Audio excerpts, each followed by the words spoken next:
Hello, hello. Welcome back to the Sanctuary, Starlings.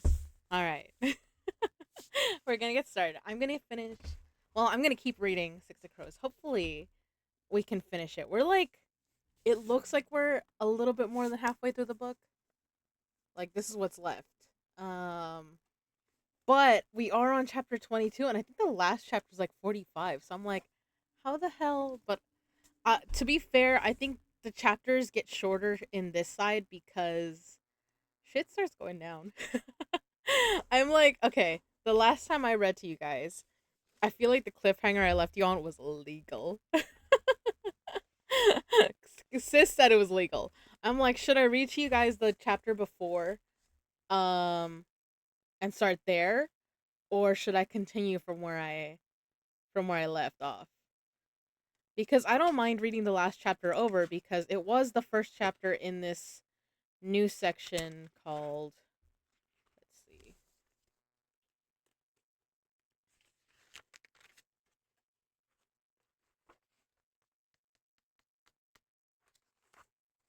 We're on part 4, the trick to falling, right? There is a part 5 in here at some point. So yeah, I'm like, should I start with part 4, the trick to falling, or should I continue with chapter 22, Kaz? Oh man, I'm debating really hard.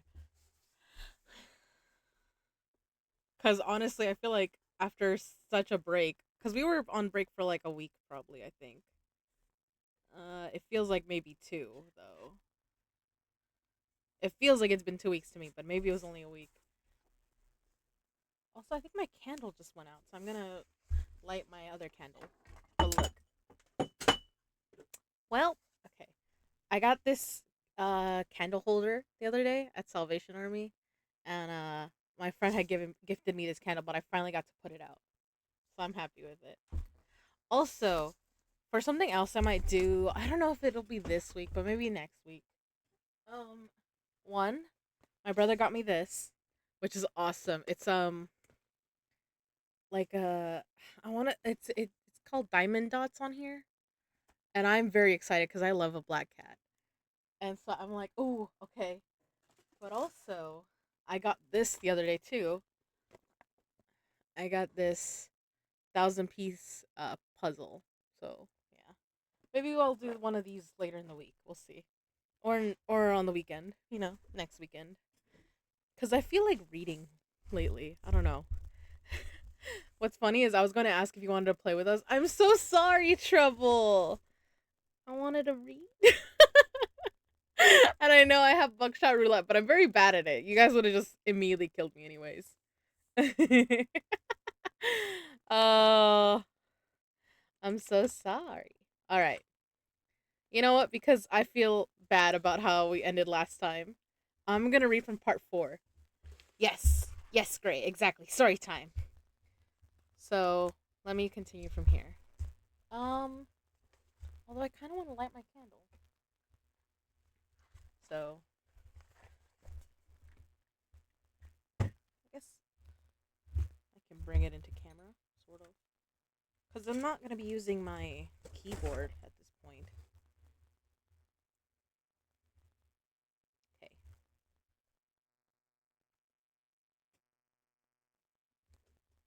Oh, I'm a dumb. I do a dumb a lot of the time.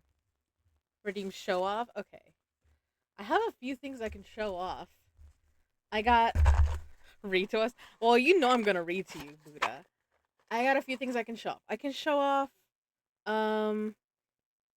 Story time and hello. Hello. Hi, Buddha. You're already gonna get the read to you and the story time, of course. Um, if you want me to show something off, I have Funko Pops up there that I can show off, or I can grab my stuffed animals to show off to you guys.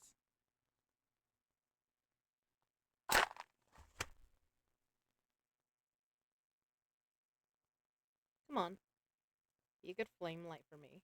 There we go.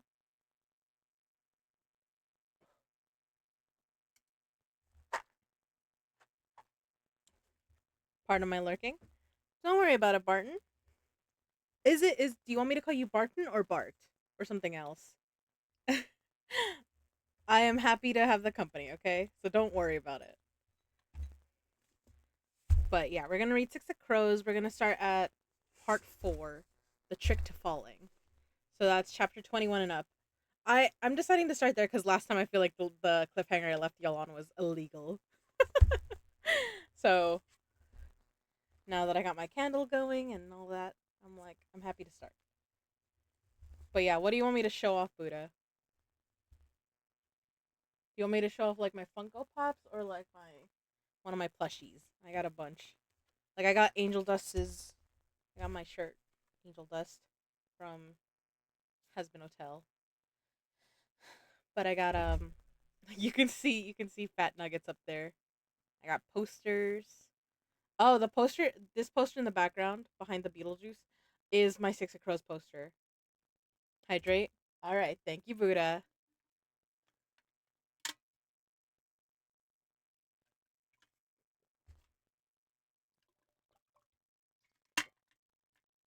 Although Buddha, I know you're busy as well with your own stream because I'm lurking on yours.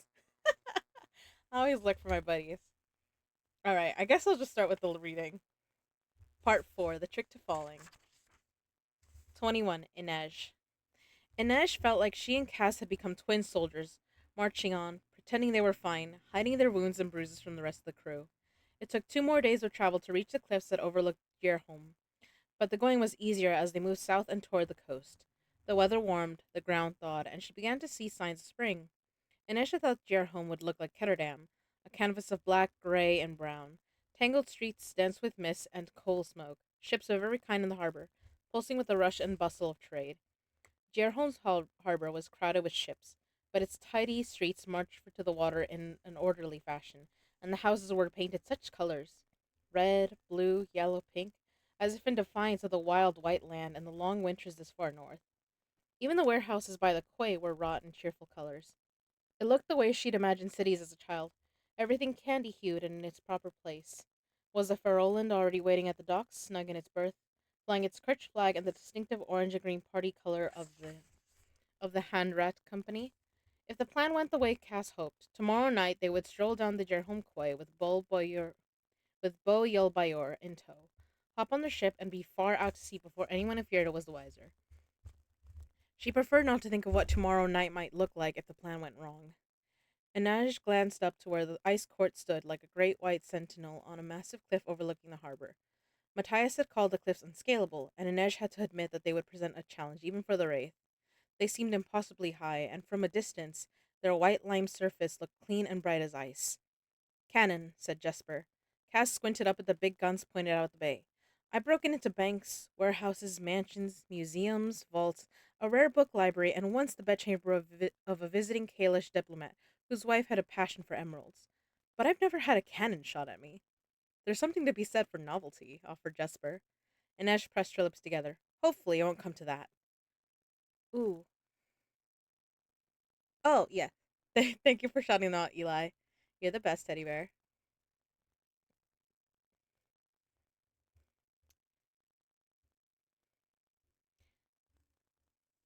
Those gun.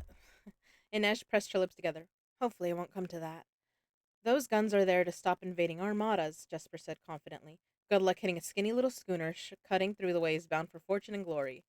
I'll quote you on that when a cannonball lands in my lap, said Nina. They slipped easily into the traffic of travelers and traders where the cliff road met the northern road that led to Upper Gerholm. The upper town was a rambling extension of the city below, a sprawling collection of shops, markets, and inns that served the guards and staff who worked at the ice court as well as visitors. Luckily, the crowds were heavy and motley enough that one more group of foreigners could go unnoticed, and Nesh found herself breathing a bit easier. She'd worried that she and Jesper might be dangerously conspicuous in the Fjerdan's capital sea of blondes. Maybe the crew from the Shu Han was relying on the jumbled crowd for cover too. Signs of Trinkale celebrations were everywhere. The shops had created elaborate displays of pepper cookies baked in the shape of wolves. Some hanging like ornaments from large twisting trees, and the bridge spanning the river gorge had been festooned with ribbons in Fjerdan silver. One way into the ice court and one way out. Would they cross this bridge as victors tomorrow? What are they? Wylan asked, pausing in front of a peddler's cart laden with wreaths made of the same twisting branch and silver ribbons. Ash trees, replied Matthias. Sacred, sacred to Gel. There's some. There's supposed to be one in the middle of the White Island, said Nina, ignoring the warning look the Fjord cast her. It's where the Druskeli gather for their listening ceremony. Kaz tapped his walking stick on the ground. Why is this the first I'm hearing of it? The ash is situated by the spirit of Gel. Oh, pardon me. The ash is sustained by the spirit of Gel, said Matthias. It's where we may best hear his voice. Kaz's eyes flickered. Not what I asked. Why isn't it in our plans? Because it's the holiest place in all of Fjerda and not essential to our mission. I say what's essential. Anything else you decided to leave out in your great wisdom? The ice court is a vast structure, Matthias said, turning away. I can't label every crack and corner. Then let's hope nothing is lurking in those corners, Kaz replied. Upper Jerholm had no real center, but the bulk of its taverns, inns, and market courts were clustered. Market stalls were clustered around the base of the hill leading to the ice court. Cass steered them seemingly aimlessly through the streets until he found a rundown tavern called the Gestinge. Here? Jesper complained, peering into the dank main room. The whole place stank of garlic and fish. Cass just gave a significant glass upward and said, Terrace. What's a Gesting? Inej wondered out loud. It means paradise, said Matthias. Even he looked skeptical. Nina helped secure them a table on the tavern rooftop terrace. It was mostly empty, the weather still too cold to attract many patrons. Or maybe they'd been scared away by the food. Herring and rancid oil, stale black bread, and some kind of butter that looked distinctly mossy. Jesper looked down at his plate and moaned, Kaz, if you wanted me dead, I prefer a bullet to poison. Nina scrunched her nose. When I don't want to eat, you know there's a problem. We're here for the view, not the food. From their table, they had a clear, if distant view of the ice courts, outer gate, and the first guardhouse. It was built into a white arch formed by two monumental stone wolves on their hind legs, and spanned the road leading up the hill to the court. Inej and others watched the traffic come and go through the gates as they picked at their lunches, waiting for a sign of the prison wagons. Inej's appetite had finally returned, and she'd been eating as much as possible to build her strength, but the skin atop the soup she ordered wasn't helping. There was no coffee to be had, so they ordered tea and little glasses of clear brandevin that burned going down, but helped to keep them warm in a that helped to keep them warm as a wind picked up, stirring the silvery ribbons tied to the ash boughs lingering lining the streets below. We're going to start looking conspicuous soon, said Nina. This isn't the kind of place people like to linger. Maybe they don't have anyone to ask. Maybe they don't have anyone to take to jail, suggested Wylan. There's always someone to take to jail, Kaz replied, then bobbed his chin toward the road. Look. A boxy wagon was rolling to a stop at the guardhouse. Its roof and high sides were covered in black canvas, and it was drawn by four stout horses.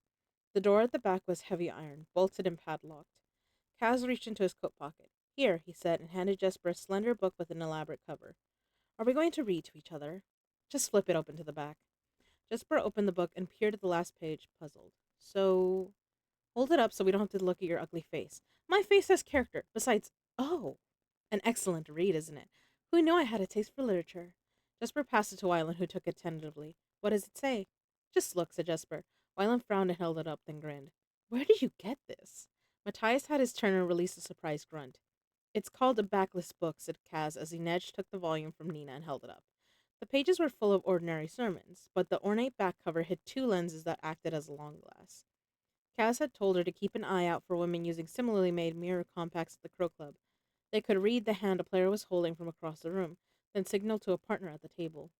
Clever, Inej remarked as she peered through. To the barmaid and the other patrons on the terrace, it looked like they were handing a book around, discussing some interesting passage. Instead, Inej had a close view of the gatehouse and the wagon parked in front of it. The gate between the rampant wolves was wrought iron, bearing the symbol of the sacred ash and bordered by a high spiked fence that circled the ice court's grounds. 4 guards, she noted, just as Matthias had said. 2 were stationed on each side of the gatehouse, and one of them was chatting with the driver of the prison wagon, who handed him a packet of documents. They're the first they're the first line of defense, said Matthias. They'll check paperwork and confirmed identities, flag anyone they think requires close scrutiny. But this time tomorrow, the line going through the gates will be full of Frinkale guests and backed up all the way to the gorge. By then, we'll be inside, Cass said. How often do the wagons run? Asked Jesper. It depends, said Matthias. Usually in the morning, sometimes in the afternoon, but I can't imagine they'll want prisoners arriving at the same time as the guests. Then we have to be on the early wagon, Cass said. And Ash lifted the backless book again. The wagon driver wore a gray uniform similar to the ones worn by the guards at the gate, but absent any sash or decoration. He swung down from his seat and came around to unlock the iron door. Saints, Inej said as the door swung open. 10 prisoners were seated along benches that ran the wagon's length, their wrists and feet shackled, black sacks over their head. Inej handed the book back to Matthias, and as it made its round, Inej felt the group's apprehension rise. Only Cass seemed unfazed. Hooded, chained, and shackled, said Jesper. You're sure we can't go in as entertainers? I hear Wylan really kills it on the flute. We go in as we are, said Kaz, as criminals. Nina peered through the lenses of the books. They're doing a head count. Matthias nodded. If procedure hasn't changed, they'll do a quick head count at the first checkpoint, then a second count at the next checkpoint, where they'll search the interior and undercarriage for any contraband. Nina passed the book to Inej. The driver is going to notice 6 more passengers when he opens the door. If only I thought of that, Cass said drearily. I can tell you've never picked a pocket. And I can tell you've never given enough thought to your haircut. Cass frowned and ran a self-conscious hand along the side of his head. There's nothing wrong with my haircut that can't be fixed by 4 million Kruga. Jesper cocked his head to one side, gray eyes alight. We're going to be we're going to use a bunk biscuit, aren't we? Exactly. I don't know that word, bunk biscuit, said Matthias, running the syllables together. Nina gave Kaz a sour look. Neither do I. We're not as streetwise as you, dirty hands. Nor will you ever be, Kaz said easily. Remember our friend Mark? Wyler winced. Let's say the Mark is a tourist walking through the barrel. He's heard it's a good place to get rolled, so he keeps patting his wallet, making sure it's there, congratulating himself on just how alert and cautious he's being. No fool he. Of course, every time he pats his pocket or the front of his coat, what is he doing? He's telling every thief on the stave exactly where he keeps his scrub. Saints, grumbled Nina. I've probably done that. Everyone does, said Inej. Jesper lifted a brow. Not everyone. That's only because you never have anything in your wallet, Nina shot back. Mean. Factual. Facts are for the unimaginative, Jesper said with a dismissal wave. Now, a bad thief, continued Kaz, one who doesn't know his way around, just makes the grab and tries to run for it. Good way to get good way to get pinched by the stat watch, but a proper thief, like myself, nabs the wallet and puts something else in its place. A biscuit. Bunk biscuit is just a name. It can be a rock, a bar of soap, even an old roll if it's the right size. A proper thief can tell the weight of a wallet just by the way it changes the hang of a man's coat. He makes a switch, and the way it changes. Sorry. He makes a switch, and the poor Mark keeps tapping his pocket, happy as can be. It's not until he tries to pay for an omelet or to lay his steak at a table that he realizes he's been done for a sucker. By then, the thief is someplace safe, counting up his scrub. Ryland shifted unhappily in his chair. Duping innocent people isn't something to be proud of. It is if you do it well. Kaz gave a nod to the prison wagon, now rumbling its way up the road toward the ice court and the second checkpoint. We're going to be the biscuit. Hold on, said Nina. The door locks on the outside. How do we get in and get the door locked again? That's only a problem if you don't know a proper thief. Leave the locks to me. Jesper stretched out his long legs. So we have to unlock, unchain, and incapacitate 6 prisoners to take their places, and somehow get the wagon sealed tight again with the guard or the other prisoners being the wiser. That's right. Any other impossible feats you'd like us to accomplish? The bearer's smile flicked over Kaz's lips. I'll make you a list. Proper thievery aside, Inej would have liked a proper night's sleep in a proper bed, but there would be no comfortable stay at an inn, not if they were going to find their way onto a prison wagon and into the ice court before Kale began. There was too much to do. Nina was sent out to chat up the locals and try to discover the best place to lay their ambush for the wagon.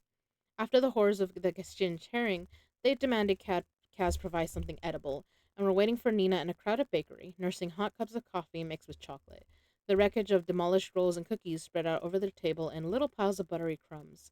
Inej noted that Matthias's mug sat untouched before him, slowly cooling as he stared out the window. This must be hard for you, she said quietly. To be here, but not really be home. He looked down at his cup. You have no idea. I think I do. I haven't seen my home in a long time. Cass turned away and began chatting with Jesper. He seemed to do that whenever she mentioned going back to Ravka. Of course, Inej couldn't be certain she'd find her parents there. Suli were travelers. For them, home really just meant family. Are you worried about Nina being out there? Inej asked. No. She's very good at this, you know. She's a natural actress. I'm aware, he said grimly. She can be anything to anyone. She's best when she's Nina. And who is that? I suspect you know better than any of us. He crossed his huge arms. She's brave, he said grudgingly. And funny. Foolish. Every last thing needn't be a joke. Bold, Inej said. Loud. So why do your eyes keep searching the crowd for her? They do not, Matthias protested. She had to laugh at the ferocity of his scowl. He drew a finger through a pile of crumbs. Nina is everything you say. It's too much. Inej murmured, taking a sip from her mug. Maybe you're just not enough. Before he could reply, the bell on the bakery door jingled, and Nina sailed inside, cheeks rosy, brown hair in a gorgeous tangle, and declared, "Someone needs to start feeding me sweet rolls immediately." For all Matthias's grumbling, Inej didn't think she imagined the relief on his face. It had taken Nina less than an hour to discover that most of the prison wagons passed by a roadhouse known as the Warden's Way Station on the route to the ice court, and Nesh and others had to trek almost 2 miles out of Upper Gerholm to locate the tavern.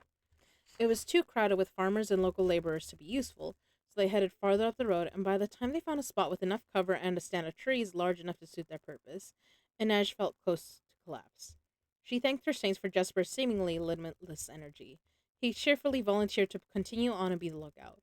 When the prison cart rolled by, he signaled the rest of the crew with a flare, then sprinted back to join them. Nina took a few minutes to tailor Jesper's forearm, hiding the Drake's tattoo and leaving a blotchy patch of skin over it. She would see to Kaz's tattoos and her own that night. It was possible no one at the prison would recognize Ketterdam gang or brothel markings, but there was no reason to take the chance.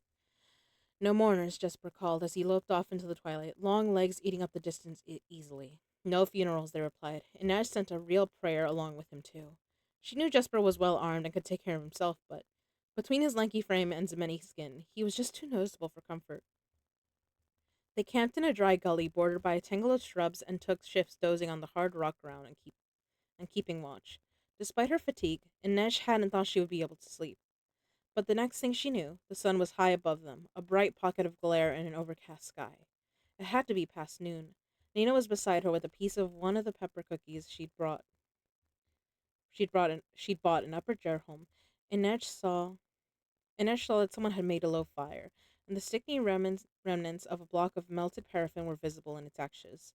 "Where are the others?" she asked, looking around the empty gully. "In the road. Cass said we should let you sleep." Inej rubbed her eyes. She supposed it was a concession to her injuries. Maybe she hadn't hidden her exhaustion well at all.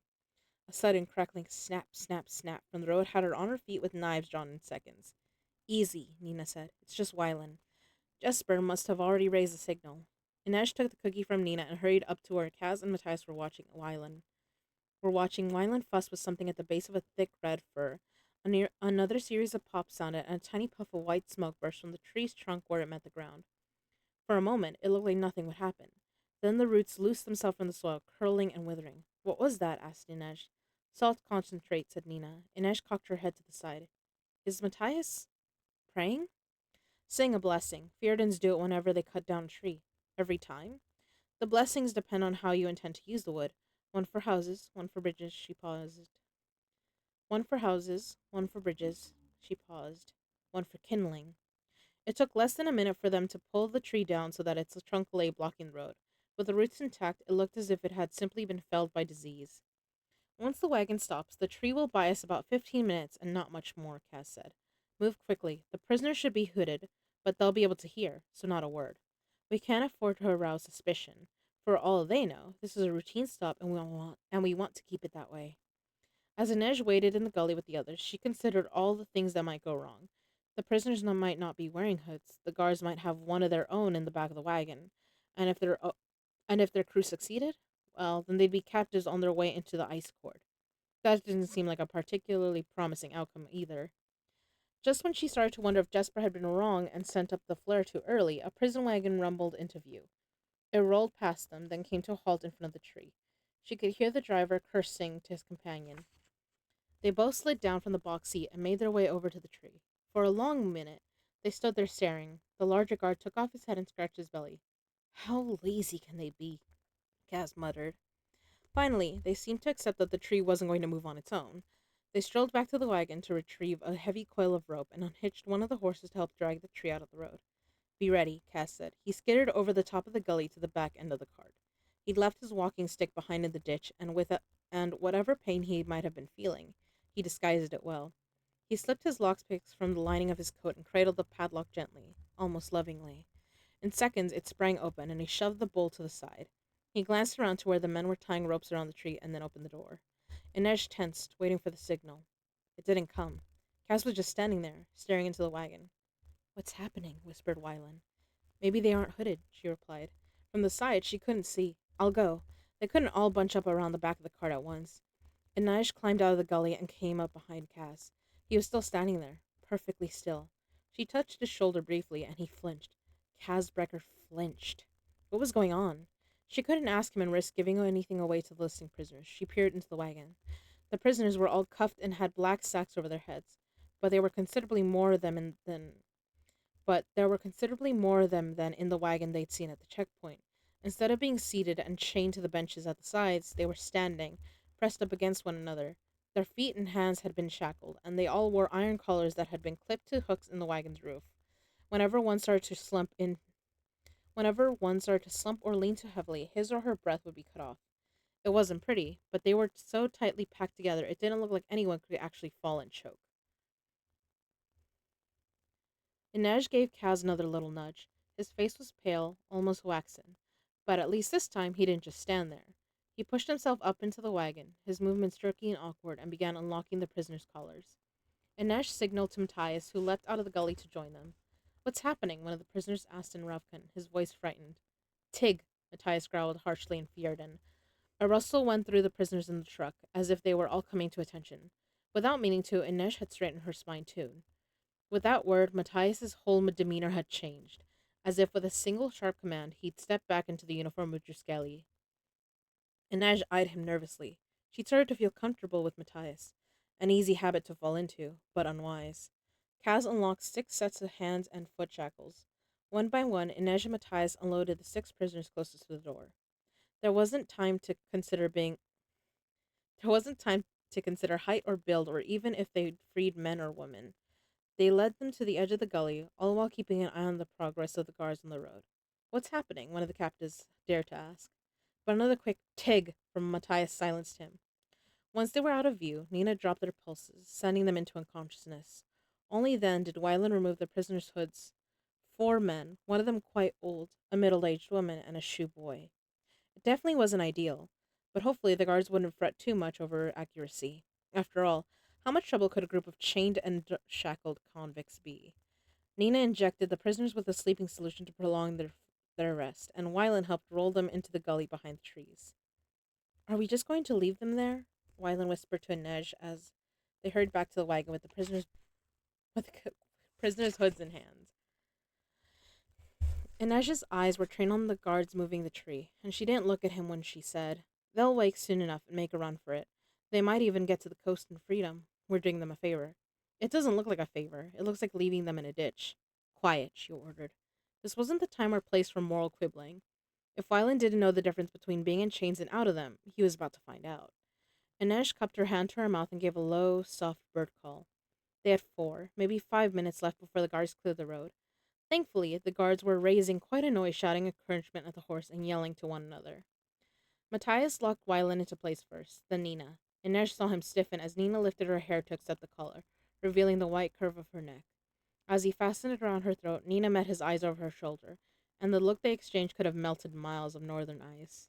Matthias moved away hurriedly. Inej almost laughed. So that was all it took to send the Druskeli scurrying and bring the boy back. Jesper was next, panting from his run back to the crossroads. He winked at her, and she placed a sack over his head. They could hear the guards calling back and forth. Inej locked Matthias's collar and stood on tiptoe to place the hood on his head. But when she moved to pull Nina's hood down, the Grisha fluttered her eyes rapidly, bobbing her head toward the wagon door. She still wanted to know how Kaz was going to lock them in. Watch, Inej mouthed. Kaz signaled to Inej, and she leapt down. She shut the wagon door, fastened the padlock, and slid the bolt home. A second later, the opposite side of the door pushed open. Kaz had simply removed the hinges. It was a trick they'd used plenty of times when a lock was too complicated to pick quickly, or they wanted to make a theft look like an inside job. Ideal for faking suicides, Kaz had once told her, and she'd never been sure if he was sincere. Inej took a last look at the road. The man had finished with the tree. The big one was dusting off his hands and slapping the horse's back. The other was already approaching the front of the wagon. Inej gripped the lip of the door and swung herself up, squeezing inside. Immediately, Kaz started replacing the hinges. Inej shoved the hood over Nina's surprise place, then took her place beside Jesper. Sorry. Oh, God. Spartan is an active voice actor? Well, shit. I love that, Eli. Yeah, that's wild. Holy shit. I'm not professional. I'm just trying to share my story with y'all. Hold on. This candle's low key a little bit distracting me. I'm gonna move it. Do not burn me. There's a candle. And I'm gonna drink some water before I continue. Hold on. I'm so sorry, guys. I'm just doing my best.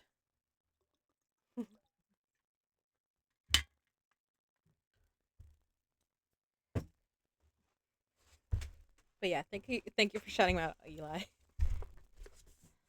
Okay. Yes, catch up on human maintenance. Thank you. um,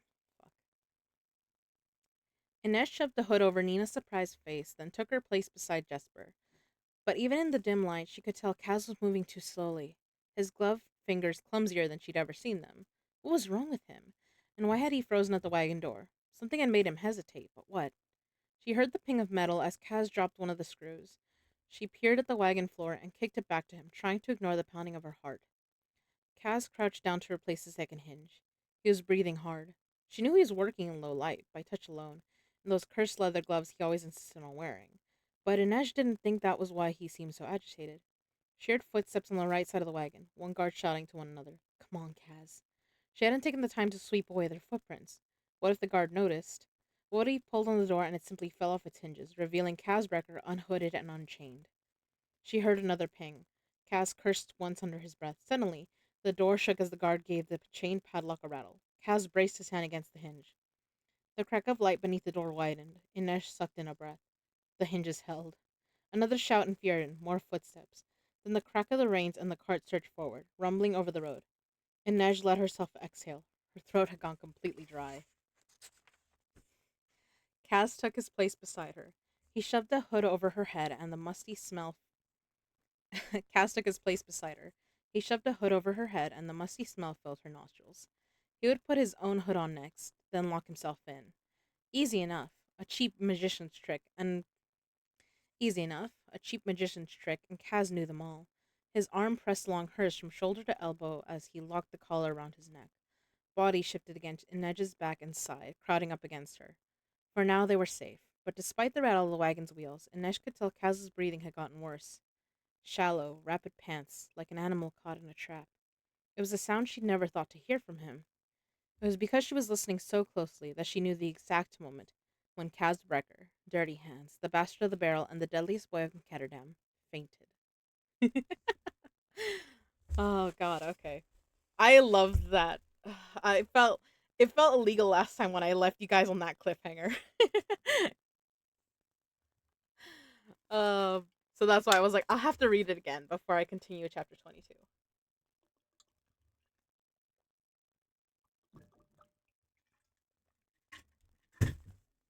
Also, thank you, Eli, for reminding me to do stretches. Especially because my my arm was starting to lock up a little. I hope y'all are enjoying this. I know I am, but yeah. Um. All right. Chapter 22. Kaz. The money Mr. Hitsoon had left with Kaz and Jordy ran out the following week. Jordy tried to return his new coat, but the shop wouldn't take it, and Kaz's boots had clearly been worn. When they brought the loan agreement Mr. Hitsoon had signed to the bank, they found that, for all its official-looking seals, it was worthless paper. No one knew of Mr. Hitsoon or his business partner. They were evicted from the boarding house 2 days later and had to find a bridge to sleep under, but were soon rousted by the stat watch. After that, they wandered aimlessly until morning. Geordie insisted they go back to the coffee house. They sat for a long time in the park across the street, but when night came, the watch began its rounds, and Kaz and Geordie headed south, into the streets of the lower barrel, where the police did not bother to patrol. They slept beneath a set of stairs in an alley behind a tavern, tucked between a discarded stove and bags of kitchen refuse. No one bothered them that night, but the next they were discovered by a gang of boys told them they were in who told them they were in Razor Gull territory. They gave Geordie a thrashing and knocked Kaz into the canal. but not before they took his boots. Jordy fished Kaz out of the water and gave him his dry coat. I'm hungry, Kaz said. I'm not, Jordy replied. And for some reason, that had struck Kaz as funny, and they both started laughing. Jordy wrapped his arms around Kaz and said, This city is winning so far, but you'll see who wins in the end. The next morning, Jordy woke with a fever. In years to come, people would call the outbreak of firepox that struck Ketterdam the Queen's Lady Plague, after the ship believed to have brought the contagion to the city.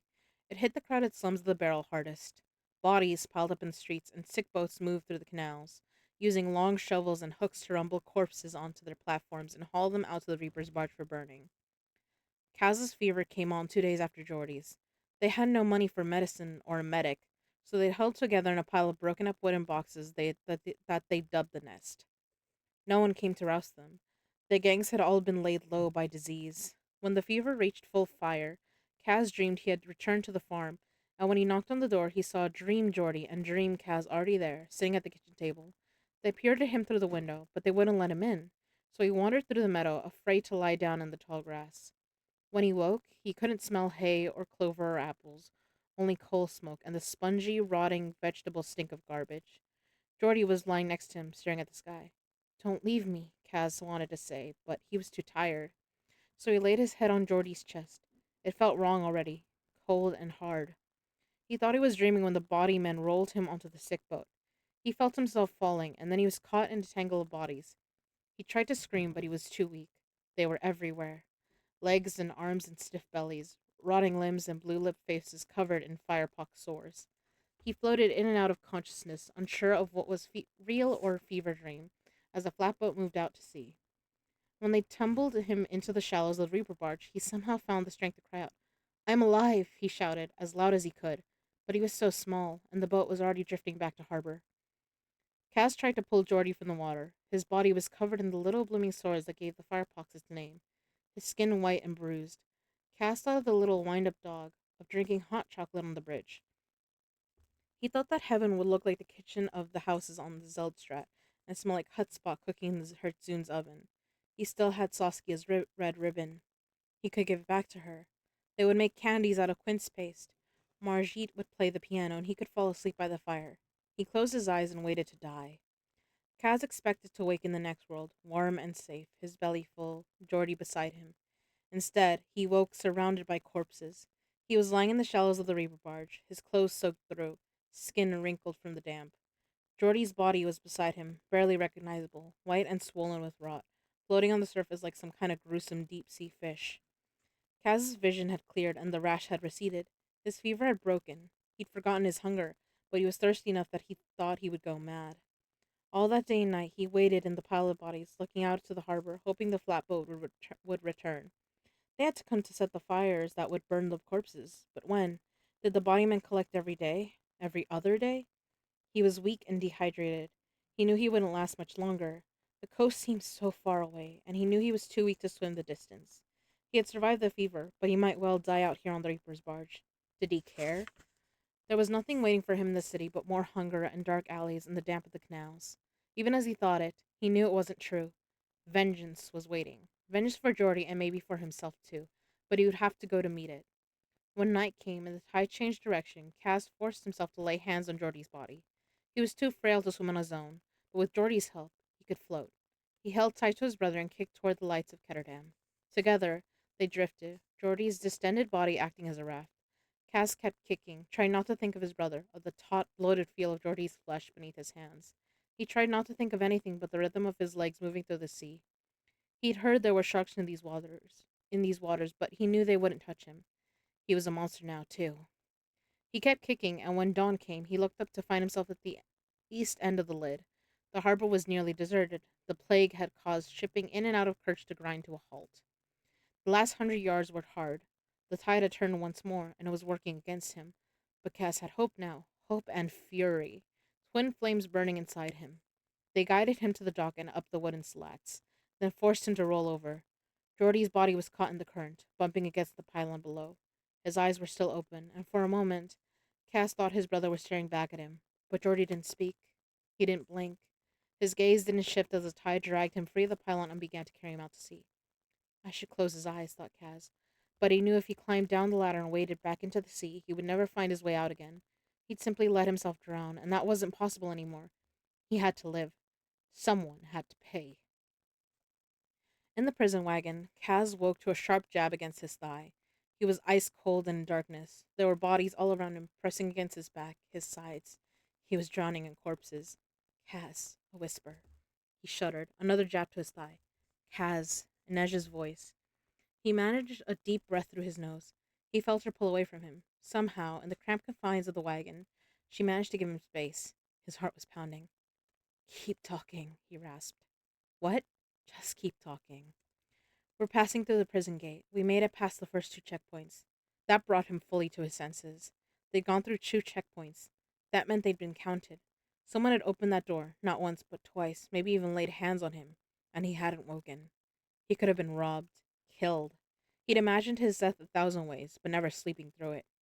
He forced himself to breathe deeply, despite the smell of bodies. He'd kept his gloves on, something the guards might have easily taken note of, and a frustrating concession to his weakness. But if he hadn't, he felt fairly sure he'd have gone completely mad. Behind him, he could hear the other prisoners murmuring to one another in different languages. Despite the fears the darkness woke in him, he gave thanks for it. He could only hope that the rest of his crew, hooded and burdened by their own anxiety, hadn't noticed anything strange about his behavior. He'd been sluggish, slow to react when they'd ambushed the wagon, but that was all, and he could make up some excuse to account for that. He hated that Inej had seen him this way, that anyone had. But on the heels of that thought came another. Better it should be her. In his bones, he knew that she would never speak of it to anyone, that she would never use this knowledge against him. She relied on his reputation. She wouldn't want him to look weak. But there was more to it than that, wasn't there? Inej would never betray him. He knew it. Cass felt ill. Though he trusted her with his life countless times, it felt much more frightening to trust her with this shame. The wagon came to a halt. The bolt slid back and the doors flew open. He heard Fjordan being spoken, then scraping noises and a thunk. His collar was unlocked and he was led from the wagon down some kind of ramp with the other prisoners. He heard what sounded like a gate creaking open and they were herded forward, shuffling along in their shackles. He squinted as his hood was suddenly yanked free. They were standing in a large courtyard. The massive gate set into the ring wall was already being lowered, closed, and it struck the stones with an ominous series of clanks and groans. When Kaz looked up, he saw guards stationed all along the roof of the courtyard, rifles aimed down at the prisoners. The guards below were moving along the rows of shackled captives, trying to match them to the driver's paperwork by name or description. Matthias had described the layout of the ice court in detail, but he'd said little about the way it actually looked. Kaz had expected something old and damp, grim gray stone, battle hard. Instead, he was surrounded by marble so white it almost glowed blue. He felt as if he'd wandered into some dreamlike version of the harsh lands they traveled in the north. It was impossible to tell what might be glass or ice or stone. If this isn't fabricator craft, then I'm the queen of the wood sprites, muttered Nina in Kirch. Tig, one of the guards commanded. He slammed his rifle into her gut, and she doubled over in pain. Matthias kept his head turned, but Kaz didn't miss the tension in his frame. The Fjordan guards were gesturing over their papers, trying to make the numbers and identities of the prisoners match up to the group before them. This was the first real moment of exposure, one Kaz would have no control over. It would have been too time consuming and dangerous to risk It would have been too time consuming and dangerous to pick and choose the prisoners they'd replaced. It was a calculated risk. But now, Kaz could only wait and hope that laziness and bureaucracy would do the rest. As the guards moved down the line, Inej helped Nina to her feet. You okay? Inej asked, and Kaz felt himself drawn toward her voice like water rolling downhill. Slowly, Nina unbent herself and stood upright. I'm fine, she whispered. But I don't think we have to worry about Pekka Rollins' team anymore. Kaz tracked Nina's gaze to the top of the ring wall. High above the courtyard, where five men had been impaled on spikes like meat skewers, like meat skewered for roasting. Sorry. Backs bent, limbs dangling. Kaz had to squint, but he recognized Errol Aerts, Roland's best lockpick and safecracker. The bruises and welts from the beating they'd given him before his death were deep purple in the morning light, and Kaz could just make out the black mark on his arm, Aerts' dime-lying tattoo. He scanned the other faces. Some were too swollen and distorted in death to identify. Could one of them be Rollins? Kaz knew he should be glad another team had been taken out, but Rollins was no fool, and the thought that his crew hadn't made it past the ice court gates was more than a little nerve-wracking. Besides, If Rollins had met his death at the end of a Fjorden pike. No. Kaz refused that possibility. Pekka Rollins belonged to him. The guards were arguing with the wagon driver now, and one of them was pointing at Anish. What's happening? He whispered to Nina. They're claiming the papers are out of order. That they have a shoe. They're claiming that the papers are out of order. That they have a Suli girl instead of a shoe boy. And the driver asked Anish. He just keeps telling him it's not his problem. That's the way, Kaz murmured encouragingly. Kaz watched them go back and forth. That was the beauty of all these fail-safes and layers of security. The guards always thought that they could rely on someone else to catch a mistake or fix a problem. Laziness wasn't as reliable as greed, but it still made a fine lever. And they were talking about prisoners, chained, surrounded on all sides, and about to be dumped into cells. Harmless. Finally, one of the prison guards sighed and signaled to his cohorts. Diveskemmen. Go on, Nina translated, and then continued as the guard spoke. Take them to the east block and let the next shift sort them out. Kaz allowed himself the briefest sigh of relief. As anticipated, guards split the group into men and women, then led both rows, chains jangling, through a nearly round archway fashioned in the shape of a wolf's open mouth. They entered a chamber where an old woman sat with her hands chained, flanked by guards. Her eyes were vacant. As each prisoner approached, the woman gripped his or her wrist. A human amplifier. Kaz knew Nina had worked with them when she'd been scouring the wandering isle for Grisha to join the Second Army. They could sense Grisha power by touch, and he'd seen them hired on at high-stakes card games to make sure none of the players were Grisha. Someone who could tamper with another player's pulse or even raise the temperature in a room had an unfair advantage. But the Fjordans used them for a different purpose, to make sure no Grisha breached their walls without being identified. Kaz watched Nina approach. He could see her trembling as she held out her arm. The woman clamped her fingers around Nina's wrist. Her eyelids stuttered briefly. Then she dropped Nina's hand and waved her along. Had she known and not cared? Or had the paraffin they'd used to encase Nina's forearms worked? As they were led through an arch on the left, Kaz glimpsed Inej disappearing into the opposite arch with the other female prisoners. He felt a twinge in his chest, and with a disturbing jolt, he realized it was panic. She'd been the one to wake him from his stupor in the cart. Her voice had brought him back from the dark. It had been the tether he gripped and used to drag himself back to some semblance of sanity. The male prisoners were led clanking up the dark flight of stairs to a metal walkway. On their left was the smooth white bulk of the ring wall. To their right, the walkway overlooked a vast glass enclosure, nearly a quarter-mile long and tall enough to comfortably fit a trading ship. It was lit by a huge iron lantern that hung from the ceiling like a glowing cocoon. Looking down, Cass saw rows of heavily armored wagons capped by domed gun turrets. Their wheels were large and linked by a thick tread. On each wagon, a massive gun barrel, somewhere between the shape of a rifle and a cannon, jutted out into the space where a team of horses would ordinarily be hitched. What are those things? He whispered. Torvegen, Matthias said under his breath. They don't need horses to pull them. They were still perfecting the design when I left. No horses? Tanks, murmured Jesper. I saw prototypes when I was working with the gunsmith in Novia Zem. Multiple guns in the turret, and that big barrel out front? Serious firepower. There were also gravity-fed, heavy artillery guns in the enclosure, racks full of rifles, ammunition, and little black bombs that Rufkans called grenade. On the walls behind the glass, older weapons had been arranged in an elaborate display. Axes, spears, longbows. Above it all hung a banner. Hung a banner in silver and white. Stramacht Fjerden. When Kaz glanced at Matthias, the big man muttered, Fjerden might. Kaz peered through the thick glass.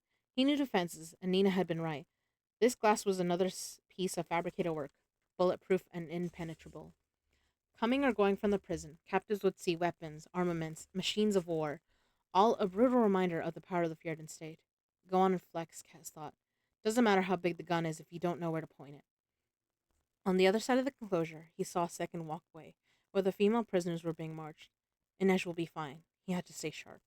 They were in enemy territory now, a place of steep risk, the kind of fix you didn't walk out of if you didn't keep your wits about you. Had Pekka's team made it this far before they'd been found out?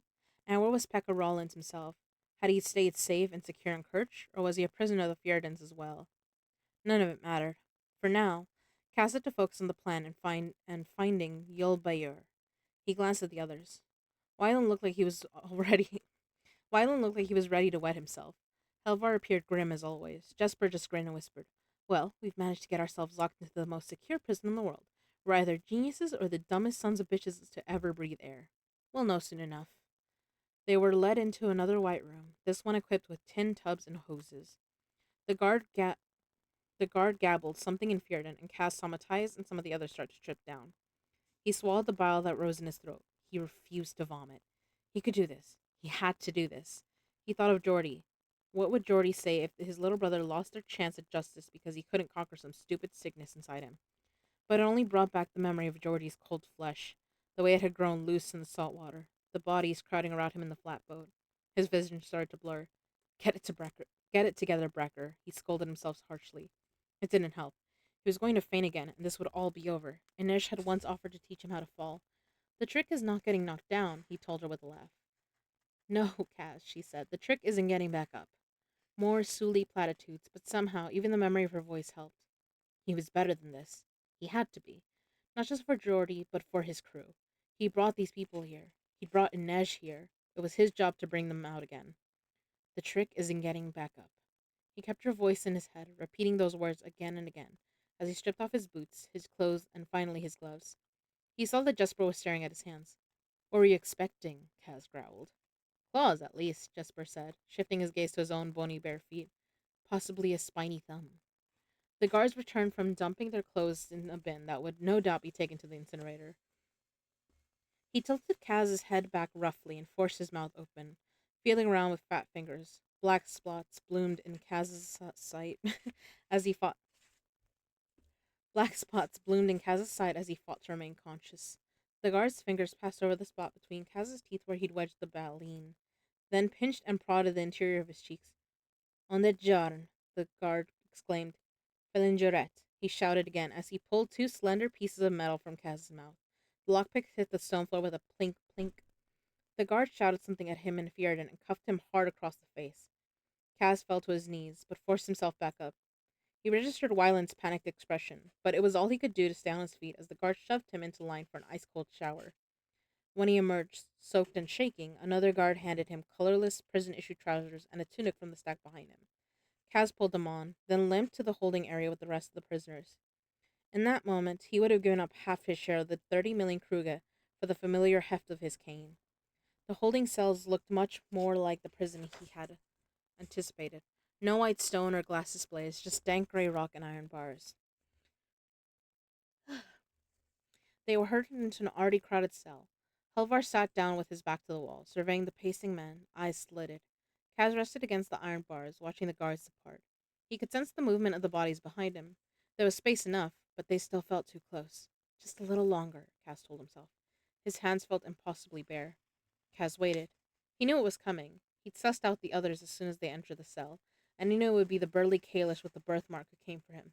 He was twitchy, nervous, and he'd taken obvious notice of Kaz's limp. Hey, cripple, the Kalish said in Fjerdan. He tried again in Kirch, his lilt heavy. Hey, crip. He needn't have bothered. Kaz knew the word for cripple in plenty of languages. The next second, Kaz felt the air move as the Kalish reached for him. He stepped left, and the Kalish lurched forward, carried by his own momentum. Kaz helped him along, seizing the man's arm and driving it through the space between bars, all the way up to the shoulder. The Kalish let out a loud grunt as his face mashed up against the iron bars. Kaz braced the man's forearm against the metal. He threw his weight against his opponent's body and felt a satisfying pop as the Kalish's arm dislocated from his shoulder. As the man opened his lips to scream, Kaz covered his mouth with one hand and pinched his nose shut with the other. The feel of bare flesh on his fingers made him want to gag.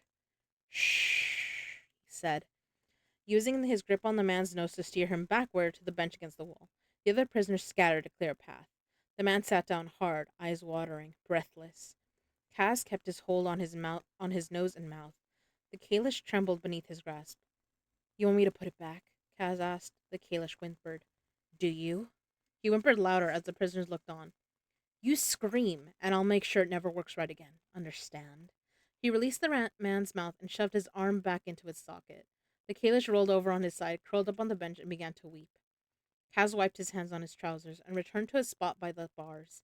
He could feel the others watching, but now he knew he would be left in peace. Helvar came up beside him. Was that really necessary? No. but it had been, to make sure they were left alone to do what needed to be done, and to remember that he wasn't helpless. All right. I see the redeems, Eli. Okay. Another stretch and hydrate. Everyone hydrate. Everyone needs a drink.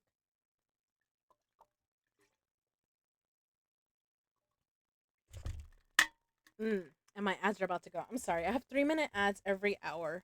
It's so we don't get interrupted as often, but it also gives you guys time to like listen to a song, go use the bathroom, get snacks, go get everyone should go get some popcorn. Cause things are gonna kick off and yeah, things are gonna kick off now that they're inside the ice court. And things will be happening a lot faster. Yep. So I will be right back. I will be back before the ads breaks is over, probably. Hopefully. I should be anyways. I'm typically good about that. It's only later in the night where I might take longer because I eventually at some point have to brush teeth and stuff. Go get annoyed by your little brother. Yep, exactly. Exactly. I gotta go bother him. Like, yeah. Human maintenance, everyone. Yes. Go do some human maintenance, everyone. And yes, I will be right back.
All right, I'm back.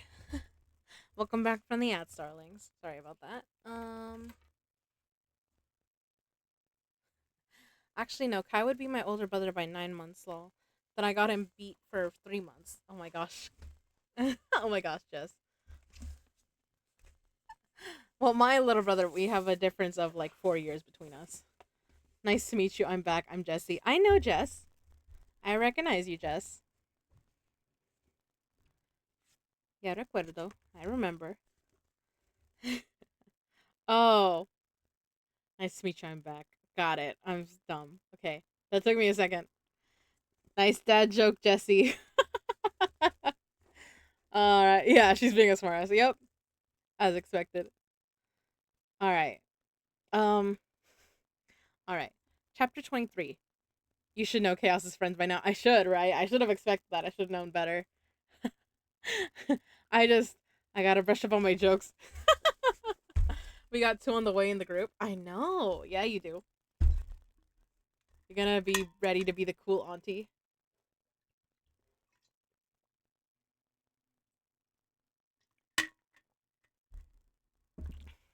You gotta let the guys do the dad jokes. Otherwise, they're not gonna know what to do, Jess. No. Oh, I love it. I'm so excited for that. That'll be amazing. Oh, man. Okay. Chapter 23 Jesper. Jesper wanted a pace, but he'd staked out this spot on the bench, and he'd intended to keep it. It felt like little quakes of anxiety and excitement were vibrating under his skin, and Wyland seated next to him, drumming frenetically on his kneecaps, wasn't helping him settle. He didn't think he could handle much more waiting. First the boat, then all that hiking, and now he was stuck in a cell until the guards came by to make their evening head count. Only his father had understood his restless energy. He tried to get Jesper to use it up on the farm, but the work had been too monotonous. University was supposed to be the thing that gave him direction, but instead he'd wandered down a different path. He cringed at what his father would say if he learned his son had died in a feared in prison. But how would he ever know? That was too depressing to dwell on. How much time had passed? What if they couldn't even hear the elder clock in here? The guards were supposed to make the head count at 6 bells. Then Jesper and the others would have until midnight to get the job done. They hoped. Matthias had only spent 3 months at the prison. Protocols could have changed. He might have gotten something wrong, or maybe the Fjordan just wants us behind bars before he rats us out. But Matthias was sitting silent on the far side of the cell near Kaz. Jesper hadn't been able to miss Kaz's little skirmish with the Kalish. Kaz was usually unshakable during a job, but now he was on edge, and Jesper didn't know why. Part of him wanted to ask, but he knew that was the stupid part. The hopeful farm boy who picked the worst possible person to care about, who searched for signs and things that he knew deep down meant nothing. When Kaz chose him for a job, when Kaz played along with one of his jokes, he could have kicked himself. He'd finally seen the infamous Kaz Brecker without a stitch of clothing, and he'd been too worried about ending up on a pike to pay proper attention. But if Jasper was anxious, Wyland looked like he might actually throw up. What are we supposed to do now? Wyland whispered. What good is a lockpick without his picks? Be quiet. And what good are you, a sharpshooter without his guns? You're completely you're completely extraneous to this job. It's not a mission, it's a job. Matthias calls it a mission. He's military, you're not. And I'm already in jail, so don't tempt me to commit homicide. You aren't going to kill me.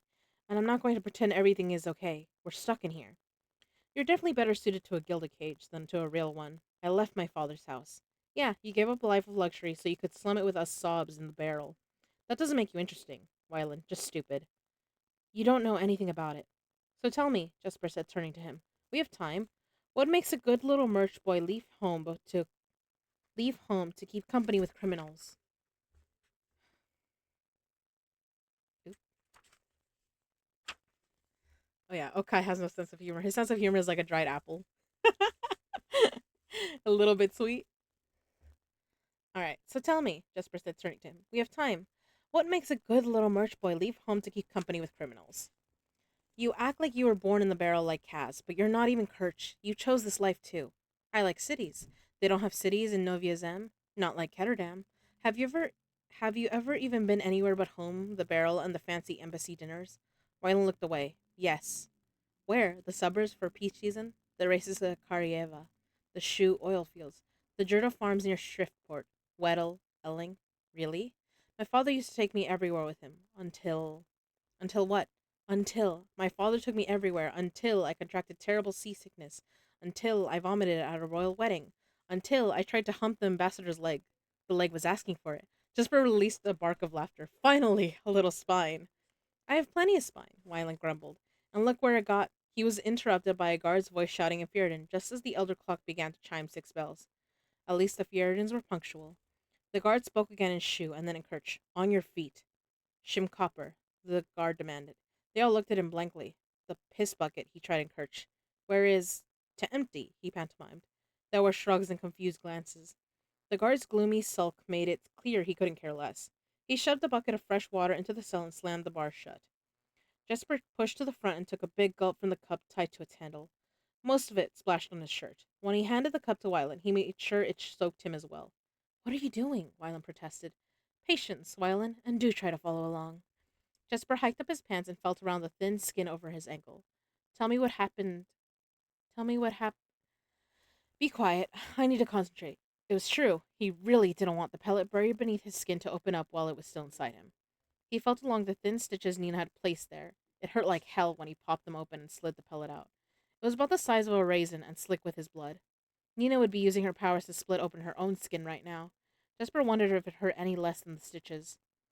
Pull your shirt up over your mouth, he told Wyland. What? Stop being dense. You're cuter when you're smart. Wyland's cheeks went pink. He scowled and pulled his collar up. Jesper reached under the bench where he'd hidden the waste bucket and pulled it out. A storm's coming, Jesper said loudly in Kirch. He saw Matthias and Kaz draw their collars up. He turned his face away, pulled his shirt over his mouth, and dropped the pellet into the bucket. There was a sizzling whoosh as a cloud of mist bloomed from the water. In seconds, it had blanketed the cell, turning the air a milky green. Wyland's eyes were panicked above his hiked-up collar. Jesper was tempted to pretend to faint, but he settled for the effect of men toppling to the ground all around him. Jesper waited for a count of 60, then dropped his collar and took a tentative breath. The air still smelled sickly sweet and would leave them woozy for a bit, but the worst of it had dispersed. When the guards came through the next head count, the prisoners would have bad headaches, but not much to tell, and hopefully by then they'd be long gone. Was that chlorogas? Definitely cuter when you're smart. Yes, the pellet's an enzyme-based casing filled with chloropowder. It's harmless unless it comes into contact with any amount of ammonia, which it just did. The urine in the bucket. But what was the point? We're still stuck in here. Jesper, Cass said, waving him over to the bars. The clock is ticking. Jesper rolled his shoulders as he approached. This kind of work usually took a lot of time, particularly because he'd never had real training. He placed his hands on either side of a single bar and concentrated on locating the purest particles of ore. What is he doing? asked Matthias. Performing. Sorry. What is he doing? Asked Matthias. Performing an ancient Zemeni ritual, Cass said. Really? No. A murky haze was forming between Jesper's hands. Wyland gasped. Is that iron ore? Jesper nodded as he felt sweat break out on his brow. Can you dissolve the bars? Don't be an idiot, Jesper grunted. Do you see how thick they are? In fact, the bar he was working on looked unchanged, but he'd pulled enough iron from it that the cloud between his hands was nearly black. He bent his fingertips and the particles spun, whirring into a tightening spiral that grew narrower and denser. Jesper dropped his hands, and a slender needle fell to the floor with a musical ping. Wyland snatched it up, holding it so the light gleamed over its dull surface. You're a fabricator, Matthias said grimly. Just barely. You either are or you aren't, said Wyland. I am, he jabbed a finger at Wyland, and you're going to keep your mouth shut about it when we get back to Ketterdam. But why would you lie about... I like walking the streets free, said Jesper.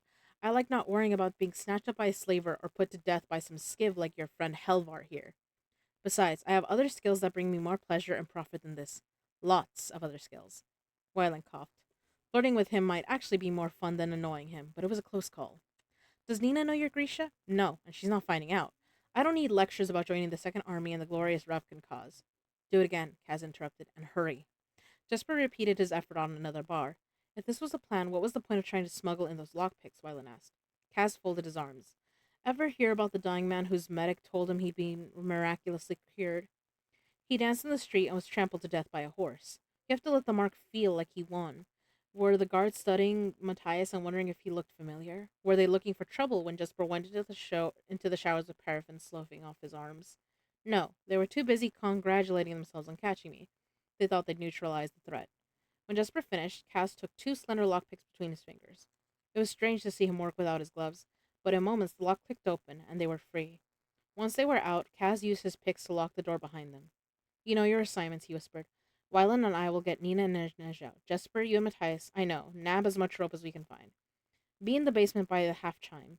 They split. The wheels were in motion. According to Wyland's plans, the stables were adjacent to the gatehouse courtyard, so they would have to backtrack through the holding area. In theory, this section of the prison was only supposed to be active when prisoners were being processed in or out, but they still had to be careful. It would only take one wayward guard to ruin their plans. The scariest part was traversing the walkway through the glass enclosure, a long, brightly lit stretch that left them completely exposed. There was nothing to do but cross their fingers and make a run for it. Then they headed down the stairs and to the left of the chamber where that poor old Grisha amplifier had tested him. Jesper suppressed a shudder.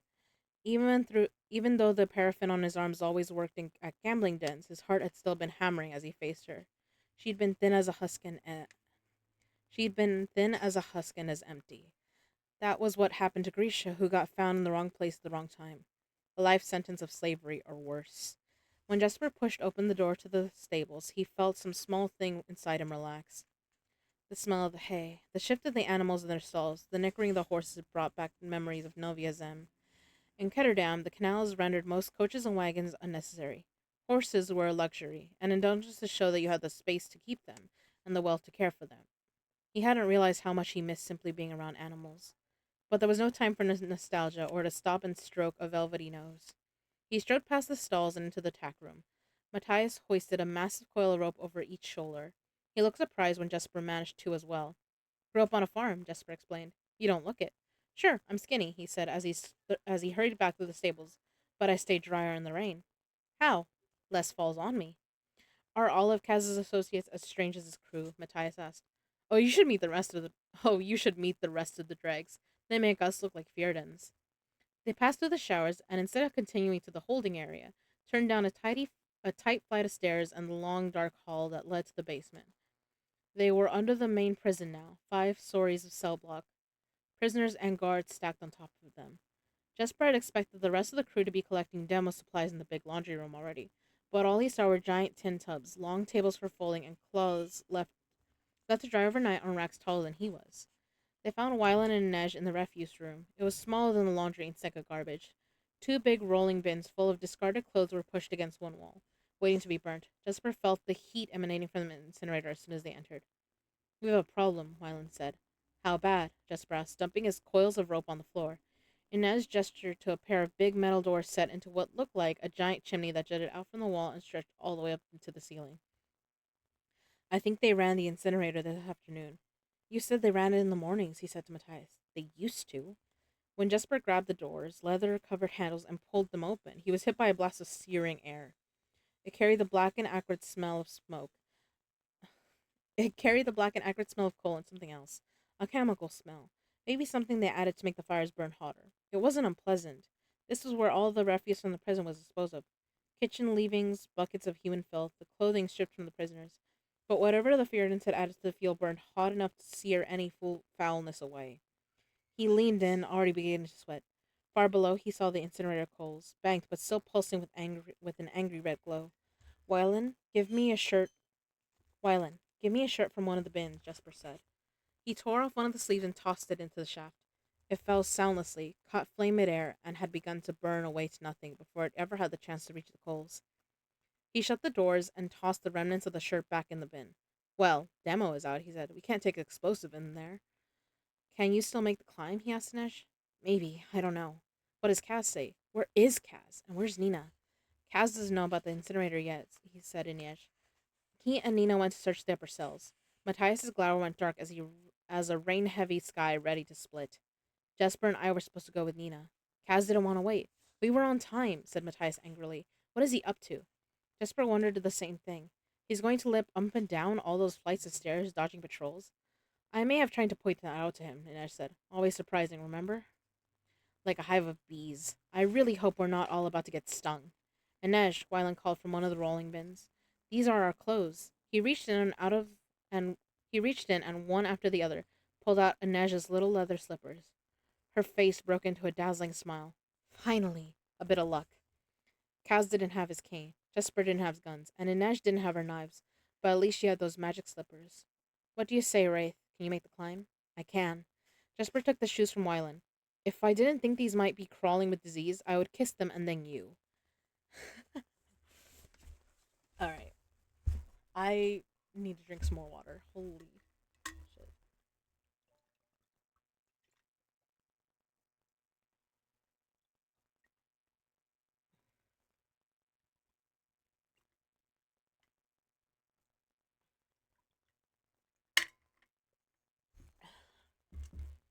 I think I'm gonna blow out my candle too.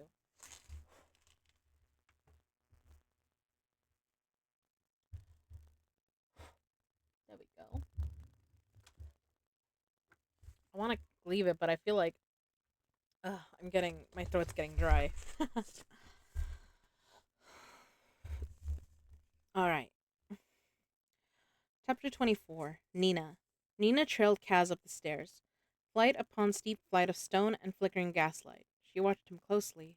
He was setting a good pace, but his gait was stiff. Why had he insisted on being the one to make this climb? It couldn't be a question of time, so maybe it was what Kaz always intended. Maybe he'd meant to keep some bit of information from Matthias, or he was just determined to keep them all guessing. They paused at every landing, listening for patrols. The prison was full of sounds, and it was hard not to jump at every one of them. Voices floating down the stairwell, the metallic clang of doors opening and closing. Nina thought of the violent chaos of Hellgate, bribes changing hands, blood staining the sand, a world away from the sterile place.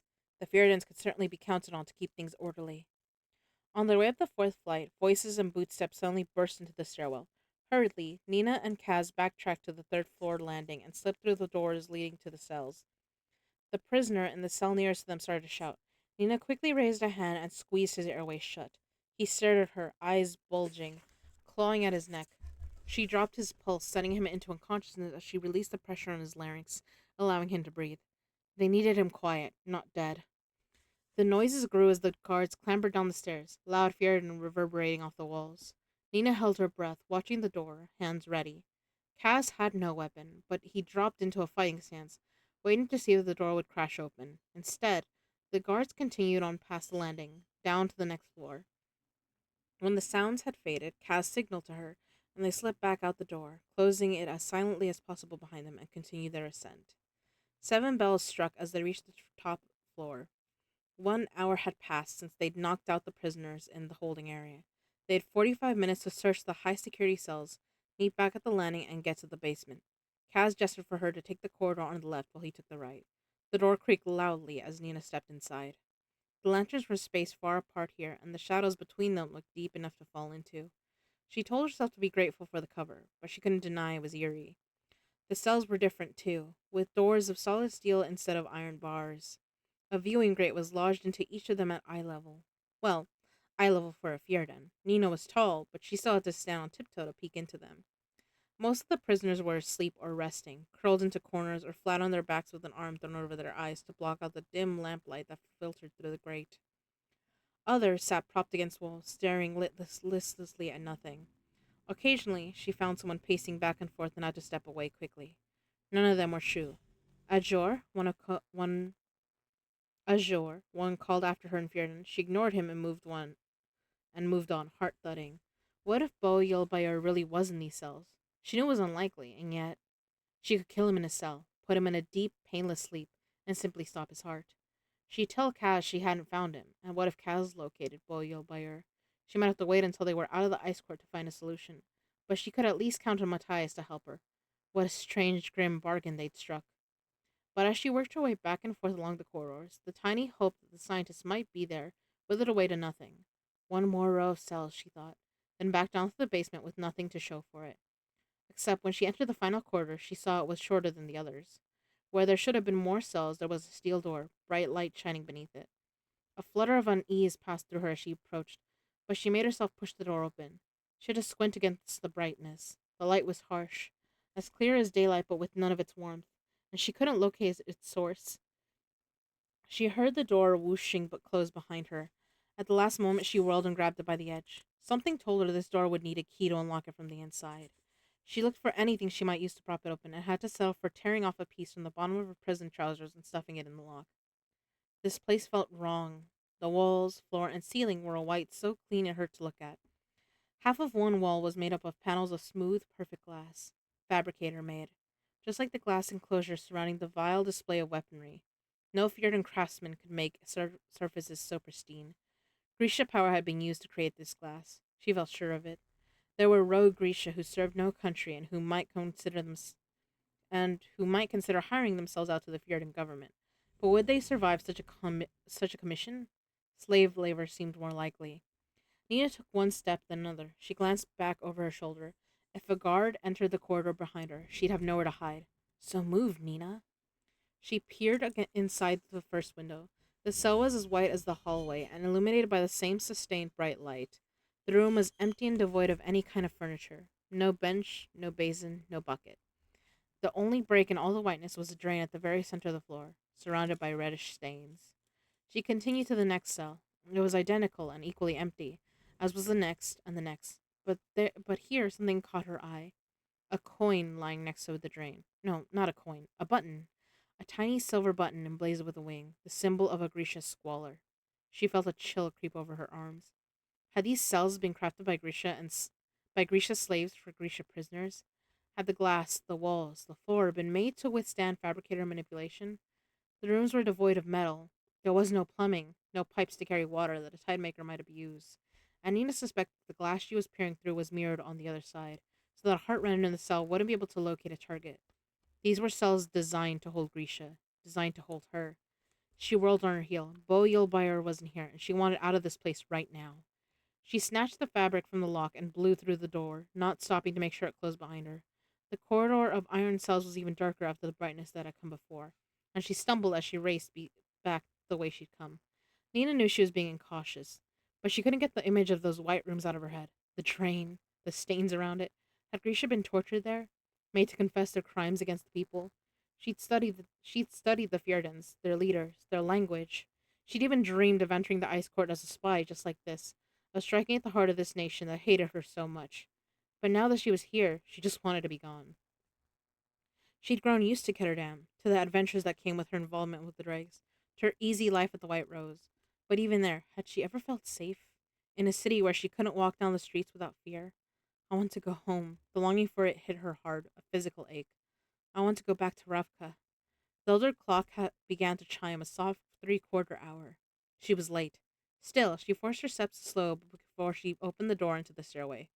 There was no one there, not even Kaz. She ducked her head into the opposite passage to see if he was coming. Nothing. Iron doors, deep shadow. No sign of Kaz. Nina waited, unsure of what to do. They had been meant to meet on the landing with 15 minutes to spare before the hour. What if he was in some kind of trouble? She hesitated, then plunged down the corridor Cass had been responsible for searching. She raced past the cells, the hallway snaking back and forth, but Cass was nowhere to be found. Enough, thought Nina when she reached the end of the second corridor. Either Cass had abandoned her and was already downstairs with the others, or he'd been caught and dragged off somewhere. Either way, she had to get to the incinerator. Once she found the others, they could figure out what to do. She sped back through the halls and threw open the doors of the landing. Two guards stood chatting at the head of the stairs. For a moment, they stared at her, open mouthed.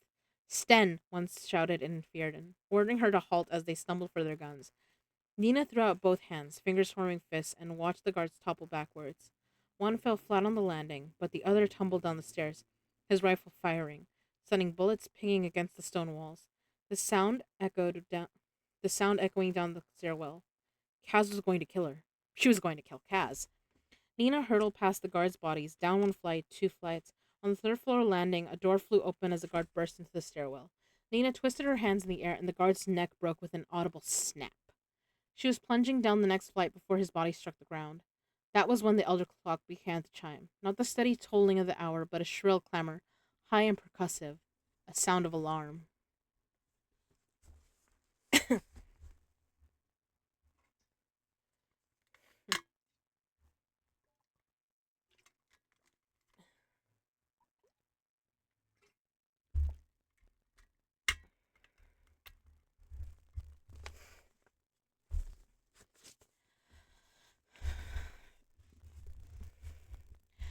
Chapter 25. Inej. Inej looked up into the dark. High above her floated a small gray patch of evening sky. 6 levels to climb in the dark, with her hands slippery from sweat and the fires of hell burning below, with the rope weighing her down and no net to catch her. Climb, Inej. Bare hands were best for climbing, but the incinerator walls were far too hot to permit that. So Island and Jesper had helped her fish Kaz's gloves from the laundry bins. She hesitated briefly. Kaz would tell her to just put the gloves on, to do whatever it took to get the job done, and yet she felt curiously guilty as she slid the supple black leather over her hands, as if she had crept into his rooms without his permission, read his letters, lain down in his bed. The gloves were unlined, with the slenderest of slashes hidden in the fingertips, for sleight of hand, she realized, so that he can keep contact with coins or cards or finesse the workings of a lock. Touch without touch. There was no time to acclimate herself to the oversized feel of the gloves. Besides, she'd climbed with covered hands plenty of times, when the Ketterdam winters had turned her fingers numb. She flexed her toes in her little leather slippers, reveling in the familiar feel of them on her feet, bouncing on her nubbly rubber soles, fearless and eager. The heat was nothing, mere discomfort. The weight of 70 feet of rope coiled around her body? She was the Wraith. She'd suffered worse. She'd launched herself up onto the chimney with pure confidence. When her fingers made contact with the stone, she'd hissed in a breath. Even through the leather, even through the leather, she could feel the dense heat of the bricks. Without the gloves, her skin would have started to blister right away. But there was nothing to do except hold on. She climbed, hand then foot, then hand again, seeking the next small crack, the next divot in the soot-slick walls. Sweat coursed down her back. They doused the rope and her clothes in water, but it didn't seem to be doing much good. Her whole body felt flushed, suffused with blood as if she were being slowly cooked in her own skin. Her feet pulsed with heat. They felt heavy, clumsy, as if they belonged to someone else. She tried to center herself. She trusted her body. She knew her own strength and exactly what she could do. Another hand up, forcing her limbs to cooperate, seeking a rhythm, but finding only an awkward syncopation that left her muscles trembling with every upward gain. She reached for the next hold, digging in. Climb, Inej. Her foot slipped. Her toes lost contact with the wall, and her stomach lurched as she felt the pull of her weight in the rope. She gripped the stone, digging into the cracks. Kaz's gloves bunching around her damp fingers. Again, her toes sought purchase, but only slid over the bricks.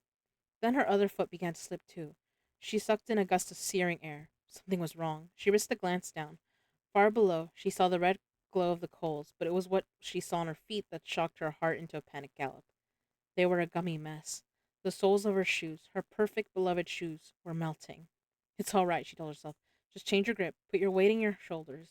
The rubber will cool as you go higher. It will help you grip. But her feet felt like they were on fire.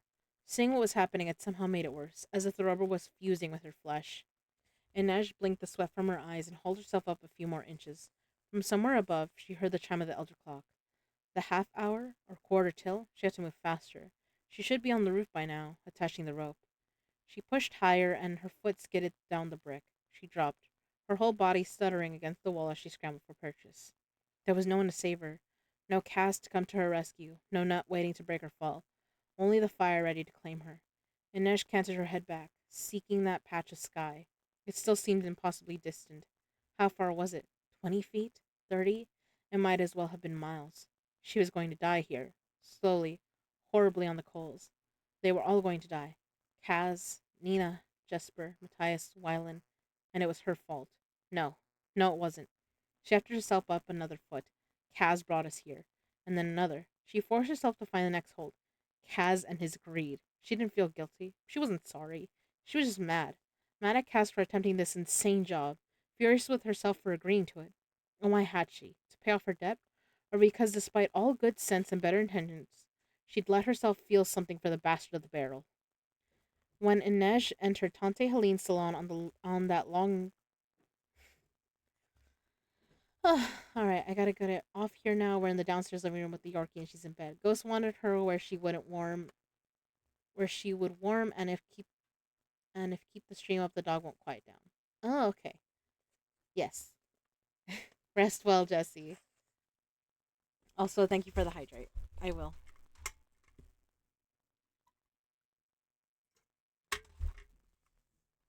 All right. When Inej entered Tante Helene's salon on that long ago night, Kaz Brecker had been waiting, dressed in darkest gray, leaning on his crowhead cane.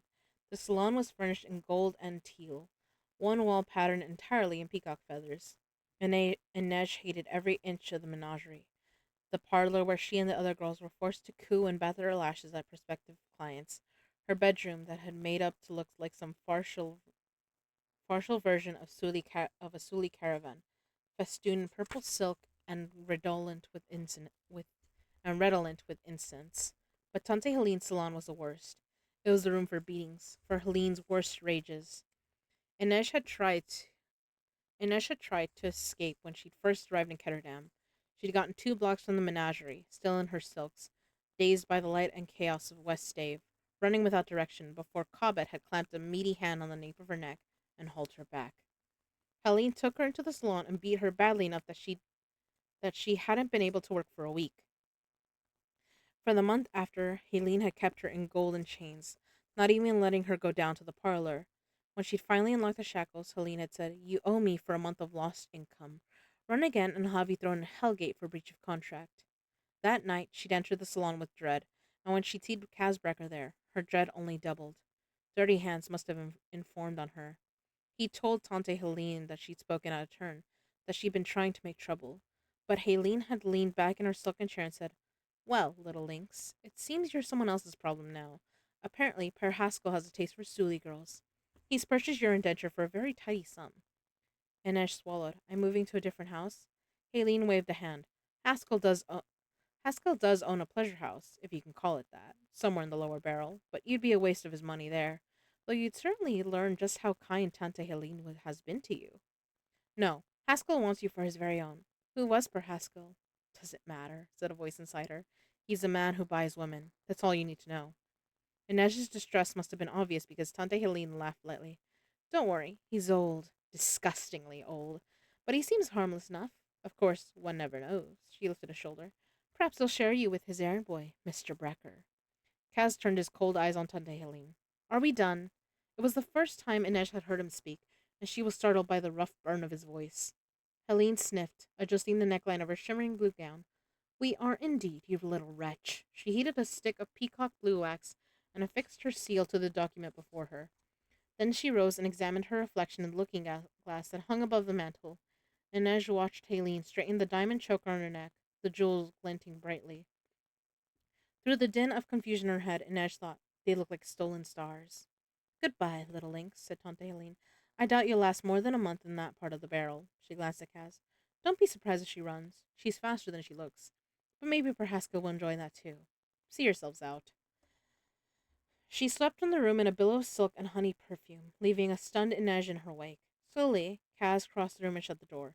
Inej tensed for whatever was to come next, fingers twisting in her silks. "Per Haskell runs the dregs," Cass said. "You've heard of us. They're your gang." "Yes, and Haskell is my boss. Yours too, if you like." She summoned her courage and said, "And if I don't like, I withdraw the offer and go back home looking like a fool. You stay here with that monster Helene." Inej's hands flew to her mouth. "She listens," Inej whispered, terrified. "Let her listen. The barrel has all kinds of monsters in it, and some of them are very beautiful indeed. I pay Helene for information. In fact, I pay her too much for information. But I know exactly what she is. I asked for Haskell to pay off your indenture. Do you know why? You like Suli girls?" "I don't know enough Suli girls to say." He moved to the desk and picked up the document, tucking it in his coat. "The other night, when you spoke to me, I meant no offense. You wanted to offer me information, perhaps in return for help, a letter to your parents, some extra pay." Inej cringed. That was exactly what she'd wanted. She'd overheard gossip about a silk trade and had thought to make some kind of exchange. It was foolish, rash. "Is Inej Gaffa your real name?" A strange sound escaped Inej's throat, part sob, part laugh. A weak, embarrassing sound, but it had been months since she'd heard her own name, her family name. "Yes," she managed. "Is that what you prefer to be called?" "Of course," she said, then added, "Is Casbrecker your real name?" "Real enough. Last night when you approached me, I didn't know you were anywhere near me until you spoke." Inej frowned. She'd wanted to be silent, so she had been. What did that matter? "Bells on your ankles," Cass said, gesturing to her costume. "But I didn't hear you. Purple silks and spots painted on your shoulders. But I didn't see you. And I see everything." She shrugged, and he cocked his head to one side. "Were you trained as a dancer?" "An acrobat," she paused. "My family. We're all acrobats." "High wire?" "And swings, juggling, tumbling." "Did you work with a net?" "Only when I was very little." "Good. There aren't any nets in Ketterdam. Have you ever been in a fight?" She shook her head.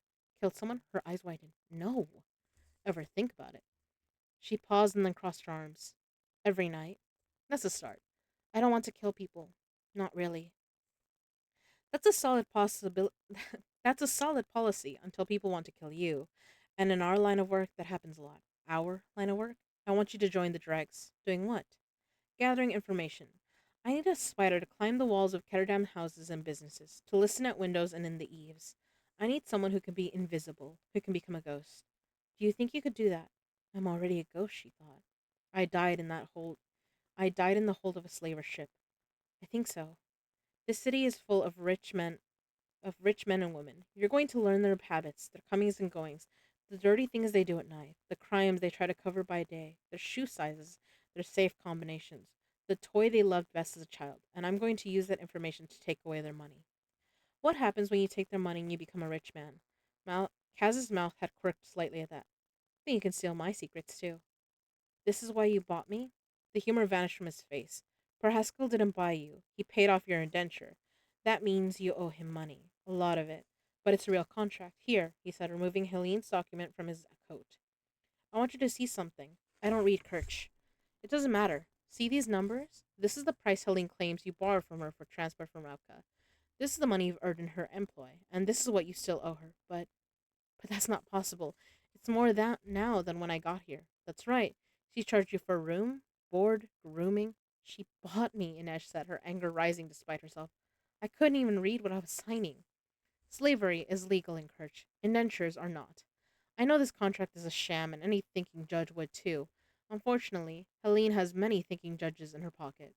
Haskell is offering you a loan. No more, no less. Your contract will be in Ravkan. You'll pay interest, but it won't break you. And as long as you pay him a certain percentage every month, you'll be free to come and go as you please. Inej shook her head. None of this seemed possible. Inej, let me be very clear with you. If you skip out on your contract, Haskell will send people after you. People will make Tante Helene look like a doting grandmother, and I won't stop him. I'm putting my neck on the line for this little arrangement. It's not a position I enjoy. If this is true, Inej said slowly, then I'm free to say no. Of course, but you're obviously dangerous, he said. I prefer you never become dangerous to me. Dangerous. She wanted to clutch the word to her. She was fairly sure this boy was demented, or just hopelessly deluded, but she liked that word, and unless she was mistaken, he was offering to let her walk out of this house tonight. This isn't it isn't a trick, is it? Her voice was smaller than she wanted it to be. The shadow of something dark moved across Kaz's face. If it were a trick, I'd promise you safety. I'd offer you happiness. I don't know if that exists in the barrel, but you'll find none of it with me. For some reason, those words had comforted her. Better terrible truths than kind lies. All right, she said. How do we begin? Let's start by getting out of here and finding you some proper clothes. Oh, and Inej, he said as he led her out of the salon, don't ever sneak up on me again. The truth was, she'd tried to sneak up on Cass plenty of times since then. She'd never managed it. It was as if, once Cass had seen her, he'd understood how to keep seeing her. She'd trusted Kaz Brecker that night. She'd become the dangerous girl he'd sensed lurking inside her. But she'd made the mistake of continuing to trust him, of believing in the legend he built around himself. That myth had brought her here to this sweltering darkness, bounced between life and death like the last leaf clinging to an autumn branch. In the end, Kaz Brecker was just a boy, and she'd let him lead her to this fate. She couldn't even blame him. She let herself be led because she hadn't known where she wanted to go. The heart is narrow. 4 million Kruge, freedom, a chance to return home. She'd said she wanted these things, but in her heart, she couldn't bear the thought of returning to her parents. Could she tell her mother and father the truth? Will they understand all she'd done to survive? Not just the menagerie, but everyday sins? Could she lay her head in her mother's lap and be forgiven? What would they say? What would they see when they looked at her? Climb, Inej, but where was there to go? What life was waiting for her after all she'd suffered? Her back ached. Her hands were bleeding. The muscles in her legs shook with invisible tremors, and her skin felt like it was ready to peel away from her body. Every breath of black air seared her lungs. She couldn't breathe deeply. She couldn't even focus on the gray patch of sky. The sweat kept beating down on her forehead and stinging her eyes. If she gave up, she'd be giving up for all of them. For Jesper and Wylan, for Nina and her Fierden, for Kaz. She couldn't do that.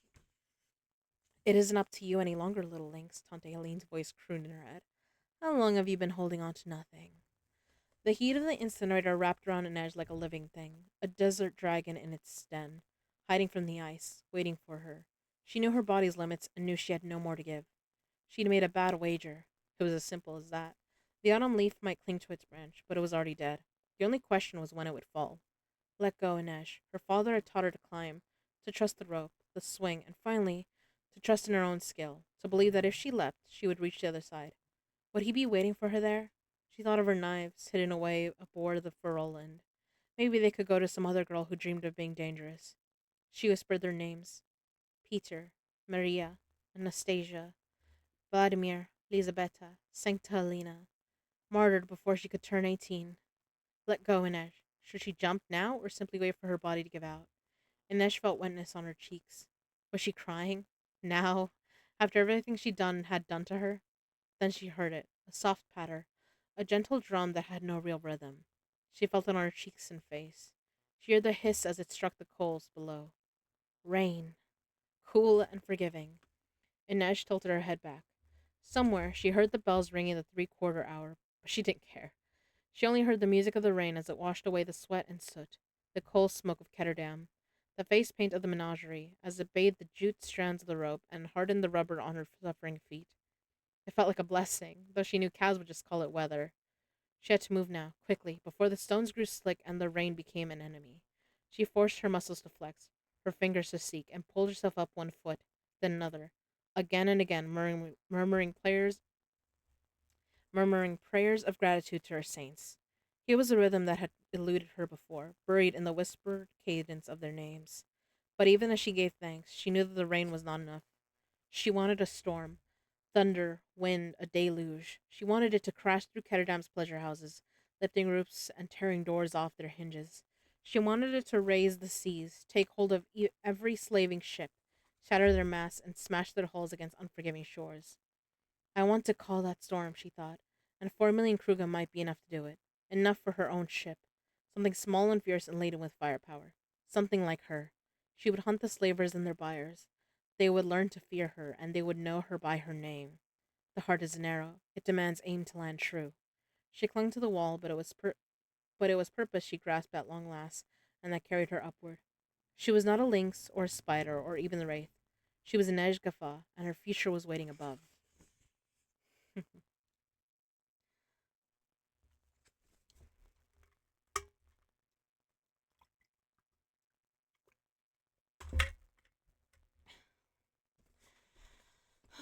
Chapter 26. Kaz.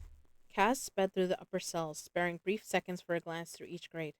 Boy Albayer would not be here, and he didn't have much time. Part of him felt unhinged.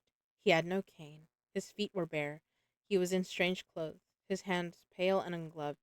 He didn't feel like himself at all. No, that wasn't quite true. He felt like the Kaz he'd been in the weeks after Jordy had died, like a wild animal fighting to survive. Kaz spotted a shoe prisoner lurking at the back of one of the cells. Sesh Uye, Kaz whispered, but if the man recognized the code word, he didn't acknowledge it. Yilbayor? Nothing. The man stared, shout, the man started shouting at him in Shu, and Cass hurried away, past the rest of the cells, then slipped out of the landing and charged down the next level as fast as he could manage. He knew he was being reckless, selfish, but wasn't that why they called him Dirty Hands? No job too risky, no deed too low. Dirty Hands would see the rough work done. He wasn't sure what was driving him. It was possible Pekka Rollins wasn't here. It was possible he was dead. But Kaz didn't believe it. I'd know. Somehow I'd know. Your death belongs to me, he whispered. The swim back from the Reaper's barge had been Kaz's rebirth. The child he'd been had died of firepox. The fever had burned away every gentle thing inside him. Survival wasn't nearly as hard as he thought once he'd left decency behind. The first rule was to find someone smaller and weaker and take what he had. Though small and weak as Kaz was, there was no easy task. He shuffled up from the harbor, keeping to the alleys, heading towards the neighborhood where the Hertzuns had lived. When he spotted a sweet shop, he waited outside, then waylaid a chubby little schoolboy lagging behind his friends. Kaz knocked him down, emptied his pockets, and took his bag of licorice. Give me your trousers, he said. They're too big for you, the boy had cried. Kaz bit him. The boy gave up his trousers. Kaz rolled them in a ball and threw them in the canal, then ran as fast as his weak legs would take him. He didn't want the trousers. He just wanted the boy to wait before he went wailing for help. He knew the schoolboy would huddle in that alley for a long time, weighing the shame of appearing half dressed in the street with the need to get home and tell what had happened. Kaz stopped running when he reached the darkest alley he could find in the barrel. Uh oh. I hope you guys can't hear that. I think Bella. Well, I think Sam is probably giving Bella her medication. Um. Oh. Uh.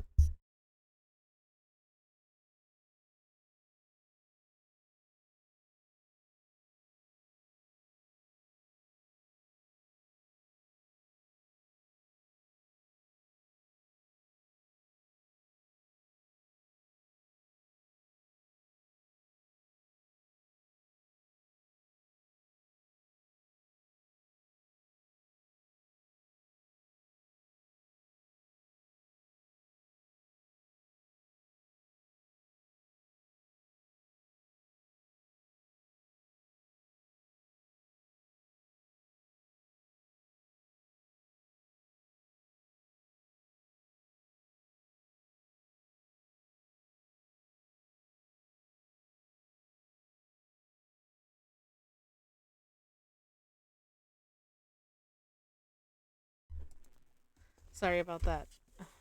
Mom was letting me know about tomorrow's plans. Okay. Kaz stopped running when he reached the darkest alley he could find in the barrel. He crammed all the licorice into his mouth at once, swallowing it in painful gulps, and promptly vomited it up. He took the money and bought a hot roll of white bread. He was barefoot and filthy. The baker gave him a second roll just to stay away. When he felt a bit stronger, a bit less shaky, he walked to East Stave. He found the dingiest gambling dens, one with no sign and just a single lonely lurker out front. I want a job, he said at the door. Don't have any, nub. I'm good with numbers. The man laughed. Can you clean a piss pot? Yes. Well, too bad. We already have a boy who cleans the piss pots. Kaz waited all night until he saw a boy about his age leave the premises. He followed him for 2 blocks, then hit him in the head with a rock. He sat down on the boy's legs and pulled off his shoes, then slashed the soles of his feet with a piece of broken bottle. The boy would recover, but he wouldn't be working any time soon. Touching the bare flesh of his ankles had filled Kaz with revulsion. He kept seeing the white bodies of the Reaper barge, feeling the ripe bloat of Geordie's skin beneath his hands. The next evening, he returned to the den. I want a job, he said, and he'd had one.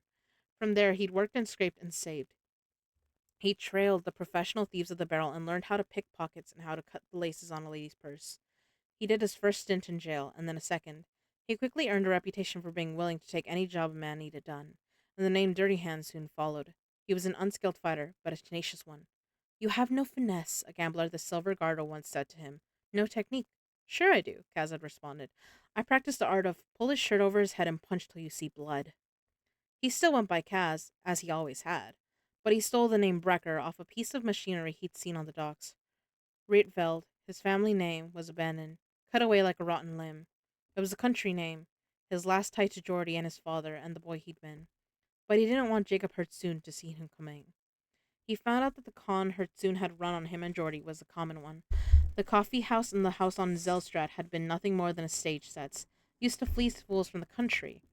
Philip, with his mechanical dogs, had been the roper, used to draw Geordie in, while Margit, Saskia, and the clerks at the trade office had all been shills in on the scam.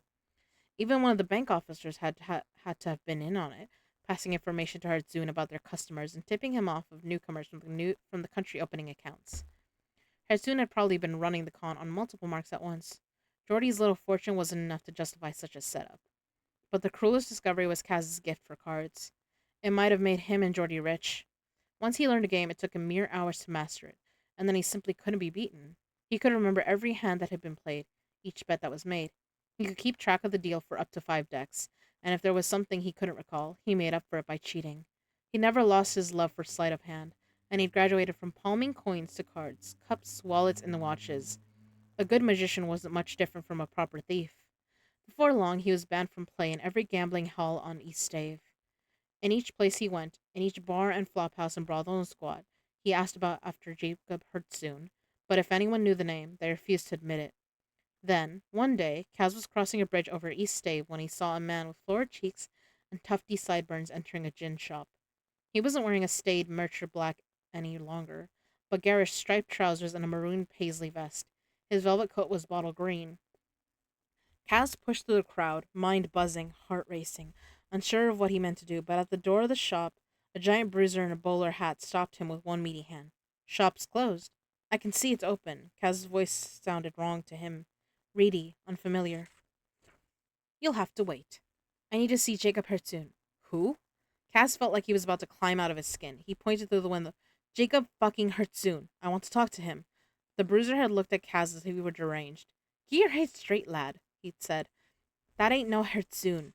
That's Pekka Rollins. Want to get anywhere in the barrel? You'd best learn his name.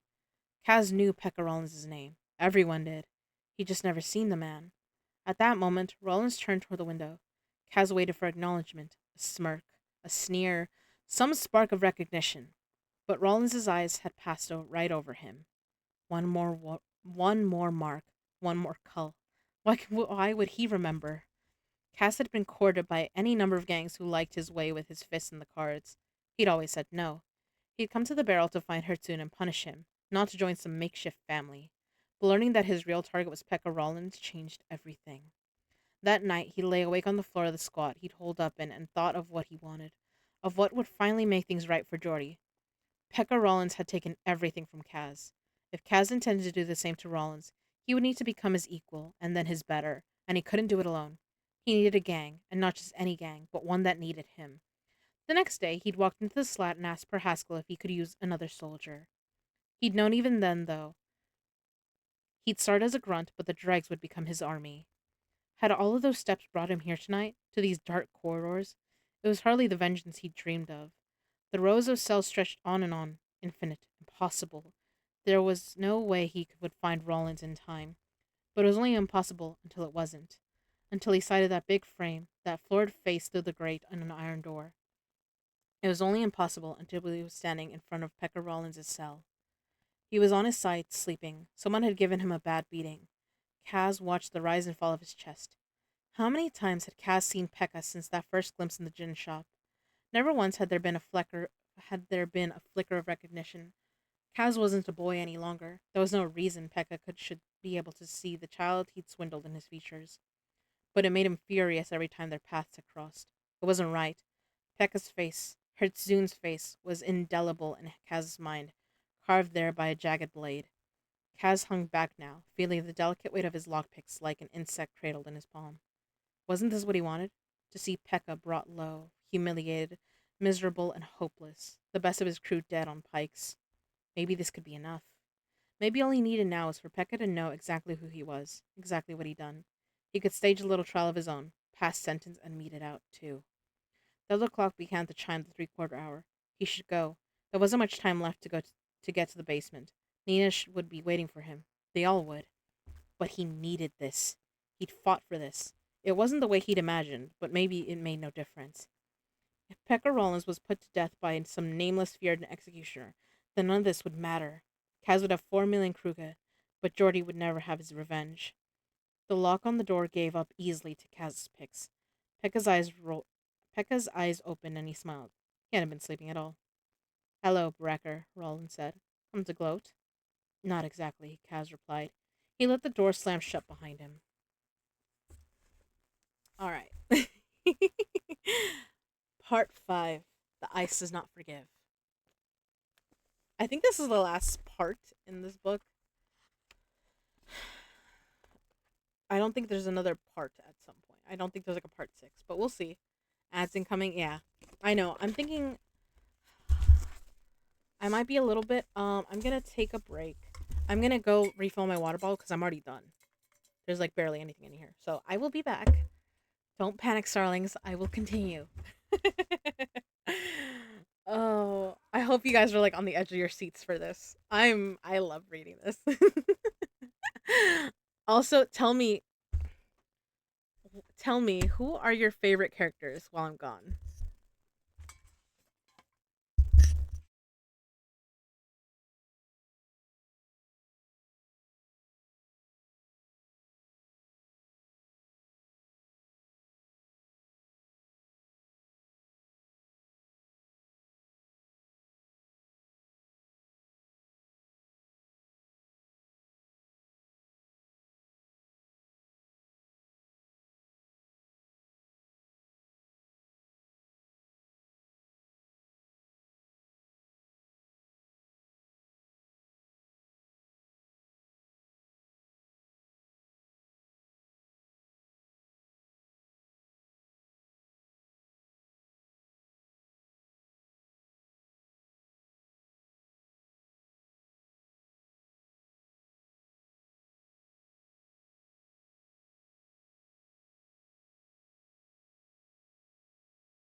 Alright, I'm back, Starlings. Welcome back from the ads. Hi, Thea. How you doing? I'm reading a book tonight. So, hope you get comfy and that you like the book. Alright, so we just got to part 5. The Ice Does Not Forgive. Of Six of Crows. Six of Crows. By Lee Bardugo. Oh, you can't see it. Good, and you? I'm doing good, Thea. I hope you're doing good too. Alright. Chapter 27. Jesper. 8 bells. Where the hell is Kaz? Jesper bounced from foot to foot in front of the incinerator, the dim clang of alarm bells filling his ears, rattling his thoughts. Yellow protocol? Red protocol? He couldn't remember which was which. Their whole plan had been built around never hearing the sound of an alarm. Inej had secured a rope to the roof and dropped down a line for them to climb. Jesper had sent the rest of the rope up with Wylan and Matthias, along with a pair of shears he'd located in the laundry, and a crude grappling hook he'd fashioned from the metal slats of a washboard. Then he'd cleaned the spatter of rain and moisture from the floor of the refuse room, and made sure there was no scraps of rope or other signs of their presence. There was nothing left to do but wait, and panic when the alarm started to ring. He heard people shouting to each other, a hail of stomping boots through the ceiling above. Any minute, some intuitive guard might venture down to the basement. If they found Jesper by the incinerator, the route to the roof would be obvious. He'd be damning not only himself, but the others as well. Come on, Cass, I'm waiting on you. They all were. Nina had come charging into the room only minutes before gasping for breath. Go, she cried. What are you waiting for? You, Jesper shot back. But when he'd asked her where Kaz was, Nina's face had crumpled. I hoped he was with you. She'd vanished up the rope, grunting with effort, leaving Jesper standing below, frozen with indecision. Had the guards captured Kaz? Was he somewhere in the prison fighting for his life? He's Kaz Brecker. Even if they locked him up, Kaz could escape any scale, any cell, any pair of shackles. Jesper could leave the rope for him, pray the rain, and the cooling incinerator was enough to keep the bottom of it from burning away. But if he just kept standing here like a podge, he'd give away their escape route, and they'd all be doomed. There was nothing to do but climb. Jesper grabbed the rope just as Kaz hurtled through the door. His shirt was covered in blood, his dark hair a wild mess. Hurry, he said without preamble. 1,000 questions. What happened? Hello? What just happened? What book are you reading? Hi, we love your voice, Violet. Oh, hi, Treble. Thank you. Um, yes, everyone follow Treble. He's the best. Also follow K Anime K-pop because Darling is the best as well. Um, oh, thank you guys. Yeah, I'm on Six of Crows. We're on chapter shoot 24. I just I just had the page and now I'm like, what am I on? I'm not on chapter 27, Jesper. Uh Christ. Hurry, he said without preamble. 1,000 questions crowded into Jesper's head, but he didn't stop to ask them. He swung out over the coals and started to climb. Rain was still falling and a light patter from above, and he felt the rope tremble as Kaz took hold beneath him. When Jesper looked down, he saw Kaz bracing himself to sling the incinerator doors closed behind them. Jesper put hand over hand, pulling himself up from knot to knot, his arms beginning to ache, the rope cutting into his palms, bracing his feet against the wall of the incinerator when he needed to, then recoiling at the heat of the bricks. How had Inej made this climb with nothing to hold on to? High above, the elder clock's alarm bell still clanged like a drawer full of angry pots and pans. What had gone wrong? Why had Kaz and Nina been separated? And how were they going to get out of this? Jesper shook his head, trying to blink the rain from his eyes, muscles bunching in his back as he rose higher. Thank the saints, he gasped, and Matthias and Wyland grabbed his shoulders and hauled him up the last few feet. He tumbled over the lip of the chimney and onto the roof, drenched and trembling like a half-drowned kitten. Cass is on the rope. Matthias and Wyland seized the rope to pull him up. Take that, depression! Jesper's... What happened? Check my text? Okay, hold on. Oh my gosh. Alright, what happened? I'm like, for a second I'm like, what? Okay, I'm checking my texts.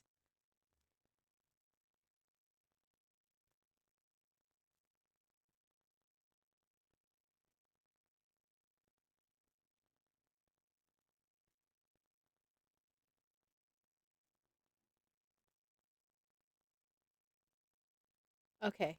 You got it, Trouble. Good luck. I'm sorry about that, though. Hopefully, I can help cheer you up or distract you with this. Fuck. Uh... Kaz is on the rope. Matthias and Wyland seized the rope to pull him up. Jesper wasn't sure how much Wyland was actually helping, but he was certainly working hard. They dragged Inej Kaz they dragged Kaz out of the shaft. He flopped onto his back, gulping air. Where's Inej? He pounded. Where's Nina? Already on the embassy roof, said Matthias. Leave this rope and take the rest, Kaz said. Let's move. Matthias and Wyland tossed the incinerator rope into the grimy heap and grabbed two clean coils. Jesper took one and forced himself to his feet. He followed Kaz to the lip of the roof where Inej had secured a tether that ran from the top of the prison to the embassy sector roof below. Someone had rigged up a sling for those without the Wraith's particular gift for flouting gravity. Thank the saints, Jel and your Auntie Eva, Jesper said gratefully, and slid down the rope, followed by the others. The roof of the embassy was curved, probably to keep the snow off, but it was a bit like walking on a humped back of an enormous whale. It was also decidedly more porous than the prison roof. It was pocked with multiple points of entry vents, chimneys, small glass domes designed to let in light. Nina and Nej were tucked up against the base of the biggest dome, a filigreed skylight that overlooked the embassy's entry rotunda. It didn't offer much shelter from the dwindling rain, but should any of the guards on the ring wall turn their attention away from the approach road and onto the rooftops of the court, the crew would be hidden from view. Nina had Inej's feet in her lap. I can't get all the rubber off her heels, she said as she saw them approaching. Help her, said Kaz. Me? Jesper said. You don't mean do it. Jesper crawled over to get a better look at Inej's blistered feet, keenly aware of Kaz tracking his movements. Kaz's reaction the last time Inej was injured had been more than a little disturbing, though this wasn't nearly as bad as the stab wound, and this time Kaz didn't have the black tips to blame. Jesper focused on the particles of rubber, trying to draw them away from Inej's flesh the same way he'd extracted ore from the prison bars. Inej knew his secret, but Nina was gaping at him. You're a fabricator? Would you believe me if I said no? Why didn't you tell me? You never asked, he said lamely. Jesper, just leave it alone, Nina. She pressed her lips together, but he knew this wasn't the last he'd hear of it. He made himself refocus on Inej's feet. Saints, he said. Inej grimaced. That bad? No, you just have really ugly feet. Ugly feet that got you on this roof. But are we stuck here? Asked Nina. The elder clock ceased its ringing, and its silence that followed. She shut her eyes in relief. Finally. What happened at the prison? Wyland said, that panicked crackle back in his voice. What triggered the alarm? I ran into two guards, said Nina. Jesper glanced up from his work. You didn't put them down? I did, but one of them got off a few shots. Another guard came running. That was when the bell started. Damn, so that's what set off the alarm? Maybe, said Nina. Where were you, Kaz? I wouldn't have been in the stairwell if I hadn't wasted time looking for you. Why didn't you meet me on the landing? Kaz was peering down through the glass of the dome. I decided to search the cells on the fifth floor, too. They all stared at him. Jesper felt his temper beginning to fray. What the hell is this, he asked. You take off before Matthias and I get back. Then you just decide to expand your search and leave Nina thinking you're in trouble. There was something I needed to take care of. Not good enough. I had a hunch, Kaz said. I followed it. Nina's expression was pure disbelief. A hunch? I made a mistake, growled Kaz. All right? No, said Inej calmly. You owe us an explanation. After a moment, Kaz said, I went looking for Pekka Rollins. A look passed between Kaz and Inej that Jesper didn't understand. Take that, depression! Your voice is smoothing, so yes, thank you. Aw. And she's calling me love y'all and Violet. Keep using that amazing voice of yours. Good night, everyone. Become a voice actor, damn it. Okay, good night. I would love to, Treble. I don't know if it's that easy. Have you read any books from Mary Higgins Clark? I have not. But yeah, like, drop the recommendation, Thea. What kind of book is it? Also, there was someone here earlier that I wanted to follow. Let me do that before, like, uh, there we go. Before, like, it gets lost to the thingies. But yeah. I would love to travel. I don't know that it's that easy. I will certainly try. I am definitely interested in becoming a voice actress or an audiobook reader. I guess that's why I'm practicing with y'all, because I feel comfy with y'all. So yeah, check her out. Okay. Do you have like a book that you would recommend from her? Or what kind of books does she write? Because I typically go for fantasy or like mystery. I think are the types of books I usually go. But yeah, a look passed between Kaz andNej that Jesper didn't understand. There was knowledge in it that he'd been locked out of. For saint's sake, why? Asked Nina. I wanted to know who in the dregs leaked information to him. Jesper waited. And? I couldn't find him. What about the blood on your shirt? Matthias asked. Run in with the guard. Jesper didn't believe it. Kaz ran a hand over his eyes. I screwed up. I made a bad call, and I deserve the blame for it. But that doesn't change our situation. What is our situation? Nina asked Matthias. What will they do now? The alarm was yellow protocol, a sector disturbance. Jesper pushed at his temples. I don't remember what that means. Oop, why did the page stick together? My guess is that they think someone's attempting a prison break. The sector is already sealed off from the rest of the ice court. So they'll authorize a search, probably trying to figure out who's missing from the cells. They'll find the people we knocked out in the women's and men's holding areas, said Wylan. We need to get out of here. Forget Bo Yell Blair. Matthias cut a dismissive hand through the air. It's too late. If the guards think there's a prison break in progress, the checkpoints will be on high alert. They're not going to let anyone just walk through. We could still try, said Jesper. We get Inej's feet patched up. She flexed and then stood, testing her bare soles on the gravel. They feel all right. My calluses are gone, though. I'll give you an address where you can mail your complaints, Nina said with a wink. Okay, the wraith is ambulatory, Jesper said, rubbing a sleeve over his damp face. The rain had faded away to a light mist. We find a cozy room to bash some partygoers on the head and waltz out of this place decked in their finest. Past the embassy gate and two checkpoints, Matthias said skeptically. They don't know anyone escaped their prison sector. They saw Nina and Kaz, so they know people are out of their cells. But the guards at the checkpoint are going to be looking for hoodlums in prison clothes, not sweet-smelling diplos in fancy dress. We have to do this before they get wise to the fact that 6 people are on the loose in the outer circle. Forget it, said Nina. I came here to find Boyel Bayer, and I'm not leaving without him. What's the point, said Wyland. Even if you manage to get to the White Island and find Yul Bayer, we'll have no way out. Jesper's right. We should go now while we still have a chance. Nina folded her arms. If I have to cross the White Island alone, I will. That may not be an option, said Matthias. Look. They gathered around the base of the glass dome. The rotunda below was a mass of people, drinking, laughing, greeting each other, a kind of raucous party before the celebrations on the White Island. As they watched, a group of new guards pushed in the room, trying to form the crowd into lines. They're adding another checkpoint, Matthias said. They're going to review everyone's identification again before they allow people access to the glass bridge. Because of yellow protocol? Asked Jesper. Probably. A precaution. It was like seeing the last bit of their luck drain from a glass. Then that decides it, said Jesper. We cut our losses and try to get out now. I know a way, Nash said quietly. They all turned to look at her. The yellow light from the dome pooled in her dark eyes. We can get through the checkpoint and onto the White Island. She pointed below to where 2 groups of people had entered the rotunda from the gatehouse courtyard and were shaking the mist from their clothes. The girls from the House of the Blue Iris were easily identified by the color of their gowns and the flowers displayed in their hair and at their necklines, and no one could mistake the men of the anvil. Extensive tattoos on proud display, arms bare despite the chilly weather. The West Dave delegations have started to arrive. We can get in. Inej, said Kaz. Nina and I can get inside, she continued. Her back was straight, her tone steady.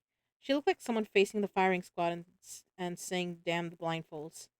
We enter with the menagerie. I'm reading Where Are the Children. Mary Higgins Clark is known as the undisputed queen of suspense. Ooh, okay. I definitely will have to look into her. Okay. I will. I'm going to take a picture of that. Hold on.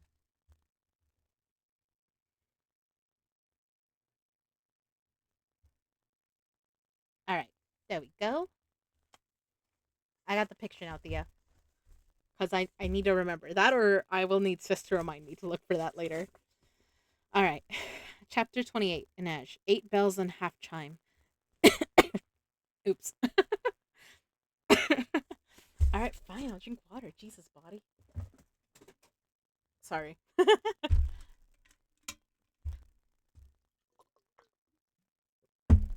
Also, I saw during my break that Bella has the cone of shame on, and she does not look happy. She's upset. I feel bad for her, but like, she needs it, or else she's not gonna get better. The poor Missy. I love her. All right. Chapter 28, Inej. 8 bells and half chime. Kaz was watching her intently, his bitter coffee eyes glittering in the light from the domes. You know those costumes, she said. Heavy cloaks, hoods. That's all the Fjerdans will see. A Zemeni fawn, a Kayla Schmer. She swallowed and forced the next word past her lips. A Suli lynx. Not people, not even really girls, just lovely objects to be collected. I've always wanted to tumble a Zemeni girl, a customer would whisper. A Kalish girl with wet red hair. A Suli girl with burnt caramel skin. It's a risk, said Kaz. What job isn't? Kaz, how are you and Matthias going to get through? Asked Nina. We might need you for locks. And if things go bad on the island, I don't want to be stranded. I doubt you can pass yourselves off as members of the menagerie. That shouldn't be a problem, said Kaz. Helvar's been holding out on us. Have you? Asked Inej. It's not. Matthias dragged a hand over his cropped hair. How do you know these things, Demjin? He growled at Kaz. Logic. The whole ice court is a masterpiece of fail-safes and doubled systems. The glass bridge is impressive, but in an emergency, there would have to be another way to get reinforcements to the White Island to get the royal family out. Yes, said Matthias in exasperation. There's another way to the White Island, but it's messy, he glanced at Nina, and it certainly can't be done in a gown. Hold on, Jesper interrupted. Who cares if you can all get onto the White Island? Let's say Nina sparkles Yulbayur's location out of some Fjerdan higher up, and you get him back here. We'll be trapped. By then, the prison guards will have completed their search and are going to know 6 inmates got out of their sector somehow. Any chance we have of making it through the embassy gates and the checkpoints will be gone. Kaz peered past the dome to the embassy's open courtyard and the ring wall gatehouse beyond. Wylan, how hard would it be to disable one of those gates? To get it to open? No, to keep it closed. You mean break it? Wylan shrugged. I don't think it would be too difficult. I couldn't see the mechanisms when we entered the prison gate, but from the layout, I'm guessing it's pretty standard. Pulleys, cogs, some really big screws. Well, yes, and a sizable winch. The cables wrap around it like a big spool, and the guards just turn it with some kind of handle or wheel. I know how a winch works. Can you take one apart? I think so, but it's the alarm system the cables are attached to that's complicated. I doubt I could do it without triggering Black Protocol. Good, said Kaz. Then that's what we'll do. Jesper held up a hand. I'm sorry, isn't Black Protocol the thing we want to avoid at all costs? I do seem to remember something about certain doom, said Nina. Not if we use it against them. Tonight, most of the court security is concentrated on the White Island and right here at the embassy. When Black Protocol sounds, the glass bridge will shut down, trapping all those guards in the island along with the guests. What about Matthias's route off the island? Asked Nina. They can't move a major force that way, Matthias conceded. At least, not quickly. Kaz gazed out at the White Island, head tilted, eyes slightly unfocused. Scheming faced, Inej murmured. Jesper nodded, definitely. She was going to miss that look. 3 gates in the ring wall, Cass said. The prison gate is already locked up tight because of Yellow Protocol. The embassy gate is the bottleneck crammed with guests. The Fjordans aren't going to get troops through there. Jesper, that just leave the gates in the Druskeli sector for you and Wyland to handle. Use it to engage Black Protocol, then wreck it. Break it. Break it badly enough that the guards who manage to mobilize can't get out to follow us. I'm all for locking the Fjordans in their own fortress, said Jesper. Truly. But how do we get out? Once we trigger Black Protocol, you guys will be trapped in the island and we'll be trapped in the outer circle. We have no weapons and no demo materials. Kaz's grin was sharp as a razor. Thank goodness we're proper thieves. We're going to do a little shopping, and it's all going on Fjerda's tab. And as she said, let's start with something shining. Beside the big glass dome, Kaz laid out the details of what he had in mind. If the old plan had been daring, it had at least been built on stealth. The new plan was audacious, maybe even mad. They wouldn't just be announcing their presence to the Fjordans, they'd be trumpeting it. Again, the crew would be separated, and again, they would time their movements to the chiming of the elder clock. But now there would be even less room for error.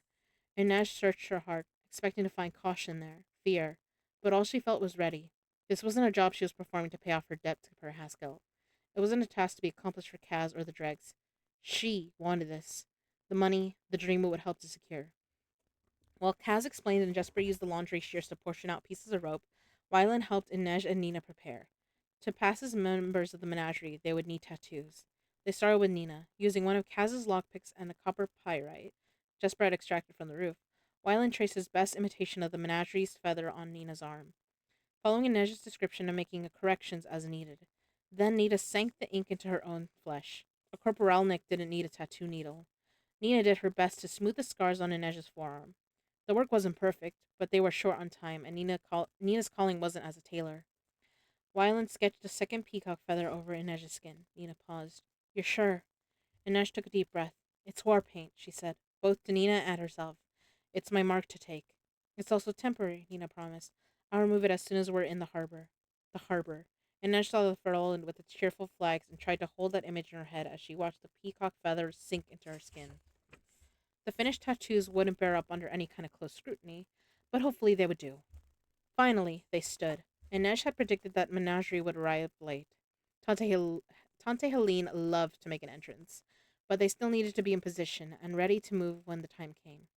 And yet, they hesitated, the knowledge that they might never see each other again, that some of them, maybe all of them, might not survive this night hung heavy in the air. A gambler, a convict, a wayward son, a lost Grisha, a silly girl who had become a killer, a boy from the barrel who had become something worse. Inej looked at her strange crew, barefoot and shivering in their soot-stained prison uniforms, their features limed by the golden light of the dome, softened by the mist that hung in the air. What bound them together? Greed? Desperation?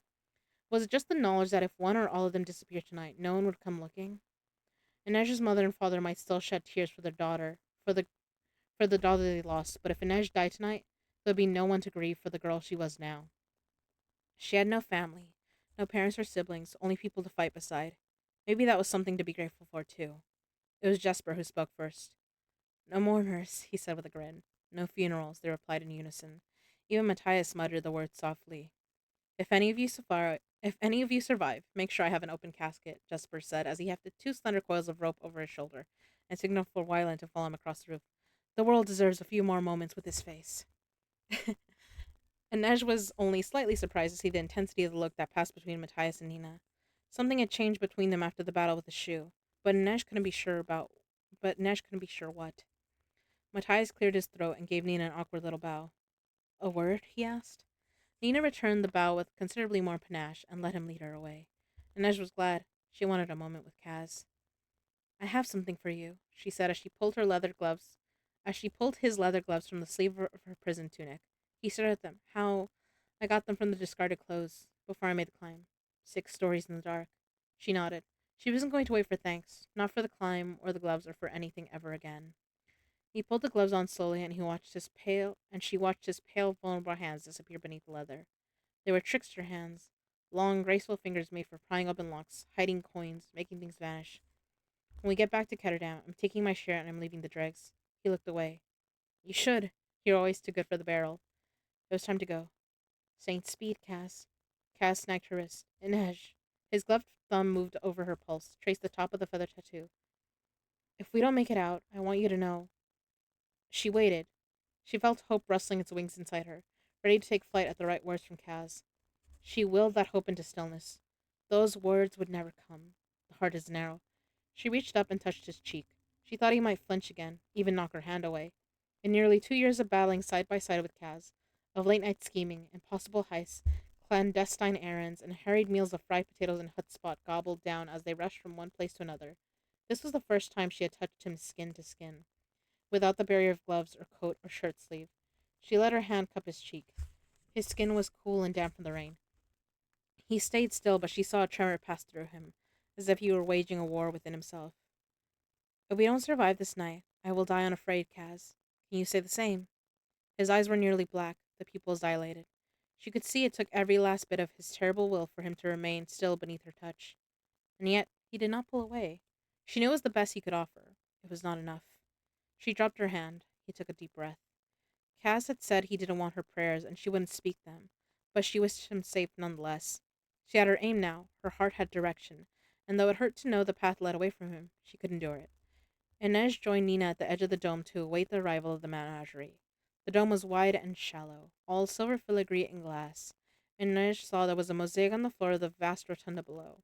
It appeared in brief flashes between partygoers, 2 wolves chasing each other, destined to move in circles for as long as the ice court stood. The guests entering through the grand archway were being shepherded into the rooms off the rotunda in small groups to be searched for weapons. Inej saw the guards emerge with little piles of brooches, porcupine quills, even sashes that Inej assumed must contain metal or wire. You don't have to do this, said Nina. You don't have to put those silks on again. I've done worse. I know. You scaled 6 stories of hell for us. That's not what I meant. Nina paused. I know that too. She hesitated and said, Is the hall so important to you? Inez was surprised to hear what sounded like guilt in Nina's voice. The little clock began to chime 9 bells. Inez looked down at the wolves chasing each other around the rotunda floor. I'm not sure why I began this, she admitted, but I know why I have to finish. I know why fate brought me here, why it placed me in the path of this prize. She was being vague, but she wasn't ready to speak the dream that had ignited in her heart. A crew of her own, a ship under her command, a crusade. It felt like something that was meant to be kept secret, a new seed that might grow to something extraordinary if it wasn't forced to bloom too soon. She didn't even know how to sail, and yet a part of her wanted to tell Nina all of it. If Nina didn't choose to go back to Ravka, a heartrender would be an excellent addition to her crew. They're here, Nina said. The girls in the menagerie entered through the rotunda doors in a wedge formation, their gowns glittering in the candlelight, the hoods of their capes shadowing their faces. Each hood was fashioned to represent an animal: a Zemeni fawn with soft ears and delicate white spots, a Kalish mare with an auburn topknot, a shoe serpent with beaded red scales, a Refkin fox, a leopard from the southern colonies, a raven, an ermine, and of course the Suli lynx. The tall blonde girl who played the role of the Fjordan wolf in silvery furs was notably absent. They were met by uniformed female guards. I don't see her, said Nina. Just wait. The peacock will enter last. And sure enough, there she was. Helene Van Houten, shimmering in teal satin, an elaborate ruff of peacock feathers framing her golden head. Settle, said Nina. Settle doesn't sell in the barrel. Inej gave a high, trilling whistle. Jesper's whistle came back from somewhere in the distance. This is it, Inej thought. She'd, sh- she'd shoved, and now the boulder was rolling down the hill. Who knew what damage it might do and what might be built on the rubble? Nina squinted down through the glass. How does she keep from collapsing under the weight of those diamonds? They can't possibly be real. Oh, they're real, said Inej. Those jewels had been purchased with the sweat and blood and sorrows of girls like her. The guards divided the members of the menagerie into three groups, while Helene was escorted separately. The peacock would never be expected to turn out her clothes and lift her skirts in front of her girls. Them, Inej said, pointing to the group that included the Suli Lynx and Kalish Mare. They were heading to the doors on the left of the rotunda. As Nina tracked the group with her eyes, Inej moved over the roof, following their trajectory. Which door? She called. Third on the right, Nina said. Inej moved to the nearest air duct and lifted the grate. It would be a tight squeeze for Nina, but they'd manage. She slid down into the ventilation duct, crouching and moving along the narrow shaft between rooms. Behind her, she heard a grunt and then a loud whump as Nina hit the bottom of the shaft like a sack of laundry. Inej winced. Hopefully, the noises of the crowd below would lend them cover, or maybe the ice court had really big rats. They crawled along, peering into vents as they went. Finally, they were looking down into some kind of small meeting room that had been commandeered for the purpose of guards searching guests. The exotics had removed their capes and laid them on the long oval table. One of the blonde guards was patting the girls down, feeling along the seams and hems of their costumes, and even poking fingers into their hair, while the other guard kept watching with her hand resting on her rifle. She looked ill at ease with the gun. Nesh knew Fjordans didn't let women serve in the army in a combat capacity. Maybe the female guards had been conscripted from some other unit. And Nej and Nina waited until the guards had finished searching the girls, their capes, and their little beaded purses. Ben tirer, one of the guards said as they exited the room to let the menagerie girls set themselves to rights. 5 minutes, translated Nina in a whisper. Go, said Inej. I need you to move. Why? Because I need a clear line of sight, and right now all I can see is your ass. Inej wiggled forward so Nina had a better view through the vent, and a moment later, she heard four soft thuds as the menagerie girls collapsed on the dark blue carpet. Quickly, she wrenched the grate loose and dropped onto the shiny surface of the table. Nina tumbled down after her, landing in a heap. Sorry, she moaned as she dragged herself upright. Inej almost laughed. You're very graceful in battle, just not when you're plummeting. Missed that day in school. They stripped the Suli and the Kalish girl down to their underclothes. They bound all the girls' wrists and ankles with cords from the curtains and gagged them with torn pieces of their prison clothes. Clock is ticking, said Inej. Sorry, Nina whispered to the Kalish girl. Inej knew that ordinarily Nina would have used pigments to alter her own hair color, but there simply wasn't time. Nina bled the girl's bright red color directly from the strands of her hair into Nina's own, leaving the poor Kalish with a mop of white waves that looked vaguely rusty in places, and Nina with hair that wasn't quite Kalish red. Nina's eyes were green and not blue, but that kind of tailoring couldn't be rushed, so they'd have to do. She took white powder from the girl's beaded bag and did her best to pale her skin. As Nina worked, Inez dragged the other girls into a tall silverwood cabinet on the fur wall, arranging their limbs so that there would be room for the Kalish. She felt a stab of guilt as she made sure the Zuli girl's gag was secure. Tante Helene must have bought her to replace Inej. She had the same bronze skin, the same thick sheaf of dark hair. She was built differently, though, soft and curving instead of lean and angular. Maybe she'd come to Tante Helene of her own free will. Maybe she'd chosen this life. Inej hoped that was true. Saints protect you, Inej whispered to the unconscious girl. A rap came at the door and a voice spoke in Furian. They need the room for the next girls, Nina whispered. Inej and Nina shoved the Kalish into the cupboard and managed to get the door closed and locked, then yanked on their costumes. Inej was glad she didn't have time to dwell on the unwelcome familiarity of the silks on her skin, the horrible tinkling of the bells on her anklets. They swept on their capes and took a quick glance in the mirror. Neither of their costumes fit properly. Inej's purple silks were far too loose, and as for Nina, what the hell is this supposed to be? She asked, looking down at herself. The plunging gown barely covered her substantial cleavage and clung tightly to her buttocks. It had been wrought to look like blue-green scales, giving way to a shimmering chiffon fan. Maybe a mermaid, suggested Inej, or a wave. I thought it was a horse. Well, they weren't going to put you in a dress of hooves. Nia smoothed her hands over the ridiculous costume. I'm about to be very popular. I wonder what Matthias would have to say about that outfit. He wouldn't approve. He doesn't approve of anything about you, but when you laugh, he perks up like a tulip in fresh water. Nina snorted. Matthias, the tulip. The big, brooding yellow tulip. Are you ready? Are you ready? Nina asked as they pulled the hoods far down over their faces. Yes, Inej said, and she meant it.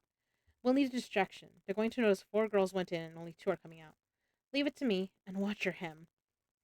As soon as they opened the door to the hallway, the guards were waving them over impatiently. Beneath her cape, Nina flicked her fingers hard. One of the guards bleated as her nose began to gush blood down the front of her uniform in absurdly forceful gouts. The other guard recoiled, but in the next instant she clutched her stomach.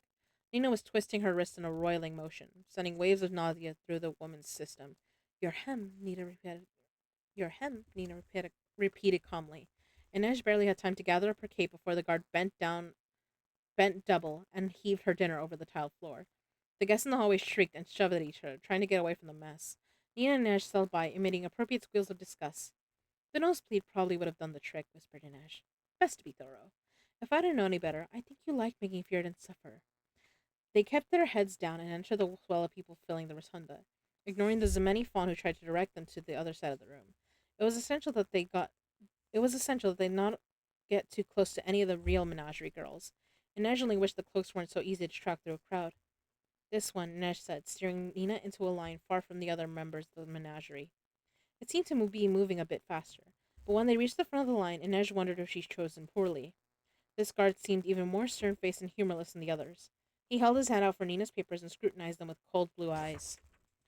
This description says you have freckles, he said in Kirch. I do, said Nina smoothly. They're just not visible right now. Want to see?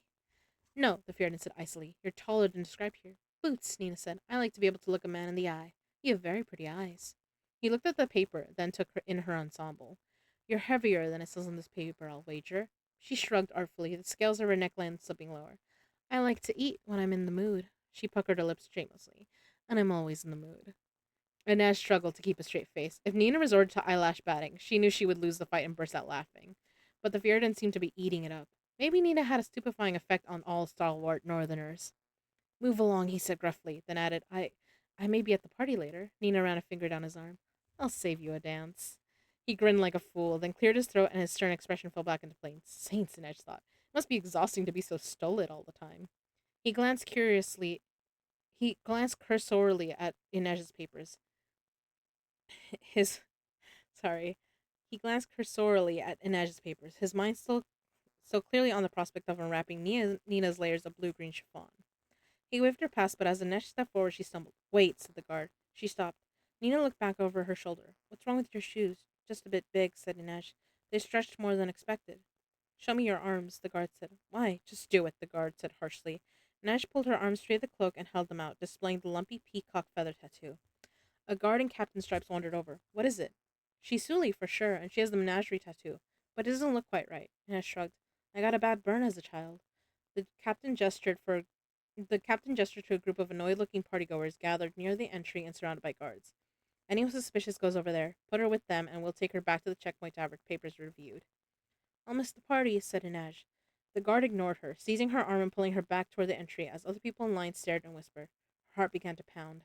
Nina's face was frightened, pale even beneath her powder. But there was nothing Inej could say to reassure her. She gave her the briefest nod. Go, she thought silently. It's up to you now. Okay. Oh, what? No card reading? Why? Well, because I'm reading, so I took down all of my usual sound alerts and all that to avoid getting interrupted. I'm sorry, Thea. I can read I can read your fortune at the end of stream though. Oops, sorry. Also, again, my starlings hydrate. Okay, and streamer hydrate. Thank you. Thea, story time. Yes, it's story time.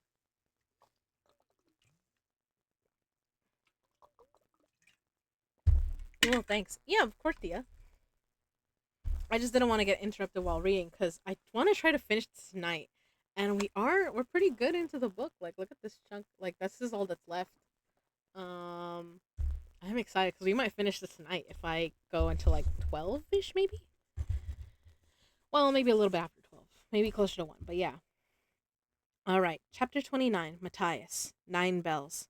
What if I say no, Brecker? It was mere posturing. Matthias knew that. The time for protest had long passed. They were already jogging down the gentle slope of the embassy roof toward the Druskelly sector, Wyland panting from exertion, Jesper loping along with ease, and Brecker keeping pace despite his crooked gait and lack of cane. But Matthias disliked how well this slow thief could read him. Sorry. Oh, I'm so glad you're loving the story. Till 5. Eli, no. I can't be up till 5. I will fall apart. My eyes will fall out of my head. My throat will not work. I will lose my voice if I kept reading till 5. But like till like 1 maybe. We'll see.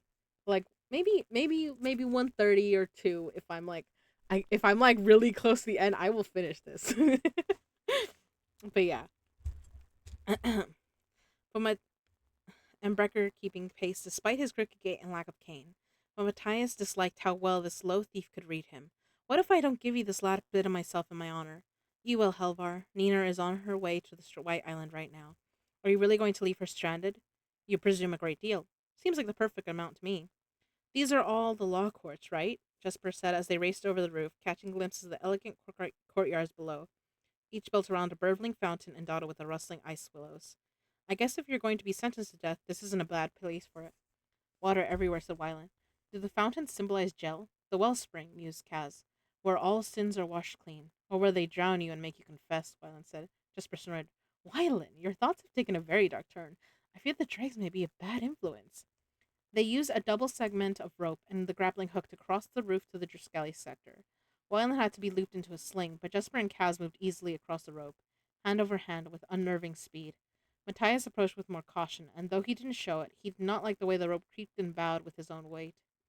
The others pulled him onto the stone of the Druskelly roof, and as Matthias stood, he was struck by a wave of vertigo. More than any place in the ice court, more than any place in the world, this felt like home to him. But it was home turned on its head, his life viewed at the wrong angle. Peering into the dark, he saw the massive pyramid skylights that marked the roof. He had the disconcerting sense that if he looked through the glass, he would see himself running drills in the training rooms, seated at the long table in the dining hall. In the distance, he heard the wolves barking and yapping in their kennel by the gatehouse, wondering where their masters had gone for the night. Would they recognize him if he approached with an outstretched hand? He wasn't sure he recognized himself. On the northern ice, his choices had seemed clear. But now, his thoughts were muddled with these thugs and thieves, with Inej's courage and Jesper's daring, and with Nina, always Nina. He couldn't deny the relief he'd felt when she'd emerged from the incinerator shaft, disheveled and gasping, frightened but alive. When he and Wyland had pulled her out of the flue, he'd had to force himself to let her go. No, he would not look through those skylights. He could afford no more weakness, especially on this night. It was time to move forward. They reached the lip of the roof overlooking the ice moat.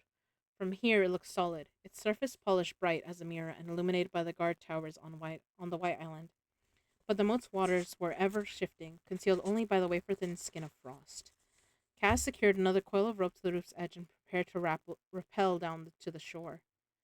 You know what to do, he said to Jesper and Wyland. 11 bells, not before. When have I ever been early? Asked Jesper. Kaz braced himself for the descent and vanished over the side. Matthias followed, hands gripping the rope, bare feet pressed against the wall. When he glanced up, he saw Wyland and Jesper gazing down at him, but the next time he looked, they were gone. The shore surrounding the ice moat was little more than a slender, slippery rind of white stone. Kaz perched there, pressed against the wall and frowning out at the moat. How do we cross? I don't see anything. Because you are not worthy. I am also not nearsighted. There's nothing there. Matthias began edging along the wall. Uh, Matthias began edging along the wall, running his hand over the stone at hip level. On Hring Kale, the Druskelly finished our initiation, he said. We go from aspirant to novice Druskelly in the ceremony as the sacred ash, where the tree talks to you. Matthias resisted the urge to shove him into the water, where we hope to hear the voice of Gel. But that's the final step. First, we have to cross the ice moat undetected. If we are judged worthy, Gel shows us the path. In truth, Elder Skelly simply passed the secret of the crossing along to aspirants they wished to see enter the order. It was a way of culling the weak or those who had simply not meshed successfully with the group. If you'd made friends, if you'd proven yourself, then one of the brothers would take you aside and tell you that on the night of the initiation, you should go to the shore of the ice moat and run your hand along the wall of the Druskelly sector. At its center, you would find an etching of a wolf that marked the location of another glass bridge. Not grand and arching like the one that spanned the moat from the embassy wing, but flat, level, and only a few feet wide. It lay just under the frozen skin of the surface, invisible if you didn't know to look for it. Commander Brum himself had been the one to tell Matthias how to find the secret bridge, as well as the trick for crossing it undetected. It took Matthias 2 passes along the wall before his fingers found the carved lines of the wolves. He rested his hand there briefly, feeling the tradition that connected him to the Order of the Druskelli, as old as the ice court itself. Here, he said. Cass shuffled over and squinted across the moat. He leaned out and Matthias yanked him back. He pointed to the guard towers on the top of the wall surrounding the White Island. You'll be visible, he said. Use this. He scraped his hand along the wall and his palm came away white.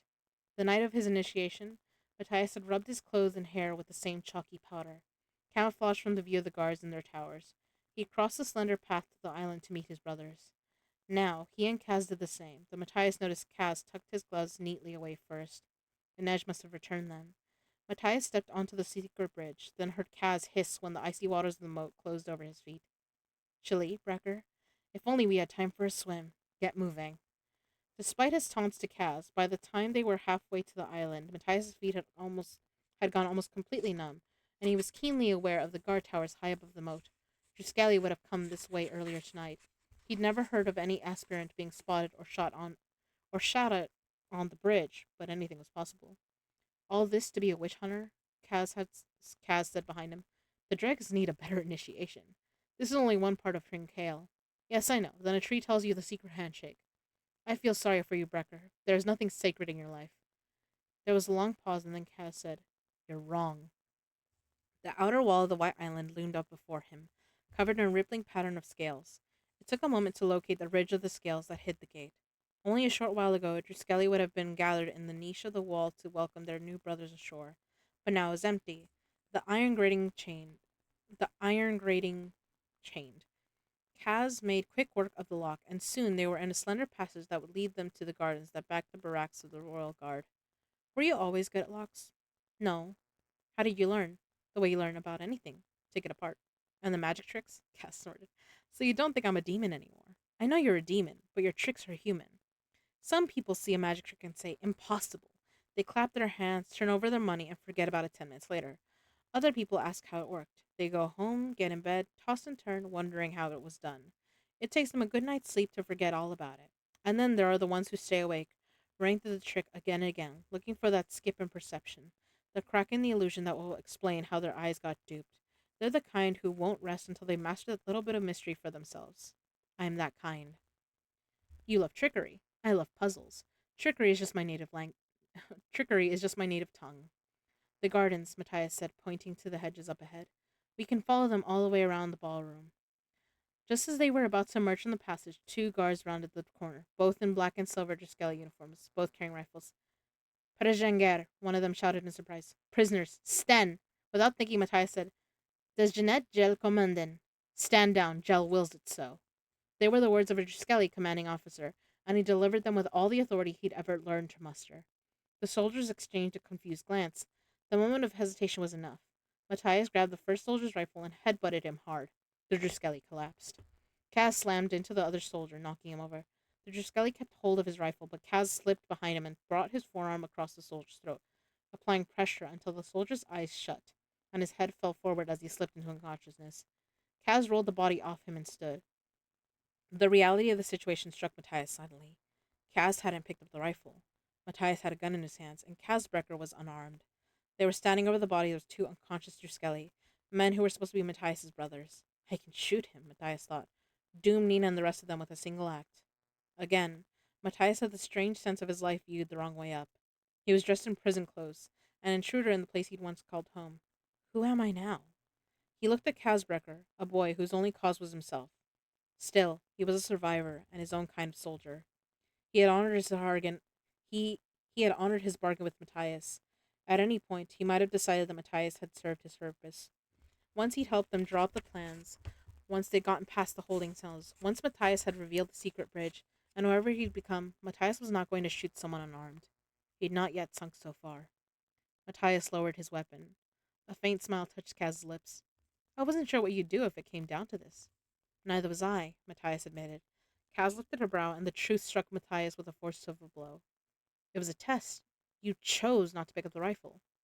I needed to be sure you were really with us. All of us. How did you know I wouldn't shoot? Because, Matthias, you stink of decency. You're mad. Do you know the secret to gambling, Helvar? Kaz brought his good foot down on the butt of the fallen soldier's rifle. The gun flipped up. Kaz had it in his hands and pointed it at Matthias in the space of a breath. He'd never been in any danger at all. Cheat. Now, let's clean up and get those uniforms on. We have a party to go to. One day he'll run out of tricks, Jemjin. You'd better hope it's not today. We'll see what then. We'll see what this night brings, Matthias thought as he bent to the task. Trickery is not my native tongue, but I may learn to speak it yet.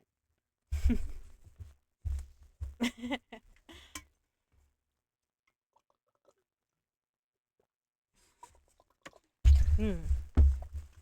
Hold on. I gotta I gotta lower the my space heater.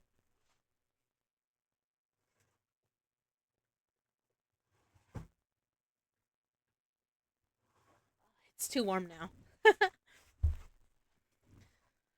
All right.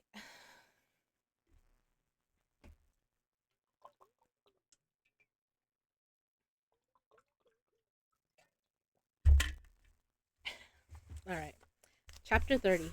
Jesper. 9 bells and quarter chime. Jesper knew he should be mad at Kaz for going after Pekka Rollins and blowing their first plan to bits, and for pushing them into deeper danger with this new scheme.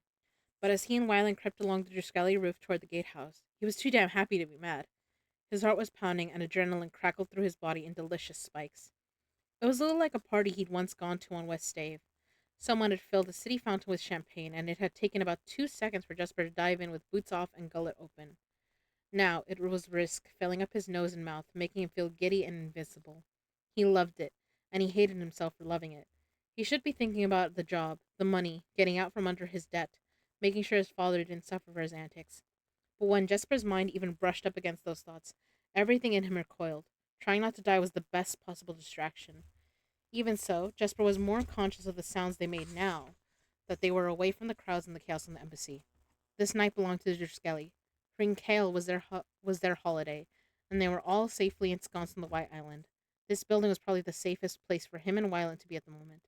But the silence here seemed weighted, sinister.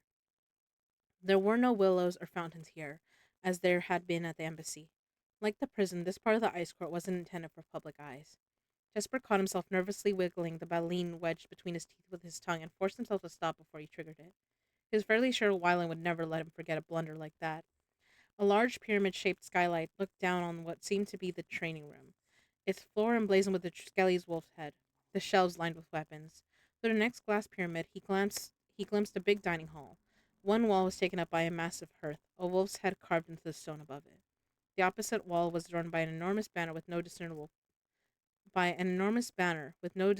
pattern, a patchwork of slender strips of cloth, mostly red and blue, but some purple too. It took Jesper a moment to understand what he was seeing. Saints, he said, feeling a little sick.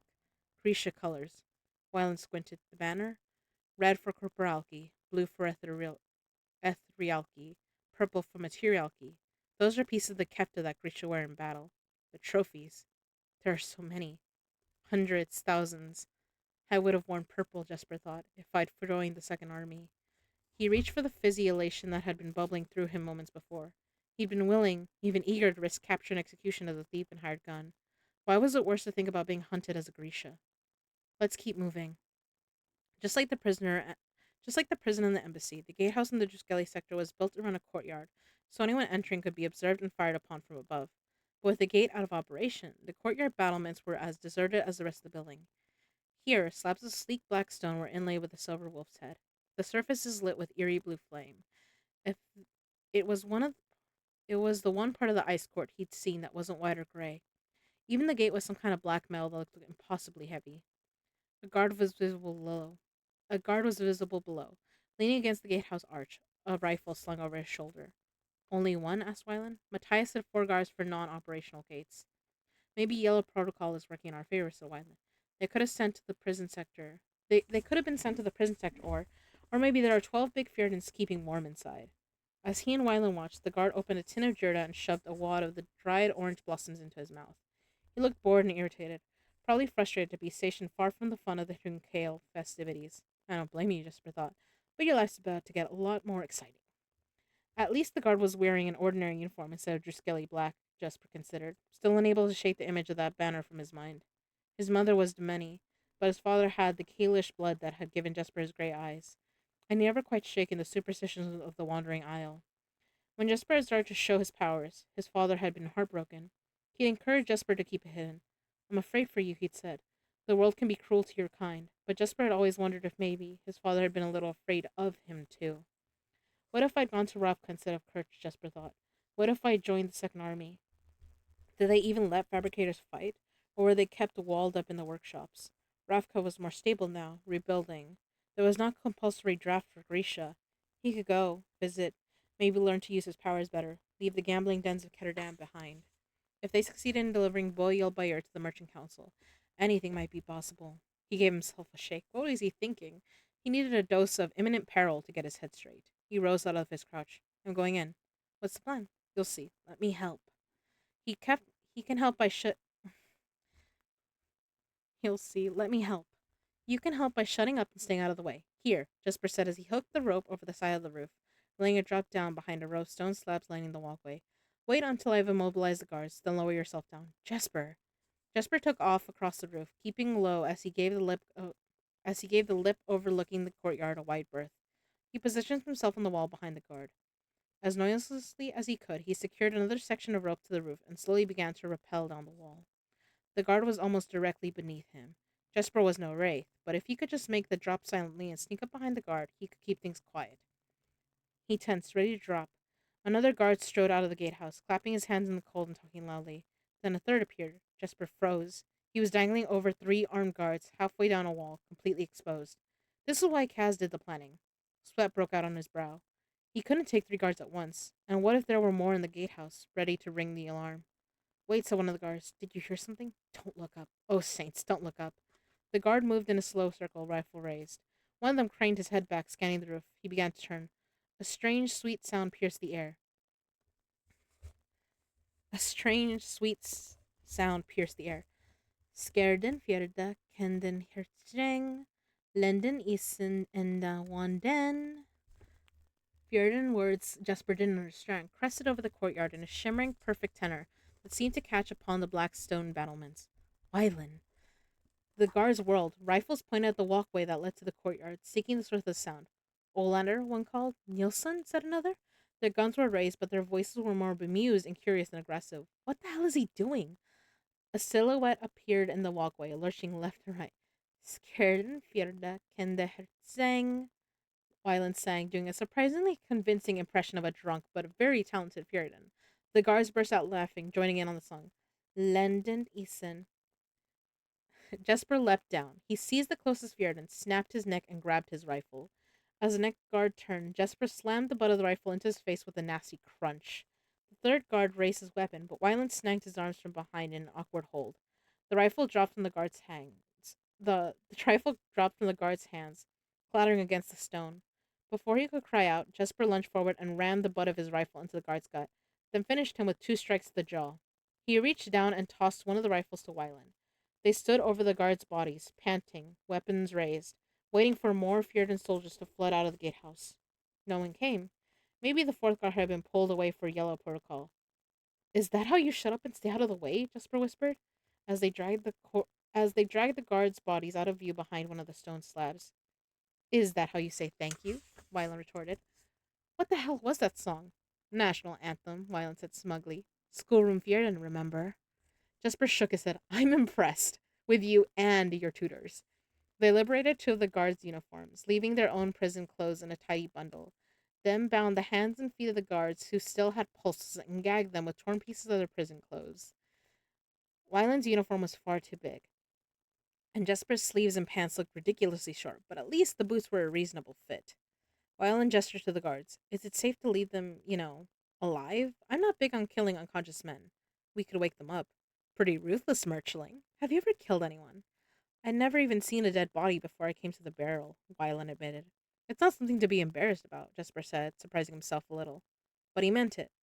Wyland needed to learn to take care of himself, but it would be nice if he could do it without getting on friendly terms with death. Make sure the gags are tight. They took the extra precaution of securing the bound guards to the base of a stone slab. The poor nubs would probably be discovered before they managed to get loose. Let's go, Jesper said, and they crossed the courtyard to the gatehouse. There were doors on the right and left of the arch. They took the right, climbing the stairs cautiously. Though Jesper didn't think anyone would be lying in wait, some guard might be charged with protecting the gate mechanisms at all cost. But the room above the arch was empty, lit only by a lantern and set on a low table where a book lay open next to a little pile of whole walnuts and cracked shells.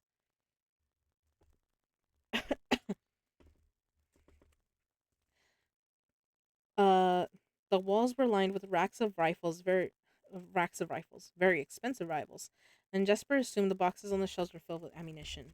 No dust anywhere. Tidy Fierdens. Uh, I will be right back because it looks like the ads are gonna go. I'm sorry, I have 3 minute ads every hour. Um, I will be right back when when they go off because I have like a page left of this chapter, but I don't think I was gonna read it fast enough for the before the ad hit. So I will be back.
No, no, I would never do that.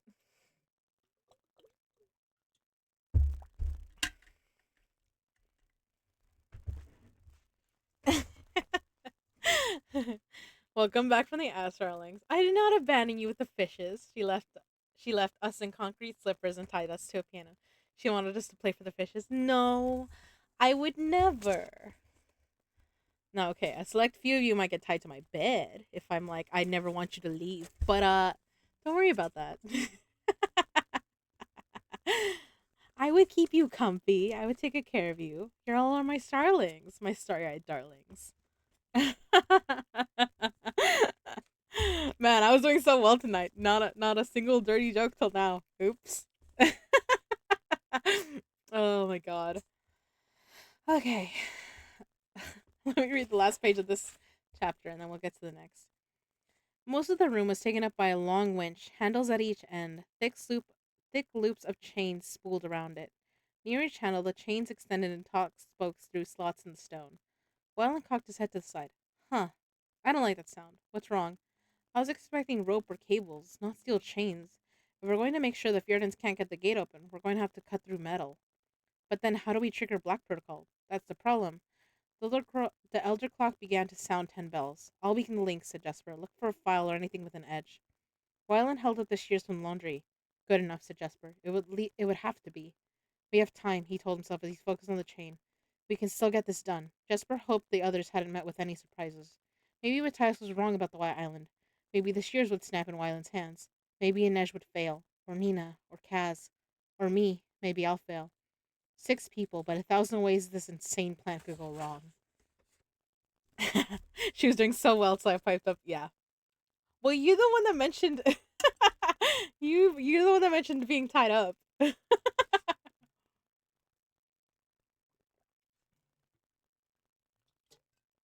mean, if you make the offer, don't be surprised when I say, "Well, I want it this way."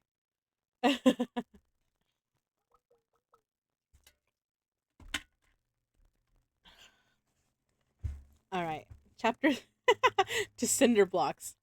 Yeah, no, not to cinder blocks. I would put you somewhere comfy, like a chair, like a comfy armchair, a couch, something soft. I'm not mean like that.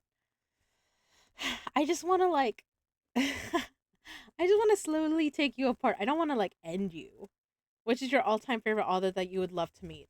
So that's basically this book because Six of Crows is my favorite book, and then Lee Bardugo, and Lee Bardugo is the author, and I actually did get to meet her. So I went to there's the LA Times Book Fair or something like that, and it's held at one of the universities here in California. And I went one day, like just me and my mom were like, let's go check it out one year. And then the next year we were like, okay, we loved it so much the first time. Like we were making sure we're gonna go the second time. And it was really lucky that it was also the year that she was there. And she signed my book. So I got to meet her. And I have a picture of her on my Instagram of me getting to meet her. Like, oh, I was so starstruck.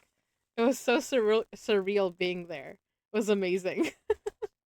I didn't know what to say. Like I had like a minute because there was like a line behind me, but oh, it was amazing. She's so pretty. She's awesome. Oh my god. So that's why I highly recommend this book. But I was like, well, I know a lot of y'all like don't know like this is my favorite book, or the few of you that do are like, well, yeah, but like I don't have time to read it. So I'm like, fine, I'll just sit here and read it to you guys. So yeah. I hope y'all are enjoying it.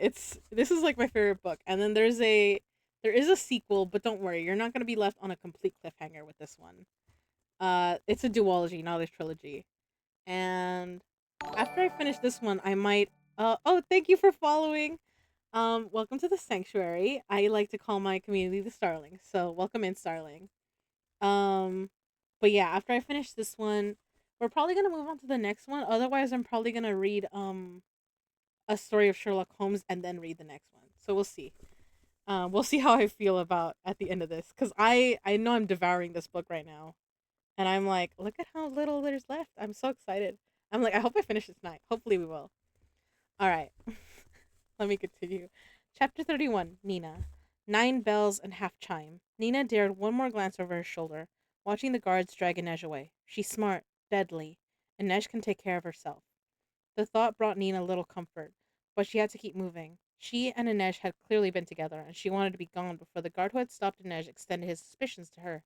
Besides, There was nothing she could do for Inej now, not without giving herself away and ruining everything. She ducked through the hordes of partygoers and shucked off the conspicuous horsehair cloak, letting it trail behind her, then allowing it to drop and be trampled by the crowd. Her costume would still turn heads, but at least now she didn't have to worry about a big red topknot giving away her location. The glass bridge rose behind her. The glass bridge rose before her in a gleaming arc, shimmering in the blue flames of the lanterns on its spires. All around her, people laughed and clung to one another as they climbed higher above the ice moat, its surface shining below, a near perfect mirror. The effect was disconcerting, dizzying. Her two tight beaded slippers seemed to float in midair. The people beside her looked as if they were walking on nothing at all. Again, she had the unpleasant understanding that this place must have been built by fabricated craft in some distant past. Theodens claimed the construction of the ice court was the work of a god or of Senj Igmond, one of the saints they claimed had Fjerdan blood. But in Ravka, people had begun to rethink the miracles of the saints. Had they been true miracles or simply the work of talented Grisha? Was this bridge a gift from Gel, an ancient product of slave labor? Or had the ice court been built in a time before Grisha had come to be viewed as monsters by the Fjordans? Oh, I'm going straight to your chapter 1 and on VOD 7. I've heard great things about these books. Oh yes. I also have them on YouTube. So if you want you can watch them there cuz I'm not sure if the first VOD is still up, but I know it's on my YouTube. So yeah. Uh I'm so glad. I've heard great things about this book. Yes, it's amazing. I'm in love with this book. I'm sorry you're like joining in at chapter 30. Uh I think my YouTube is my about page. Otherwise, ooh, it is still up, but I'll definitely subscribe. Okay, let me see if I can put my YouTube. There you go. Um, but yeah, it's there. Well, I know that YouTube is nice because then you can like click forward and stuff like that. But yeah, I'm doing my best. I really hope you enjoy this because I'm having so much fun reading this. Um, but yeah, this is my favorite book, so I'm like I have to share it with all my buddies. Like because I know some of y'all just don't have time to read them yourselves, and I'm like, all right, I'll read them to you now because y'all are willing to. Spend time with me. But yeah, um, so yeah, thank you. Have fun reading. Thank you for supporting me. Wahoo whoa. You'll have to tell me next time what to call you, if whether you like Wahoo or Whoa. I'm just thinking Wahoo, and I'm just thinking of like Crowley and Aziraphale. I just do Wahoo everywhere. I love that. Okay. I love it. Sorry, immediately Good Omens is what I thought of. Oh my god. Um, had they been true miracles or simply the work of talented Grisha? Was this bridge a gift from Gel, an ancient product of slave labor, or had the ice court been built in a time before Grisha had come to be viewed as monsters by the Fjordans? At the highest point of the arc, she got her first real view of the White Island and the inner ring. From a distance, she'd seen the island was protected by another wall. But from this vantage point, she saw the wall had been crafted in the shape of a leviathan, a giant ice dragon circling the island and swallowing its own tail. She shivered. Wolves, dragons, what was next? In Rafkin's stories, monsters waited to be woken by the call of heroes. Well, she thought, we're certainly not heroes. Let's hope this one stays asleep. The descent on the bridge was even more dizzying, and Nina was relieved when her feet struck solid white marble once more. White cherry trees and silvery buttonwood hedges lined the marble walkway, and security on this side of the bridge seemed decidedly more relaxed. The guards who stood at attention wore elaborate white uniforms, accented with silver fur and less than intimidating silver lace. But Nina remembered what Matthias had said. As you moved deeper into the ring, security actually tightened. It just became less visible. She looked at the partygoers moving with her up the slippery stairs and thought the cleft between the dragon's tail and mouth. How many how many were truly guests, noble men, entertainers, and how many were Fjerdan soldiers or Dishkeli in disguise? They passed through an open stone court and the palace doors into a vaulted entry several stories high. The palace was made of the same clean, white, unadorned stone as the ice court walls, and the whole place felt as if it had been hollowed out of a glacier. Nina couldn't tell if it was nerves, imagination, or if the place really was cold, but her skin puckered with goose flesh, and she had to fight to keep her teeth from chattering. She entered a vast circular ballroom packed with people dancing and drinking beneath a glistening pack of wolves hewn from ice. There had to be at least 30 massive sculptures of running, leaping beasts, their fangs, their flanks gleaming sickly in the silvery light, jaws open, their slowly melting muzzles dripping occasionally onto the crowd below. Music from an unseen orchestra was barely audible over the gabble of conversation. The elder clock began to chime 10 bells. It had taken her too long to get across that stupid glass bridge. She needed a better view of the room. As she headed for a swooping white stone staircase, she caught sight of two familiar figures in the shadows of a nearby alcove. Kaz and Matthias. They'd made it, and they were in Druskelly uniforms. Nina suppressed a shiver. Seeing Matthias in those colors settled a different kind of cold into her bones. What had he thought when he put it on? She let her eyes meet his briefly, but his gaze was unreadable. Still, seeing Kaz beside him gave her some comfort. She wasn't alone, and they were still on schedule. She didn't risk so much as a nod of acknowledgement, but continued up the stairs to the balcony on the second floor where she could get a better look at the flow of the crowd. It was a trick she had learned in school from Zoya Nazialensky. There were patterns in the way people moved, the way they clustered around power. They thought they were drifting, milling aimlessly, but really, they were being drawn toward people of status. Not surprisingly, there was a large concentration eddying around the Fjordan queen and her attendants. Strange, Nina thought, observing her white gowns. In Ravka, white was the servant's color, but that crown wasn't anything to sniff at. Twisting spines of diamonds that looked like branches glowing with new frost. The royals were too well protected to be of use to her. Not far away, she saw another whirl of activity around a group of military around a group in military dress. If anyone know if anyone knew Yul Bayur's location on the island, it would be someone highly ranked in Fjerda's military. Nice view, isn't it? Nina nearly jumped as a man sidled up beside her. Some spy, she made. She hadn't even noticed him approaching. He grinned at her and placed a hand at the small of her back. You know, there are rooms here set aside for a little fun, and you look like more than a little fun. His hand slid lower. Nina plunged his heart rate, and he dropped like a stone, conking his head on the banister. He'd wake up in about 10 minutes with a bad headache and possibly a minor concussion. Is he all right? Asked a passing couple. Too much to drink, said Nina airily. She slipped quickly down the stairs and into the crowd, moving steadily toward where a group of soldiers garbed in silver and white military dress surrounded a portly man with a luxuriant mustache. If the constellation of medals on his chest was any indication, he had to be a general or close to it. Should she target him directly? She needed someone of a high enough rank to have access to the privileged information. Someone drunk enough to make ill considered decisions, but not so drunk that he couldn't take her where she needed to go. By the ruddy look of the general's cheeks and the way he was swaying on his feet, he looked like he might be too far gone to do anything but take a nap, face down in a potted plant. Nina, sh- could, Nina could feel the minutes ticking down. It was time to make her bid. She nabbed a glass of champagne, then moved carefully around the circle. As the soldiers Hey, separated from the hey! group, oh my god. Hello. Danny Alexis Sims is rating with a party of 14. Hello, Danny. Welcome in. Uh, God, you startled me. Hello. Danny's streams are like a warm cup of tea, perfect for winding down after a long day. With a soothing British accent and knack for storytelling, they create a cozy atmosphere that's hard to resist. Whether it's bedtime stories or ASMR, Danny's channels is the ultimate chill zone. Ooh, I love that. Okay. Hello. Welcome in. Welcome to the sanctuary. I call my followers starlings. So welcome in. I'm reading Six of Crows. We're part of the way through chapter 31, Nina. I love Six of Crows. Oh, I'm so happy. Yes. Okay, I already followed you, but now I'm like, yes, we got to talk Six of Crows.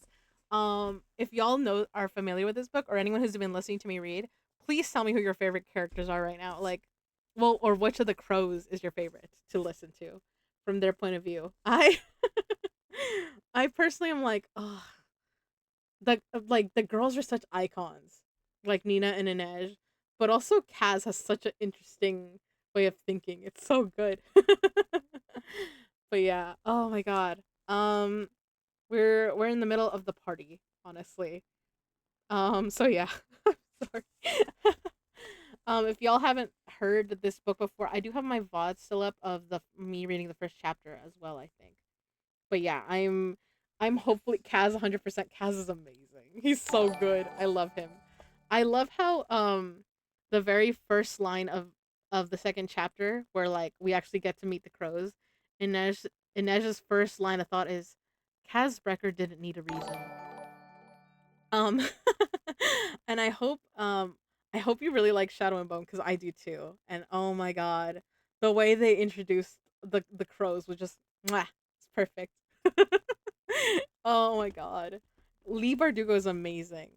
I might make you a little bit jealous, but I was just talking about this earlier. I went to the LA Times like book fair that they have here in California, and Lee Bardugo was there the year that I went, and I got my book signed by her. It was amazing. It was so amazing. OMG, the signed copy. Yeah. Well, yeah, I took my copy and she signed it, and I was just like, ah, I was starstruck. Girl, I'm so jealous. I'm so sorry. It was amazing. Oh, she's gorgeous in person, and I was just like, ah, it was so surreal. It was amazing. Oh my god, we're gonna become like best friends, Danny. Oh my god.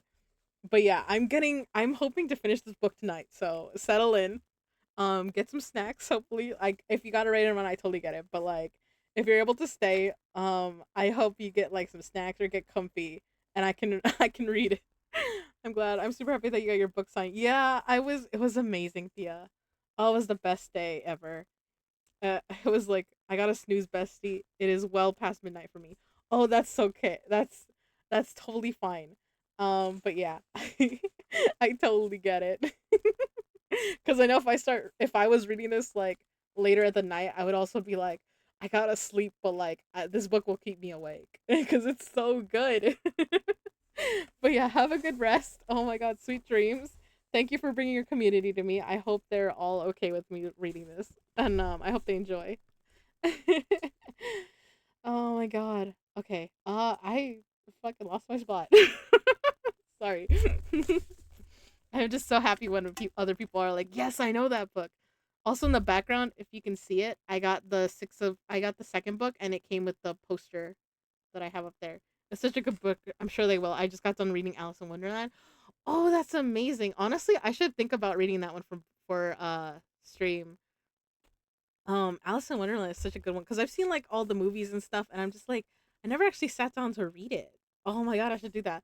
I've also the other one I'm probably gonna do is this leather book here is the Sherlock Holmes thing. So I'm like maybe after this I might take a break in between this and Crooked Kingdom, or we'll see. We'll see how much I'm like I gotta share it.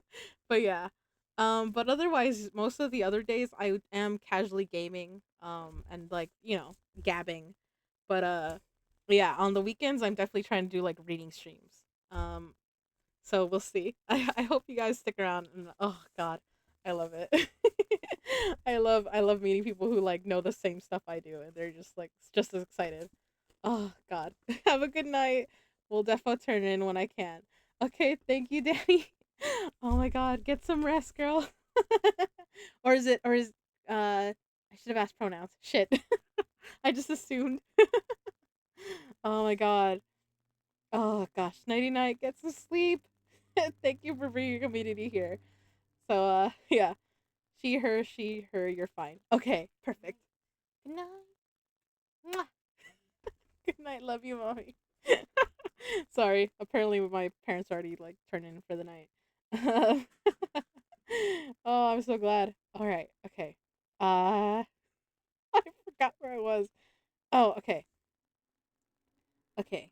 Nina could feel the minutes ticking down. It was time to make her bid. She nabbed a glass of champagne, then moved carefully around the circle. As a soldier separated from the group, she took a step backward, directly into his path. He slammed into her. He was light enough on his feet that it wasn't much of a hit, but she gave a sharp cry and lurched forward, spilling her champagne. Instantly, several strong arms reached out to brace her fall. You clawed, said the general. You nearly knocked her from her feet. And on the first try, Nina thought to herself, never mind, I'm an excellent spy. The poor soldier's cheeks were bright red. Apologies, miss. I'm sorry, she said in Kirch, feigning confusion and keeping to the language of the menagerie. I don't speak Fjerdan. Deep apologies, he attempted in Kirch, then made a valiant attempt at Kalish. Much sorry. Oh no, it was my fault entirely, Nina said breathlessly. Algren, stop slaughtering her language and fetch her a fresh glass of champagne. The soldier bowed and hurried off. Are you quite all right? Shall I find you a seat? The general asked in excellent Kirch. He just startled me, Nina said with a smile, leaning on the general's arm. I think it might be best to get you off your feet. Nina restrained an arch of her eyebrow. I just bet. But first, I need to find out what you know. And miss the party? You look pale. Some rest in one of those upper rooms will help. Saints, he doesn't waste any time, does he? Before Nina could insist that she was perfectly well but might like to take a turn on the terrace, a warm voice said, Really, General Eklund, the best way to garner a woman's goodwill is not to tell her she looks sickly.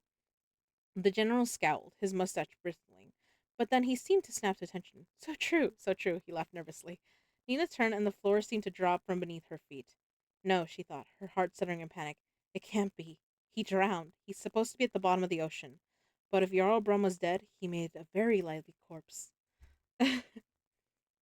Juvie, hello, welcome in. Thank you for shouting out Juvie. Oh my gosh. Oh, Juvie, by the way, I checked and I unfortunately don't have I can't uh on Thursday we're gonna have to stick to computer because I looked on my Switch to see if I could play Split Fiction, but I don't have a Switch 2. It's an OLED, so they don't have like I can't download it from the store. And I was like, no.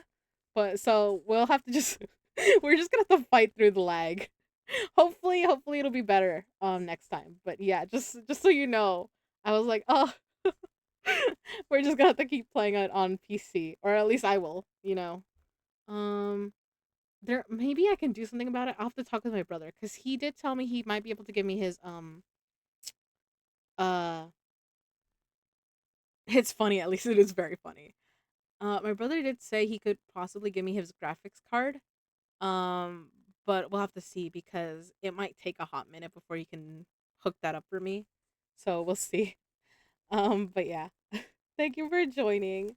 Um, okay, I'm gonna continue. Okay. Well, let me take a drink before I do that because my throat is getting dry.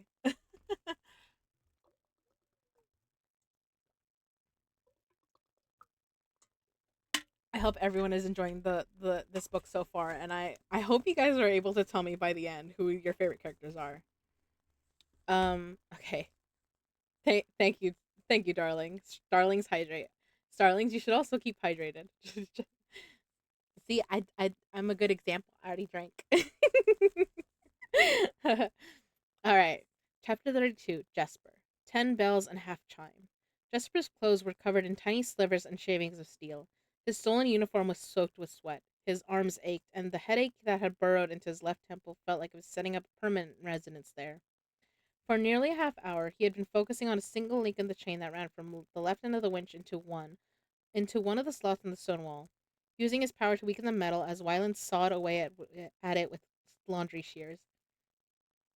At first, they'd been cautious, worried they'd snap the link and disable the gate before it was time to raise it.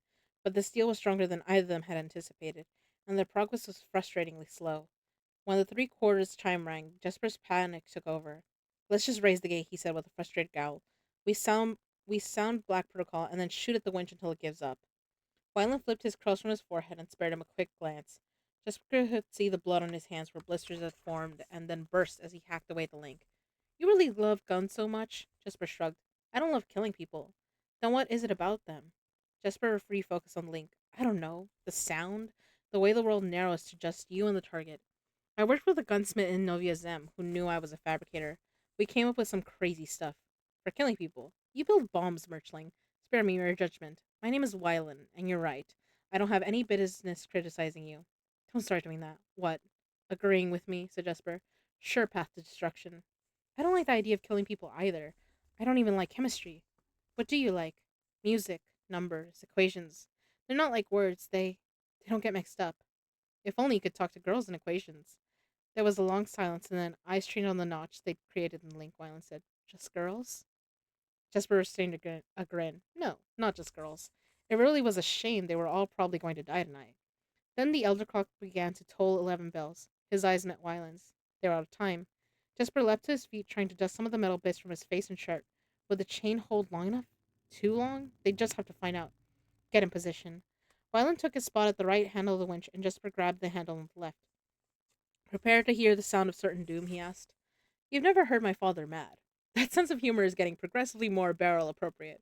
If we survive, I'll teach you to swear. On my count, said Jesper. Let's let the ice court know the dregs have come to call.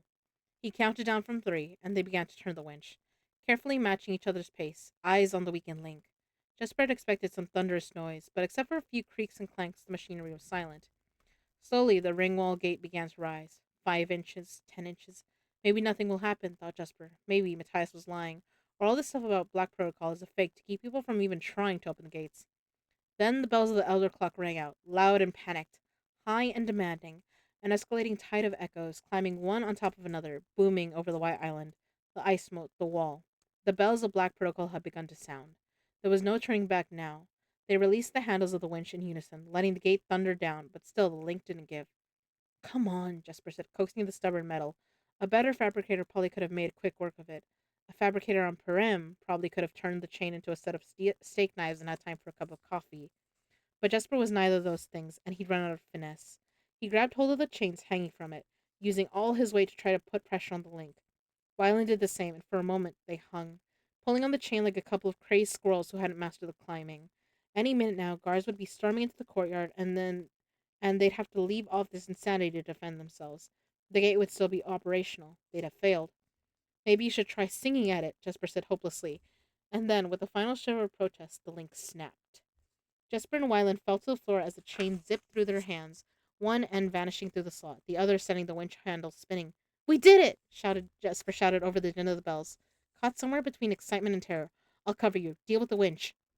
Jesper picked up his rifle, braced himself at a slit in the stone wall, overlooking the courtyard, and prepared for all hell to break loose. Or be a bad example and join me for a swig of beer. Eli, no. Also, I don't think we have. I might have wine in the house. I don't know. I don't think we have beer. Honestly, the wine's probably bad. We probably have some in the house. All right. Chapter 33 Inej. 10 bells and half chime. Just how long are we going to keep waiting? A man in wine colored velvet asked. The guards ignored him, but the other guests clustered by the entry with Inej grumbled their frustration. I came here at great expense, he continued, and it was not so I could spend all my time hovering by the front door. The guard closest to them recited in a bored monotone. The men at the checkpoint are dealing with other guests. As soon as they're free, you'll be taken back to the ring wall and detained at the checkpoint until your identification can be cleared. Detained, said the man in velvet, like criminals. Ganesh had heard variations on the same exchange for the better part of an hour. She glanced out at the courtyard that led to the embassy's ring wall gate. If she was going to make this plan work, she had to be smart, stay calm. Except this wasn't quite the plan, and she definitely didn't feel calm. The certainty and optimism she'd felt only a short while ago had all but evaporated. She waited as the minutes passed by, eyes scanning the crowd. But when the three-quarters chime sounded, she knew she couldn't wait no longer. She attacked now. I've had enough, Inesh said loudly. Take us to the checkpoint or let us go. The guard manning the checkpoint. Inesh thrust herself to the front of the group and said, We're all sick of that speech. Take us through the gate and get on with it. Be silent, commanded the guard. You are guests here. Inesh jabbed a finger in his chest. So treat us like guests, she said, mustering her best Nina imitation. I demand to be taken to the gate immediately, you big blonde lump. The guard grabbed her arm. You're so desperate to go to the gate? Let's go. You won't be coming back through. I only. Then another voice echoed across the rotunda. Stop. You there. I said stop. Inej smelled her perfume. Lilies, rich and creamy, a dense golden smell. She wanted to gag. Helene Van Houten, owner and proprietor of the menagerie, the House of Exotics, where the world was yours for a price, was pushing her way through the crowd. Hadn't she said Tante Helene loved to make an entrance? The guard came to a startled halt as Helene shoved in front of him. Madame, your girl will be returned to you at the night's end. Her papers. She is not my girl, Helene said, her eyes slitting viciously. Inesh stood perfectly still, but not even she could vanish with nowhere to go. That is the Wraith, right hand of Casbrecker and one of the most notorious criminals in Ketterdam. The people around them turned to stare. How dare you come here under the auspices of my house, Helene hissed. The house that clothed you and fed you? And where is Ajala? Inej opened her mouth, but panic rose up, tightening her throat, choking the words before they could come out. Her tongue felt useless and numb. Once more, she was looking into the eyes of the woman who had beaten her, threatened her, bought her, and then sold her again and again. Helene grabbed Inej by the shoulders and shook her. Where is my girl? Inej looked down at the fingers digging into her flesh. For a brief second, every horror came back to her, and she truly was a wraith, a ghost taking flight from a body that had given her only pain. No, a body that had given her strength. A body that had carried her over the rooftops of Ketterdam, that had served her in battle, that had brought her up 6 stories in the dark of a soot-stained chimney. And Nesh seized Helene's wrist and twisted it hard to the right. Helene yelped, her knees buckling as the guard surged forward. I threw your girl in the ice moat, Nesh snarled, barely recognizing her own voice. Her other hand seized Helene's throat, squeezing. And she's better off there than with you. Then strong arms were tugging at her, pulling her off the older woman, hauling her back. Inesh panted, heart racing. I could have killed her, she thought. I felt her pulse beneath my palm. I should have killed her. Helene got to her feet, whimpering and coughing as onlookers moved to help her. If she's here, then Brecker is as well, she shrieked. At that moment, as if in agreement, the bells of the Black Protocol began to sound, loud and insistent. There was a stunned second of inertia. Then the entire rotunda seemed to explode into action as guards rushed to their posts and commanders began calling orders. One of the guards, clearly the captain, said something in Fierdan. The only word Inej recognized was prison. He grabbed the silk of her cape and shouted in Kirch, Who is on your team? What is your target? I will not speak, said Inej. You'll sing if we want you to, spat the guard. Helene's laugh was low and rich with pleasure. I'll see you hanged. And Brecker, too. The bridge is closed, someone declared. No one else is getting on or off the island tonight. Angry guests turned to anyone who would listen, demanding explanations. The guards dragged Inej to the courtyard, past gaping onlookers and out the ring wall gate as the bells continued to toll. They did not bother with gentleness or diplomacy now. I told you you'd wear my silks again, little lynx, Helene called from the courtyard. The gate was already lowering as the guards sealed it in accordance with Black Protocol. You'll hang in them now. The gate slammed closed, but Inej could swear that she still heard Helene's laughter. Hello, welcome in. I hope you're familiar with this book. We're about to start chapter 34. I just need a drink.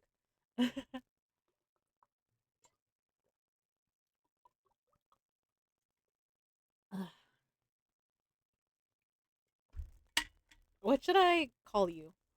B? But yes. Hello, welcome in. Welcome to the sanctuary. I call my community the Starlings. So, welcome. Chapter 34. Nina. 10 bells and half chime. Nina prayed or panicked in show. Did Brum recognize her? He looked exactly the same. Long gold hair touched by gray at the temples, the lean jaw marked by a tidy beard, the Driskelly uniform, black and silver, the right sleeve emblazoned with the silver wolf's head. It had been more than a year since she'd seen him, but she would never forget that face or the resolute blue of his eyes. The last time she'd found herself in Jarl Brum's company, he'd been strutting for Matthias and his Driskelly brethren in the hold of a ship. Matthias. Had he seen Brum, his old mentor, alive and talking to Nina? Was he watching them right now? She resisted the urge to scour the crowd for some sign of him and Kaz. Still, the ship's hold had been dark, and she'd been one of the group of prisoners, filthy and frightened. Now she was cleaned, perfumed. Her hair was a different color. Her skin was powdered. She was suddenly grateful for her absurd costume. Brum was a man, after all. Hopefully, Inej was right, and he would just see a red-headed Kalish with a very low neckline. She curtsied deeply and looked up at him through her lashes. A pleasure. His gaze roved over her figure. It just might be. You're from the House of Exotics, are you not? Kepia nom? Nom Fiana, she replied in Kalish. Was he testing her? But you can call me anything you like. I thought Kalish girls with a menagerie wore the red mare cloak. She plumped her lips into a sulk. Or Zemeni stepped on it and tore the hem. I think she did on purpose. Cursed girl. Shall we find her and punish her? Nina forced a giggle. How would you set about it? They say the punishment should fit the crime, but I feel it should suit the criminal. Were you my prisoner, I'd make it my business to learn your likes and dislikes, and your fears, of course. I am fearless, she said with a wink. Truly. How intriguing. Fjordans value courage greatly. How are you finding our country? It's a magical place, Nina gushed. If you like ice and more ice. She steeled herself. If he knew who she was, then she might as well find out now. And if he didn't, well, then she still needed to locate Boyel Bayer, and what a pleasure it would be to trick the legendary Jarl Bum out of this information. She drew closer. Do you know where I'd truly like to visit? He matched her conspiration he he matched her conspiratorial tone. I'd love to know all your secrets. Ravka. The Driskelli's lip curled. Ravka. A land of blasphemers and barbarism. True, but to see a Grisha? Can you imagine the thrill? I assure you, it's hardly a thrill. You only say that because you wear the sign of the wolf. This means you are a Driskelli, yes? She asked, pretending to struggle with the feared word. I am their commander. Nina widened her eyes. Then you must have bested many Grisha in battle. There is little honor in a fight with such a creature. I'd rather face 1,000 honest men with swords than one of those deceitful witches with unnatural powers. And when you arrive with your repeating rifles and your tanks, when you set upon children and helpless villages, should we not use the weapons as we possess? Nina bit down hard on her inner cheek. There are Grecian Kirch, are there not? Broom asked. So I've heard, but I've never seen one at the menagerie or in the barrel. At least, not that I know of. Could she risk a mention of Jurda Parem? How would the girl she was pretending to be have such knowledge? She leaned into him, curling her lips into a wicked, slightly guilty smile, and hoping she looked eager for excitement rather than information. I know they're dreadful, but they do make me shiver. I've heard their powers have no limits. Well, the Drishkeli hummed. Nina could see he was debating something within himself. Best to stage a strategic retreat. Best to stage a strategic retreat. I'm getting tongue tied now. She shrugged. But perhaps that's not your area of expertise. She glanced over her shoulder and caught the eye of a young nobleman in pale gray silk. Would you like to see a Grisha tonight? Her gaze snapped back to Brum. All I need is a mirror. Did Brum have Grisha prisoners stashed somewhere? What she wanted was to hear all about Boyil Bayer and Jurdaparem, but this might be a start. And if she could get Brum alone, she swatted his chest. You're teasing. Would your mistress notice if you slipped away? That's why we're here, no? To slip away. He offered her his arm. Then shall we? She smiled and looped her hand over his forearm. He patted it gently. Good girl. She wanted to gag. Maybe I'll make you impotent. Maybe I'll make you impotent, Nina thought grimly, as he led her out of the ballroom and through a terraced forest of ice sculptures, a wolf with a screaming double eagle in its paw, a serpent wrapped around a bear. How primal, she murmured. Brum chuckled and patted her hand again. We are a culture of warriors. Would it be so dreadful to just kill him now? She considered as they strolled. Make it look like a heart attack. Leave him here in the cold. But she could endure Jarl Brum leering down the front of her dress for a little while longer if it meant keeping Jared Perem from the world. Hello. Oh, thank you. Gifted a tear sub to Joanne Nico. Oh, thank you. Egauk. Did I say that right? Egauk. You're nice reading book with interesting voice. Oh, thank you. I'm doing my best. Uh, I'm doing my best. I hope you all are liking this book. We're getting close to the end. I hope we finish it tonight. We'll see.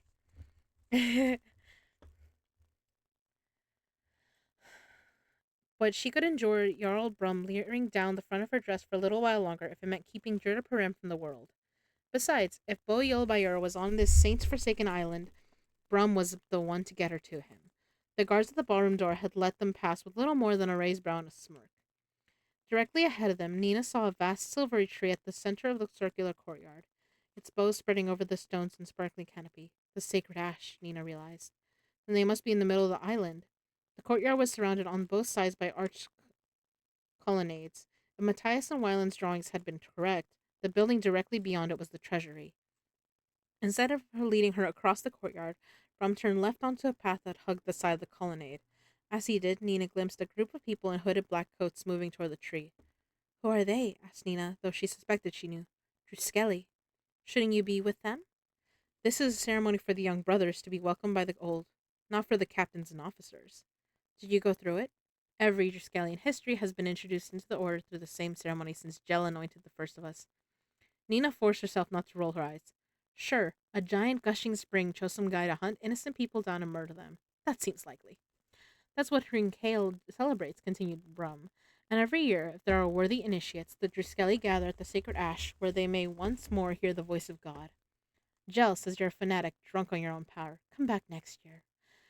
People forget that this is a holy night, Brum muttered. They come to the place to drink and dance and fornicate. Nina had to bite her tongue. Given Brum's interest in the dip of her neckline, she doubted his thoughts were particularly holy. Are those things so very bad? She asked teasingly. He smiled and squeezed her arm. Not in moderation. Moderation isn't one of my specialties. I can see that, he said. I like the look of a woman who enjoys herself. I'd enjoy choking you slowly, she thought, as she ran her fingers over his arm. Looking at Brum, she knew she didn't just blame him for the things he'd done to her people. It was what he'd done to Matthias as well. He'd taken a brave, miserable boy and fed him on hate.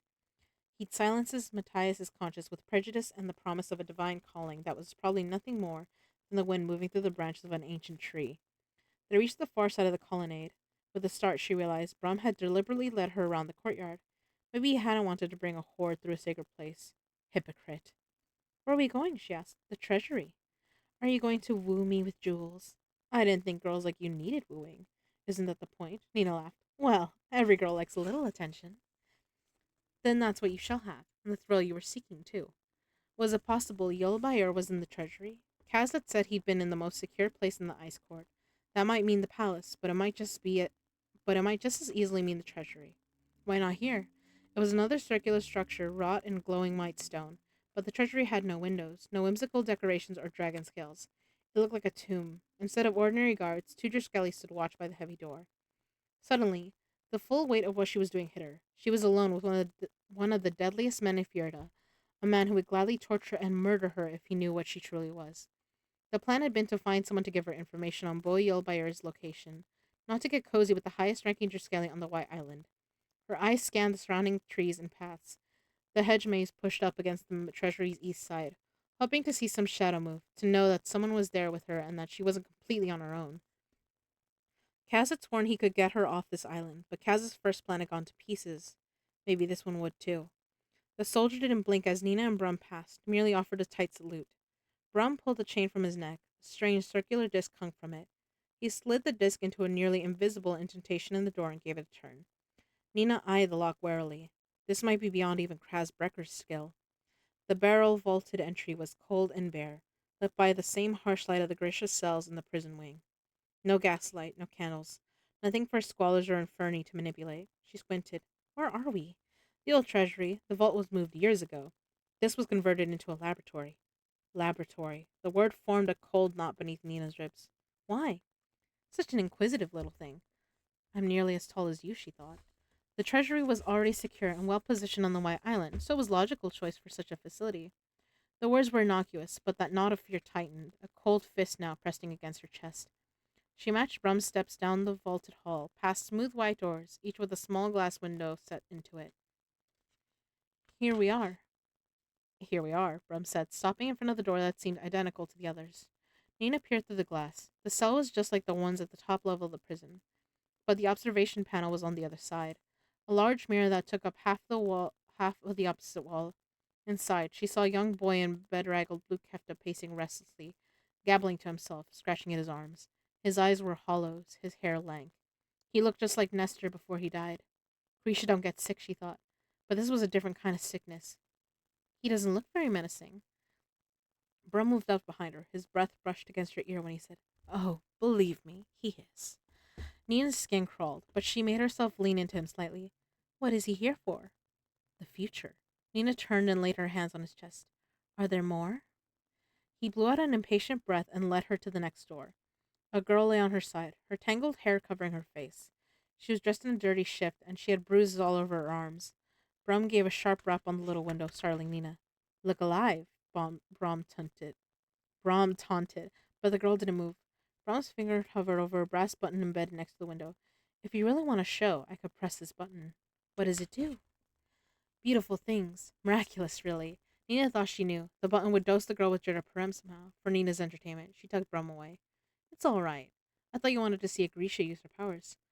Oh, I do, but she doesn't look like much fun. Are there more? Close to 30. Nina flinched. The second army had already had. Is every freezing? Uh-oh. I froze? Fuck. Um, okay. Where did you guys last hear? Shoot. I'm so sorry. I didn't know it froze.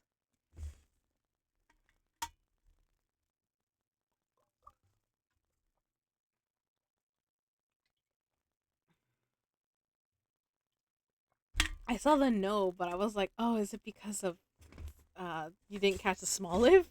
I was so confused. Oh no.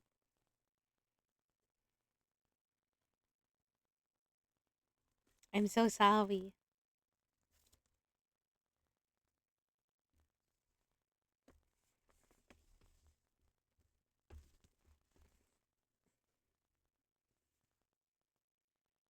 I think we are good now. Okay.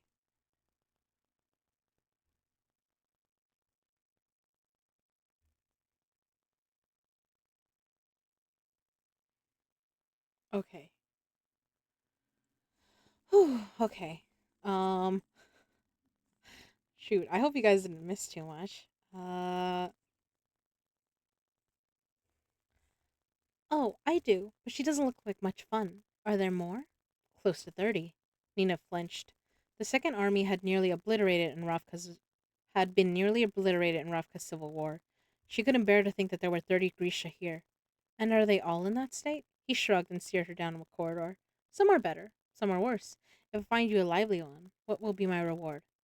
It would be easier to show you, she purred. Nina hadn't had enough of seeing starving, frightened Grisha. She needed Yul Bayor. Brum must know where he was. The treasury was nearly deserted. They hadn't seen a single guard inside. If she could get Brum into an empty corridor, far enough from the entrance that the guards couldn't hear them, could she torture a hardened Druskeli? Could she make him talk? She thought she might be able to. She'd seal his nose, but pressure she'd seal his nose, put pressure on his larynx. A few minutes gasping for breath might soften him up. Maybe we could find a quiet corner, Nina suggested. Brum preened, his chest puffing out. This way, dearie, he said, using the Kalish word for sweetheart. He led her down a deserted hall, unlocking the door with his circular key. This should do, he said with a bow. A bit of privacy and a bit of charm. Nina winked and sashayed past him. She'd expected some kind of office or retiring room for guards, but there was no desk, no cot. The room was completely bare, except for the drain at the center of the floor. She whirled in time to see the cell door slam shut. No! She shouted, hands scrabbling over the surface of the door. It had no handle. Brum's face appeared in the window. His expression was smug, his eyes cold. I may have exaggerated the charm, but there is plenty of I may have exaggerated the charm, but there is plenty of privacy, Nina. She recoiled. That is your name, isn't it? He said. Did you really think I wouldn't recognize you? I remember your stubborn little face from the slaving ship, and we have files on every one of Ravka's active Grisha. I make it my business to know them all, even the ones I hope have been swallowed by the sea. Nina lifted her hands. Go ahead, he said, burst my eyes in their sockets. Crush my heart in my chest. That door won't unlock, and in the time it takes you to tamper with my pulse, I'll press this button. She couldn't see the brass, but she couldn't see the brass button, but she could imagine his finger hovering over it. Do you know what it does? You've seen the effects of Jertaparem. Would you like to feel them too? It is effective as a powder, but even more so as a gas. Nina froze. Smart girl. His grin lifted the hair on her arms. I will not beg, she told herself. But she knew she would. Once the drug was in her system, she wouldn't be able to stop it. She took a breath of clean air, a futile gesture, even childish, but she was determined to hold it as long as she could. Then Brum paused. No, this vengeance is not mine to take. There is someone else who owes you so much more. He vanished from the window, and a moment later, Matthias's face filled the glass. He looked back at her, his eyes hard. How? Nina whispered, not even sure if they could hear her through the door. Did you really believe I turned against my nation? Matthias's voice was thick with disgust. That I'd give up the cause. That I'd give up the cause I devoted my life to? I came to warn Brum as soon as I could. But you said, country before self, Zenek. It's something you never understood. Nina pressed a hand to her mouth. I may never be Druskeli again, he said. I may live always with the charge of slave around my neck. But I'll find another way to serve Fjerda. And I'll get to see you dosed with Jerda Parem. I'll get to see you mow down your own kind and beg for the next fix. I'll get to see you betray the people you love as you asked me to betray my own. Matthias. He slammed his fist against the window. Do not speak my name. Then he smiled, a smile as cold and unforgiving as the northern sea. Welcome to the ice court, Nina Zenek. Now our debt is paid. From somewhere outside, the bells of Black Protocol began to ring. All right. Chapter 35, Matthias. 11 bells. She's beautiful, Brum said, in an exaggerated way. You were strong not to be lured by her. I was lured by her. I was lured, thought. Sorry. I was lured, though, thought Matthias, and it wasn't just her beauty.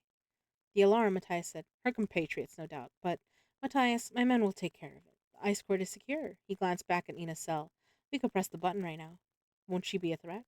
We've combined the Jertaparem with a sedative that makes them more biddable. We're still working out the correct ratios, but we'll get there. Besides, by the second dose, the addiction does the work of controlling them. Not the first dose? Depends on the Grisha. How many times have you done this? Brum laughed. I haven't counted, but trust me, She'll be so desperate for more Jurdaparam, she won't dare act against us. It's a remarkable transformation. I think you'll enjoy it. Matthias's stomach clenched. You kept the scientist alive, then? He's done his best to replicate the process of creating the drug, but it's a complicated thing. Some batches work, others are no better than dust. As long as he can be of service, he lives. Brum placed his hand on Matthias's shoulder, his harsh gaze softening. I can scarcely believe you're really here, alive, standing before me. I thought you were dead. I believe the same of you. When I saw you in the ballroom, I barely recognized you. Even that uniform, you are so changed. I had to let the witch tailor me. Brum's revulsion was so obvious. You allowed her to. Somehow, seeing that response in someone else made Matthias ashamed of the way he'd reacted to Nina. It had to be done, he said. I needed her to believe I was committed to her cause. That's all over now, Matthias. You are finally safe and among your own kind, Brum frowned. Something is troubling you. Matthias looked at the cell next to Nina's, then another and another. Moving down the hall as Brum followed. Some of the captive Grisha were agitated, pacing. Others had their faces pressed up against the glass. Others simply lay on the floor. You can't have known about Parem for more than a month. How long has this facility been here? I had it built almost 15 years ago with the blessing of the king and his council. Matthias drew up short. Matthias drew up short. 15 years? Why? We needed some place to put the Grisha after the trials. After. When Grisha are found guilty, they are sentenced to death. Brum shrugged. It is still a death sentence, just one a little longer in the making. We discovered long ago that the Grisha could prove a useful resource. A resource. You told me they were to be eradicated, that they were a blight on the natural world. And they are, when they attempt to masquerade as men. They aren't capable of right thinking, of human morality. They are meant to be controlled. That's why you want a parem? Matthias asked incredulously. We have tried our own methods for years with limited success. But you've seen what Jurda Parem can do, what Grisha can do when what Grisha can do when in its grip. A gun is not evil, nor is a blade. Jurda Parem ensures obedience. It makes Grisha what they were always meant to be. A second army? Matthias asked, his voice thick with scorn. An army is made of soldiers. These creatures were born to be weapons. They were born to serve the soldiers of Gel. Brum squeezed his shoulder. Ah, Matthias, how I've missed you. Your faith was always so pure. I'm glad you're reluctant to embrace this measure, but this is our chance to strike a death blow. Do you know why Grisha is so hard to kill? Because they're not of this world, but they are very good at killing each other. They call it like kills like they call it like calls alike. Wait until you see all we've achieved, the weapons their fabricators have helped us develop. Matthias looked back down the hall. Nina Zenik spent a year in Kerch trying to bargain for my freedom. I'm not sure that those are the actions of a monster. Can a viper lie still before it strikes? Can a wild dog lick your hand before it snaps at your neck? A Grisha may be capable of kindness, but that does not change her fundamental nature. Matthias considered this. He thought of Nina standing terrified in that cell as the door slammed shut. He had longed to see her made captive, punished as he had been punished, and yet, after everything they'd been through, he was not surprised by the pain he felt at seeing it come to pass. What is the shoe scientist like? He asked Brum. Stubborn, still grieving his father. Matthias knew nothing of Yilbayar's father, but there was a more important question to ask. Is he secure? The treasury is a safe place on the island. You keep him here with the Grisha? Brum nodded. The main vault was converted to a laboratory for him. And you're sure it's safe? I have the master key, said Brum, patting the disc hanging from his neck. And he's guarded night and day. Only a select few even know he's here. It's late. I need to make sure Black Protocol has been addressed. But if you like, I'll take you to see him tomorrow. Brum placed his arm around Matthias. And tomorrow, we'll deal with your return and reinstatement. I still stand accused of slave trading. We'll get the girl to sign a statement recanting the slaving charges easily enough. Believe me, once she's had her first taste of Jurdaparam, she'll do anything you ask and more.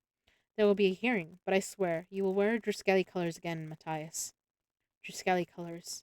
Matthias had worn them with such pride, and the things he felt for Nina had caused him so much shame. It was still with him. Maybe it always would be. He'd spent too many years full of hate for it to vanish overnight. But now the shame was an echo, and all he felt was regret for the time he'd wasted, for the pain he'd caused, and yes, even now, for what he was about to do. He turned to Brum, this man who had become father and mentor to him. When he'd lost his family, it had been Brum who had recruited him for the Druskeli. Matthias had been young, angry, completely unskilled, but he'd given what was left of his broken heart to the cause. A false cause. A lie. When had he seen it? When he'd helped Nina bury her friend? When he'd fought beside her? Or had it been long before, when she slept in his arms that first night on the ice? When she'd saved him from the shipwreck? Nina had wronged him, but she'd done it to protect her people. She'd hurt him, but she'd attempted everything in her power to make things right. She'd shown him in 1,000 ways that she was honorable and strong and generous and very human, maybe more vividly human than anyone he'd ever known. And if she was, then Grisha weren't inherently evil. They weren't like anyone else. They were like anyone else, full of potential to do great good and also great harm. To ignore that would make Matthias the monster. You taught me so much, Matthias said. You taught me to value honor and strength. You gave me the tools for vengeance when I needed them most. And with those tools, we will build a great future, Matthias. Furida's time has finally come. Matthias returned his mentor's embrace.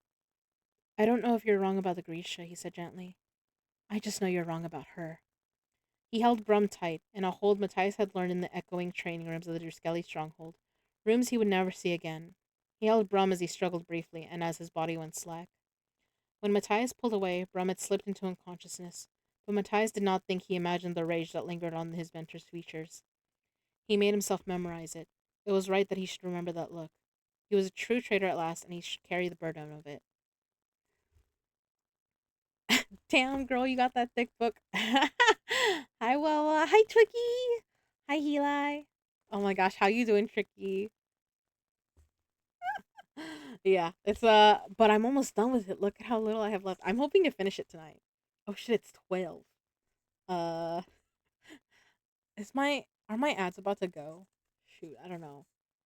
My ads might be about to go. I'm so sorry if they go. I have 3-minute ads every hour. Just woke up. My crib doesn't have cold water. Can't make tea. No, I'm sorry, Tricky. No. I mean, hopefully you will later. I don't know. Or maybe you can get tea somewhere else. Till 5. Oop. No, Eli, not till 5. I can stay for like an hour or two more. Oop. Then my ad break is going. I will be right back.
All right, I'm so sorry about that. I had to, since it's midnight, I was like, oh, I should brush my teeth at this time too.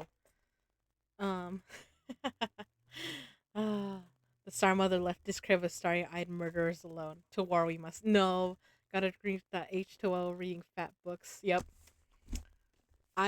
Tricky, I'm just a little bit of a size queen. I like my books really thick. I like them heavy enough that I could potentially kill a man with them. The book is so big it can be used as a bed for toddlers. It's not. No, it's not that big. Okay, relax. You can tell, right? This book, this other one. No, well, I'm kidding. This one's a Sherlock Holmes book that I definitely want to read on stream. I like them big. I like them chunky. Well, probably. I mean, there's nothing wrong with that. Nah, I'm kidding. I like all sizes of books. Like, let's be honest. I'm I like to think of myself as a book dragon. I like to hoard my books and keep them as my treasures. But but yeah, and then sometimes I like to read them. I don't discriminate. Also, oh, I definitely, yep, exactly, tricky. I'm I'm a little bit choosy, but I'm not. Yeah, I'm pretty open. I will not like. I mean, I got some tiny books on here too. It's fine. Oh, oh my gosh. I hope y'all are loving this book. She likes all books, but she enjoys the thicker ones more because there is more to grip. Well, I do like to have a handful, Eli. I mean, at least a handful. That's all I need, you know? Like a good it has to have a good weight to it. I'm gonna go say hi to EXO and do some stuff. So, like, oh, thank you for the look, Tricky. Tell EXO I say hi. Hope we'll see which one of us ends the night but first, I guess. Um,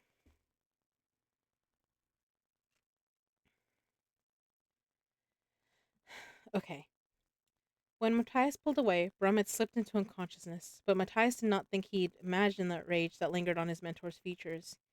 He made himself memorize it. It was right that he should remember that look. He was a true traitor at last, and he should carry the burden of it. When they'd entered the great ballroom, Matthias and Cass had staked out a shadowy nook near the stairs. They'd watched Nina enter in that outrageous gown of shimmering scales, and then Matthias had spotted Brum. The shock of seeing his mentor alive had been followed by the terrible realization that Brum was following Nina. Brum knows, he'd said to Cass. We have to help her. Be smart, Helvar. You can save her and get us to Yulbayur too. Matthias had nodded and plunged into the crowd. Decency, he'd heard Kaz mutter behind him, like cheap cologne. He'd waylaid Brum by the stairs. Sir, not now. Matthias had been forced to step right in front of him. Sir. Brum had halted then. His face had shown anger at being stopped, then confusion, and then wondering disbelief. Matthias? He'd whispered. Please, sir, Matthias had said hurriedly. Just give me a moment to explain. There's a Grisha here tonight intent on assassinating one of your prisoners. If you'll bear with me, I can explain the plot and how it can be stopped. Brum had signaled to another Driskelli to watch Nina, and shepherded Matthias into an alcove beneath the stairs. Speak, he'd said, and Matthias had told him the truth. A bare sliver of it. His escape from the shipwreck, his near drowning, Nina's false charge of slavery, his captivity in Hellgate, and then the promise of the pardon. He'd blamed it all on Nina and said nothing of Kaz or the others. When Brum had asked if Nina was alone on her mission, he'd simply said he didn't know. She believes I'm waiting to escort her over the secret bridge. I broke away as soon as I could and came to find you. A part of him was disgusted by how easily the lies came to his lips, but he would not leave Nina at Brum's mercy. He looked at Brum now, mouth slightly open in sleep. One of the things he'd respected most in his mentor was his mercilessness, his willingness to do the hard things for the sake of the cause. But Brum had taken pleasure in what he'd done to these Grisha, what he would have gladly done to Nina and Jesper.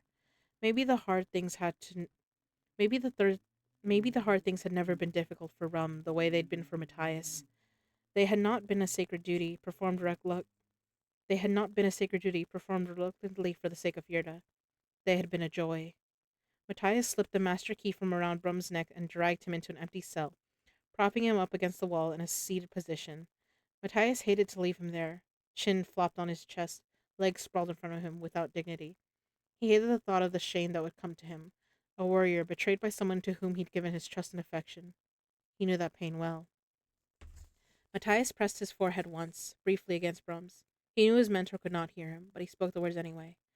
The life you live, the hate you feel. It's poison. I can drink it no longer. Matthias locked the cell door and hurried down the passage toward Nina, toward something more.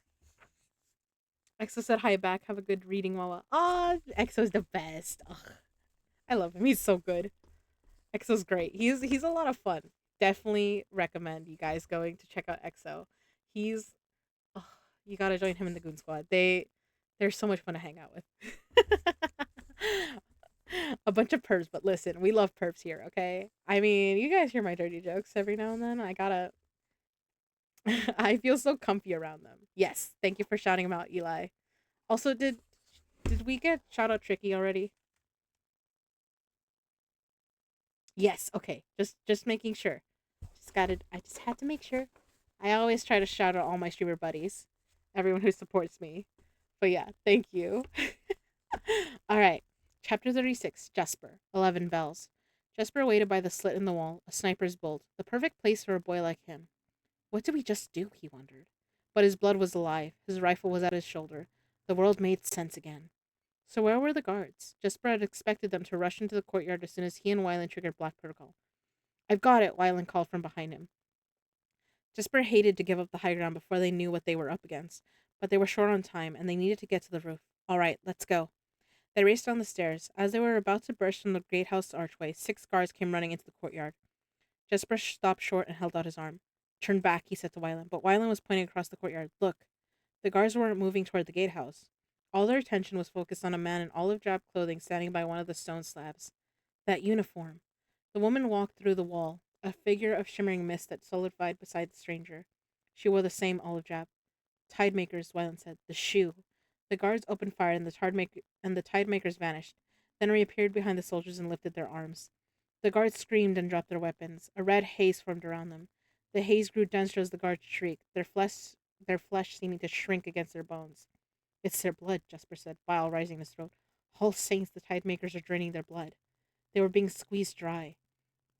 The blood formed floating pools in the vague shapes of men, slick shadows that hovered in the air, the wet red of garnets, then splashed to the ground at the same time as the guards collapsed, flaccid skin hanging from their desiccated bodies in grotesque folds. Back up the stairs, whispered Jesper. We need to get out of here. But it was too late. The female tidemaker disappeared, and the next breath she was on the stairs. She balanced her weight on the banisters with her hands and planted her boots against Wyland's chest, kicking him backward into Jesper. They tumbled onto the black stone of the courtyard. The rifle was jerked from Jesper's arms and tossed aside with a clatter. He tried to stand, and the tidemaker cuffed him on the back of his head. Then he was lying next to Wyland as the tidemakers towered above them. They lifted their hands, and Jesper saw the faintest red haze appear over him. He was going to be drained. He felt his strength start to ebb. He started to look to the left, but his rifle was too far away. Jesper, Wyland gasped. Metal. Fabricate. And then he started to scream. In a flash, Jesper understood. This was a fight he couldn't win with a gun. There was no time to think, no time to doubt. He ignored the pain tearing over his skin and focused all his attention on the bits of metal clinging to his clothes, the shavings and tiny particles from the severed link in the gate chain. He wasn't a good fabricator, but they didn't expect him to be a fabricator at all.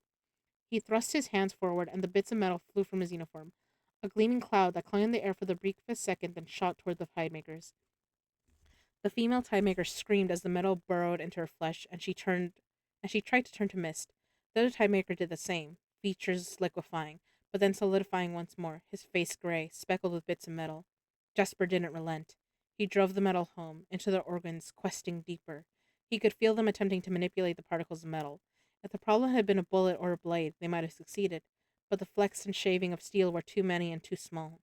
The woman clutched her stomach and fell to her knees. The man screamed, coughing up clotted black specks of metal and blood. Help me, the woman sobbed, her edges blurred, her body vibrating as she struggled to fade to mist. Jesper dropped his hands. He and Wyland scooted away from the writhing bodies of the tidemaker. Were they dying? Had he just killed 2 of his kind? Jesper had only wanted to survive. He thought again of the matter on the wall, all the strips of red, blue, and purple. Wyland tugged at his arm. His face looked slightly transparent, the veins too close to the surface. Jesper, we have to go. Jesper nodded slowly. Now. Jesper made his feet move, made himself follow Wyland, scaled the rope to the roof. He felt woozy and lightheaded. The others were depending on him, he knew that. He had to keep going. But he felt like he left some part of himself in the courtyard below. Something he hadn't even known mattered. Intangible as mist. Oh, God. Yes. Shush, she would have never looked. Oh my gosh. Teddy bear, you can't just keep giving all of the credit away. You gotta keep some of it. You do so much, Teddy bear. Alright. Chapter 37, Nina. 11 bells and a quarter chime. When Matthias opened the door to Nina's cell, she hesitated for the briefest moment. She couldn't help it. As long as she'd lived, she would never forget Matthias's face at that window. How cruel he'd seemed, or the doubt that had sprung up in her heart. She felt it again, looking at him standing in the doorway. When he held his hands out to her, she knew that they were done with fear. She ran to him and he swept her up in his arms. He buried his hair he buried his face in her hair. She felt his lips move against her ear when he said, I never want to see you like this again. Do you mean the dress or the cell? A laugh shook him. Definitely the cell. Then he cupped her face in his hands. Germol perunet, enel mor genej avdra afa trohem veret. Nina swallowed hard.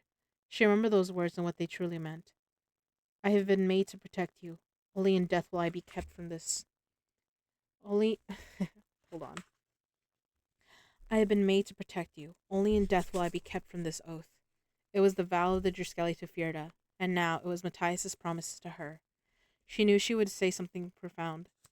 She knew she should say something profound, something beautiful in response. Instead, she spoke the truth. If we make it out of here alive, I'm going to kiss you unconscious. A grin split his beautiful face. She couldn't wait to see the real blue of his eyes again. Yilbayor is in the vault, he said. Let's go. As Nina raced down the hall after Matthias, the clanging of bells of Black Protocol filled her ears. If Brum had known about her, then the chances were the other Druskeli did too. She doubted it would be long before they came looking for their commander. Please tell me Kaz hasn't gone missing again, she said as they hurtled down the corridor. I left him in the ballroom. We're to meet him out by the ash. Last time I looked, it was surrounded by Druskeli. Maybe Black Protocol will take care of that. If we survive the Druskeli, we won't survive Kaz, not if we kill Yilbayor. Matthias put up a hand for them to stop before they turned to the next corner. They approached slowly. When they rounded it, Nina made a quick work of the guard at the vault door. Matthias took his rifle. Then Brum's key was in the lock, and the circular entry to the vault was opening. Nina raised her hands, prepared to attack. They waited, hearts pounding as the door slid open. The room was as white as all the others, but hardly bare. Its long tables were full of beakers set over low blue flames, heating and cooling apparatuses, glass vials full of powders in varying shades of orange. One wall was devoted to a massive slate board covered in chalk equations. The other was all glass cases with little metal doors. They contained blooming Jura plants, and Nina guessed the cases must be heated. A cot was pushed up against the other wall, its thin covers rumpled, papers and notebooks strewn about. A shoe boy was seated cross-legged on it. He stared at them, his dark hair flopping over his forehead, a notebook in his lap. He couldn't have been more than 15. We aren't here to harm you, Nina said in Shu. Where is Boyil Bayor? The boy brushed his hair back from his golden eyes. He's dead. Nina frowned. Had Van X's information been wrong? Then what is all this? Have you come to kill me? Nina wasn't quite sure of the answer to that. Sesh uye? She ventured. The boy's face crumpled in relief. You're Kirch.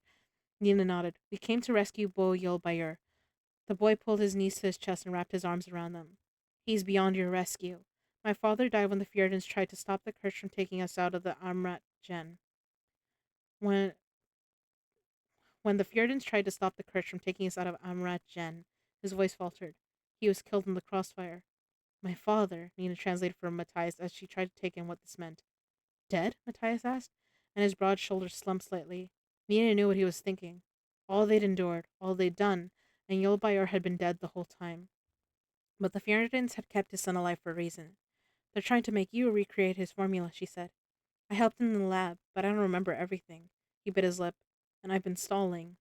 Whatever parem the Fjordans had been using on the Grisha must have come from the original stock Boyle Bayer had been bringing to the Kirch.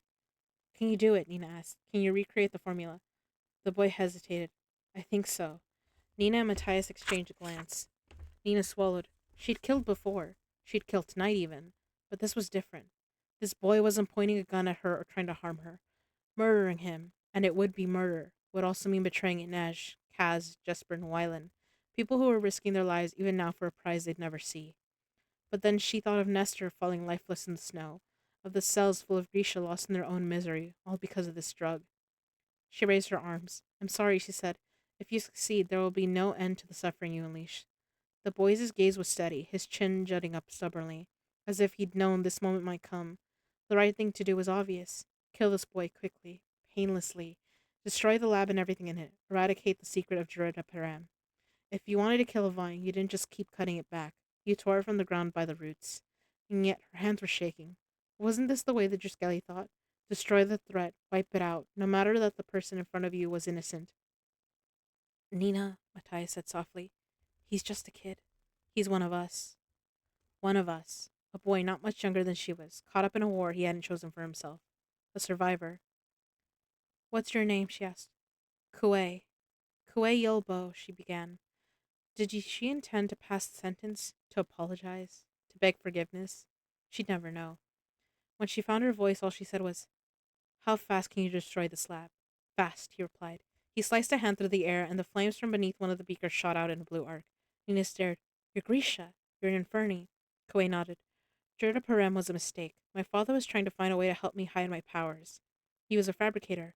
A Grisha, as I am. Nina's mind was reeling. Boyel Bayor, a Grisha hiding in plain sight behind the borders of the Shuhan. There was no time to let it sink in. We need to destroy as much of your work as we can, she said. There are combustibles, replied Kuei, already gathering up papers and Gerda samples. I can rig an explosion. Only the vault. There are Grisha here, and guards, and Matthias's mentor. Nina would have gladly let Brum die. But though Matthias had betrayed his commander, she doubted he'd want to see the man who'd become a second father to him blown to bits. Her heart rebelled when she thought of the Grisha she'd be leaving behind, but there was no way to get them out of the harbor. Leave the rest, she said to Matthias and Kuei. We need to move. Kuei arranged a series of vials full of liquids over the burners. I'm ready. They checked the corridor and hurried toward the treasury entrance. At every turn she expected to see Driskelly or guards storming their way, but they charged through the halls unimpeded. At the main door they paused. There's a hedge maze to our left, Nina said. Matthias nodded. We'll use it for cover, then make run for the ash. As soon as they opened the door, the clamor of the bells became almost unbearable. Nina could see the elder clock on the highest silvery spire of the palace, its face glowing like a moon. Bright lights from the guard towers moved across the white island, and Nina could hear the shouts of soldiers closing in around the palace. She clung to the side of the building, following Matthias, trying to keep to the shadows. Hurry, Kuei said with a nervous glance back at the lab. This way, Matthias said. The maze. Halt! Someone shouted. Too late. Guards were racing towards them from the direction of the maze. There was nothing to do but run. They bolted past the entrance to the colonnade and into the circular courtyard. There were Driskelly everywhere, in front of them, behind them. Any moment they'd be gunned down. That was when the explosion hit. Nina felt it before she heard it. A wave of heat lifted her off her feet and tossed her in the air, chased by a deafening boom. She came down hard on the white paving stones. Everything was smoke and chaos. Nina struggled to her knees, ears ringing. One side of the treasury had been reduced to rubble, smoke and dust billowing into the night sky. Matthias was already striding toward her with Kuei. She pushed to her feet. Sten! Cried two guards breaking off from another group running in the direction of the treasury. What's your business here? We were just enjoying the party, Nina exclaimed, letting all of her real exhaustion and terror fill her voice. And then, it was embarrassingly easy to let the tears flow. He held up his gun. Show me your papers. No paper, Lars. He held up his gun. Show me your papers. No papers, Lars. The witch hunter's head snapped up as Matthias stepped forward. Do I know you? You did once, though I looked a bit different. Hey, Martin, Lars. Helvar, he asked. They said you were dead. I was. Lars looked from Matthias to Nina. This is the heartrender Brum brought to the treasury. Then he took in Kuei's presence and understanding struck. Traitor, he snarled at Matthias. Nina raised her hand to drop Lars's pulse, but as she did, she caught movement in the shadows to her right. She cried out as something struck her. When she looked down, she saw loops of cable closing over her, binding her upper arm tight to her body. She couldn't raise her hands. She couldn't use her power. Matthias grunted and Kuei screamed as cables lashed from the darkness, snapping around their torsos, binding their arms. This is what we do, bloodletter, sneered Lars. We hunt filth like you. We know all your tricks. He kicked Matthias's leg from beneath him. Matthias went to his knees and sucked in a breath. They told us you were dead. We mourned you, burned bows of ash for you. But now I see they were protecting us from something worse. Matthias Helvar, a traitor, aiding our enemies, consorting with unnaturals. He spat in Matthias's face. How could you betray your country and your god? Jel is the god of life, not death. Are there others here for Yul Bayur besides you and this creature? No, lied Nina. I didn't ask you which, said Lars. It doesn't matter. We'll get the information from you our own way, he turned to Kuwait. And you, don't think there won't be repercussions. He made a signal in the air. From the shadows of the colonnade, a row of men and boys emerged. Driskelli, hoods drawn up over long golden hair that glinted at the collars, dressed in black and silver, like creatures born from the dark crevices that split the northern ice. They fanned out, surrounding Nina, Matthias, and Kuei. Nina thought of the white prison cells, the drains in the floors. Had all of the Perem been destroyed with Kuei's lab? How long would it take him to make another batch? And what would they subject her to before that? She cast a last desperate look into the darkness, praying for some sign of Kaz. Had someone gone him too? Had he just abandoned them there? She was meant to be a warrior. She needed to steel herself against what was to come. One of the Drusicali came forward with what looked like a long-handled whip attached to the cables that bound them, and handed it to Lars. Do you recognize this Halvar? Lars said. You should. You helped with its design. Retractable cables for controlling multiple captives, and the barbs, of course. Lars flicked his finger over one of the cables, and Nina gasped as stinging little barbs jabbed into her arms and torso. The Druskelli laughed. Leave her be, Matthias growled in Fjordan, the words bristling with rage. For the briefest second, she saw a flash of panic in his former compatriots. He was bigger than all of them, and he'd been one of their leaders, one of the best of these murderous boys. Then Lars gave another cable a hard flick. The barbs released, and Matthias let out a painful huff of breath, doubling at the waist. Human once more. The snickering that followed was furtive and cruel. Lars gave the whip a sharp snap, and the cables contracted, forcing Nina, Matthias, and Kuei to totter after him in an awkward parade. Do you still pray to our god, Helvar? Lars asked as they passed the sacred tree. Do you think Gel hears the mewling of men who give themselves over to the defilement of Grisha? Do you think? Then a sharp animal yelp sounded. It took Nina and the others a long moment to realize it had come from Lars. He opened his mouth and blood gushed over his chin onto the bright silver buttons of his uniform. His hand released the whip, and the hooded Druskelli beside him lunged forward to snatch it up. A sharp pop, pop, pop came from the base of the sacred tree. Nina recognized that sound. She'd heard it on the northern road before they waylaid the prison wagon. When they'd brought the tree down, the ash creaked and moaned. Its ancient roots began to curl. Nej! Cried one of the Druskelli. They stood open-mouthed, gaping at the stricken tree. Nej! Another voice wailed. The ash began to tilt. It was too large to be felled by salt concentrate alone, but as it tipped, a dull roar emerged from the gaping black hole beneath it. This was where the Druskelli came to hear the voices of their gods, and now he was speaking. This is going to sting a bit, said the Druskelli, holding the whip. His voice was rasping, familiar. His hands were gloved. But if we live, you'll thank me later. His hood slid off, and Kazbrecker looked back at them. The stunned Druskelli lifted their rifles. Don't pop the baleen before you hit the bottom, Kaz called. Then he grabbed Kuei and launched them both into the black mouth beneath the roots of the tree. Nina screamed as her body was yanked forward by the cables. She scrabbled over the stones trying to find purchase. The last thing she glimpsed was Matthias toppling into the hole beside her. She heard gunfire, and then she was falling into the black, into the cold, into the throat of Gel, into nothing at all. All right.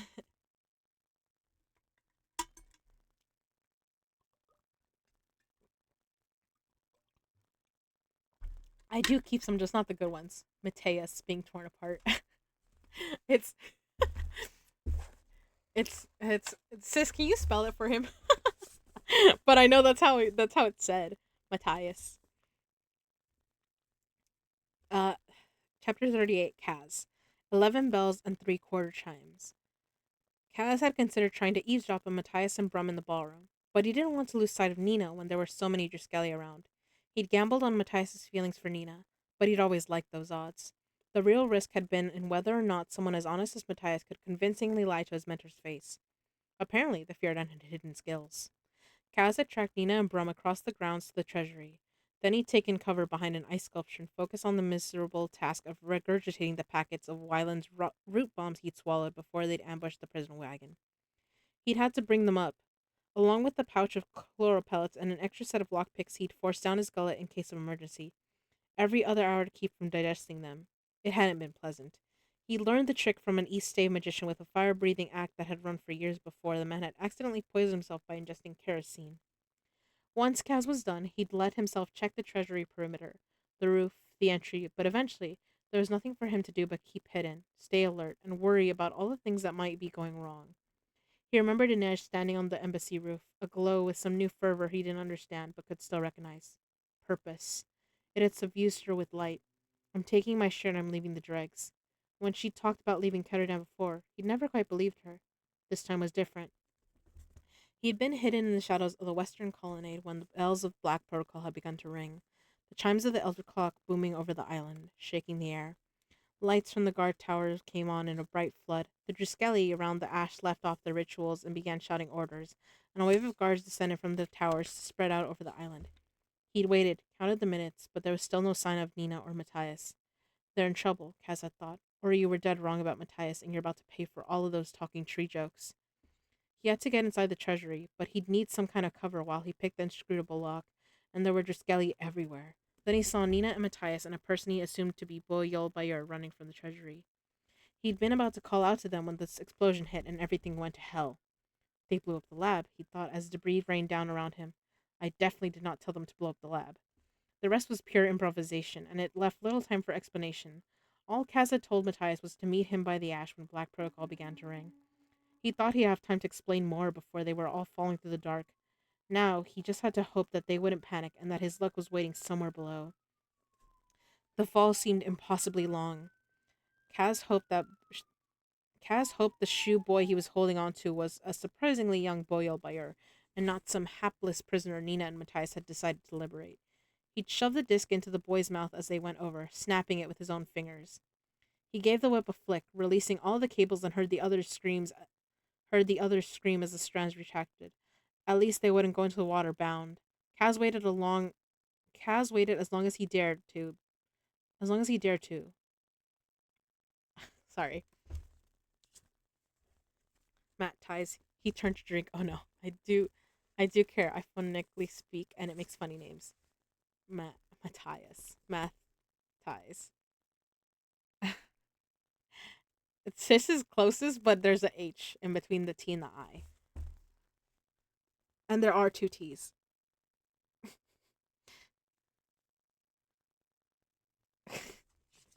Matt ties. I love it. Each At least they wouldn't go into the water bound. Kaz waited as long as he dared to bite into his own baleen.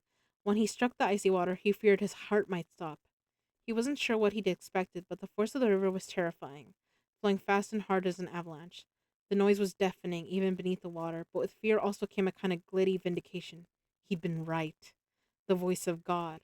There was always truth in legend. Kaz had spent enough time building his own myth to know. He'd wondered where the water that fed the ice court moat and fountains came from, why the river gorge was so very deep and wide. As soon as Nina had described the Druskeli initiation ritual, he'd known. The Fjordan stronghold hadn't been built around a great tree, but around a spring. Gel, the wellspring, who fed the seas and rain and the roots of the sacred ash. Water had a voice. It was something every canal rat knew, anyone who had slept beneath a bridge or weathered a winter storm in an overturned boat. Water could speak with the voice of a lover, a long-lost brother, even a god. That was the key, and once Kaz recognized it, it was as if someone had laid a perfect blueprint over the ice court and its workings. If Kaz was right, Gel would spit them out into the gorge, assuming they didn't drown first, and that was a very real possibility.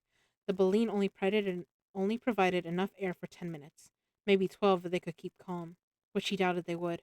His own heart was hammering, and his lungs already felt tight. His body was numb and aching from the temperature of the water, and the darkness was impenetrable. There was nothing but the dull thunder of water and a sickening sense of tumbling. He hadn't been sure of the speed of the water, but he knew damn well the numbers were close.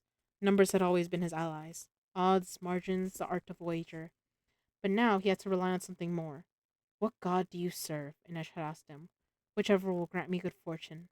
Fortunate people didn't end up racing ass over tea kettle beneath an ice moat in hostile territory. What would be waiting when they finished up in the gorge? Who would be waiting? Jesper and Wyland had managed to engage the Black Protocol, but had they managed to do the rest? Wacy and Nej on the other side. Survive, survive, survive. It was the way he'd lived his life, moment to moment, breath to breath, since that terrible morning when he'd woken to find that Jordy was still dead, and he was still very much alive. Kaz tumbled through the dark. He was colder than he'd ever been. He thought of Inej's hand on his cheek. His mind had gone jagged at the sensation, a riot of confusion. It had been terror and disgust and all that clamor, desire, a wish that lingered still, the hope that she would touch him again. When he was 14, Kaz had put together a crew to rob the bank that had helped her soon prey on him and Jordy. His crew got away with 50,000 kruge, but he'd broken his leg dropping down from the rooftop. The bone didn't set right, and he limped ever after. So he'd found himself a fabricator and had his cane made. It became a declaration. There was no part of him that was not broken, that had not healed wrong, and there was no part of him that was not stronger for having been broken. The cane became a part of the myth he built. No one knew who he was. No one knew where he came from. He'd become Kaz Brecker, cripple and confidence man, bastard of the barrel. The gloves were his one concession to weakness. Since that night among the bodies and the swim from the Reacher's barge, he had not been able to bear the feeling of skin against skin. It was excruciating to him, revolting. It was the only piece of his past that he could not forge into something dangerous. The baleen began to the baleen began to beat around his lips. Water was seeping in. How far had the river taken them? How far did they have left to go? He still had one hand gripped around Boyle Bayer's collar. The shoe boy was smaller than Kaz. Hopefully he had enough air. Bright flashes of memory sparked through Kaz's mind. A cup of hot chocolate in his mittened hands. Geordie warning him to let it cool before he took a sip. Ink drying on the page as he signed the deed to the Crow Club. The first time he'd seen Inej at the menagerie, in purple silk, her eyes lined with kohl. The bone-handled knife he'd given to her. The sobs that had come from behind the door of her room at that slat the night she'd made her first kill. The sobs he'd ignored. Kaz remembered her perched on the sill of his attic window, sometime during the first year after he'd brought her into the dregs. She'd been feeding the crows that congregated on the roof. You shouldn't make friends with the crows, he told her. Why not? She asked. He'd looked up from his desk to answer, but whatever he'd been about to say had vanished on his tongue. The sun was out for once, and Inej had turned her face to it. Her eyes were shut, her oil-black lashes fanned over her cheeks. The harbor wind had lifted her dark hair, and for a moment, Kaz was a boy again, sure that there was magic in the world. Why not? She'd repeated, eyes still closed. He said the first thing that popped into his head. They don't have any manners. Neither do you, Kaz. She'd laughed, and if he could have bottled the sound and gotten drunk on it every night, he would have. It terrified him. Cass took a last breath as the baleen dissolved and the water flooded in. He squinted against the rush of the water, hoping to see some hint of daylight. The river knocked him against the wall of the tunnel. The pressure in his chest grew. I'm stronger than this, he told himself. My will is greater, but he could hear Geordie laughing. No, little brother. No one is stronger. You've cheated death too many times. Greed may do your bidding, but death serves no man. Kaz had almost drowned that night in the harbor, kicking hard in the dark, borne aloft by Geordie's corpse. There was no one, nothing to carry him now. He tried to think of his brother, of revenge, of Pekka Rollins tied to a chair in the house on Zelverstraat, trade orders stuffed down his throat as Kaz forced him to remember Geordie's name. But all he could think of was Inej. She had to live. She had to have made it out of the ice court, and if she hadn't, then he had to live to rescue her. The ache in his lungs was unbearable. He needed to tell her. What? That she was lovely and brave and better than anything he deserved.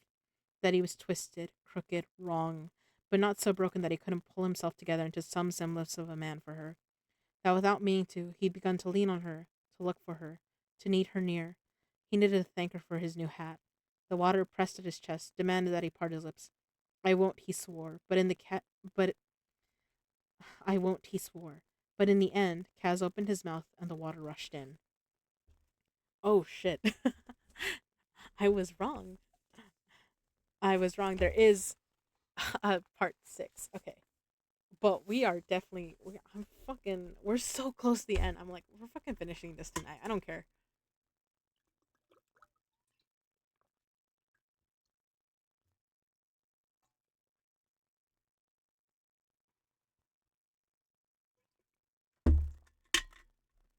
We're so close to the end. Come on. Okay. Oh, and stretch. Okay. Everyone should take a drink.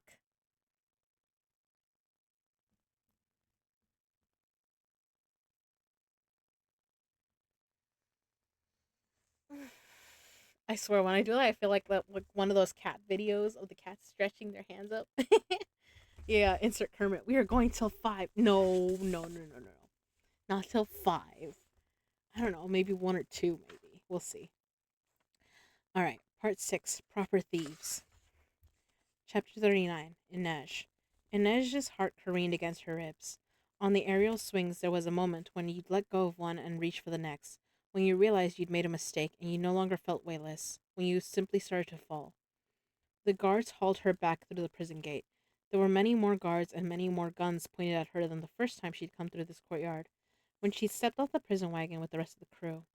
They'd passed through the mouth of the wolf and up the stairs, and dragged her down the walkway through the corridor with its giant glass enclosure. Nina had translated the banner for her, feared and might. She'd smirked at that the first time she'd passed, gazing down at the tanks and weapons, one on Kaz and the other on the opposite walkway. She'd wondered what kind of men needed to display their strength to helpless captives in chains. Their guards were moving too fast. For the second time that night, Nej made herself stumble. Move, the soldier snapped in Kirch, dragging her forward. You're going too quickly. He gave her arm a hard shake. Stop stalling. Do you want to meet your... Stop stalling. Don't you want to meet our inquisitors? The other asked her. They'll get you talking. But you won't look so pretty after, though. But you won't look so pretty after they're through.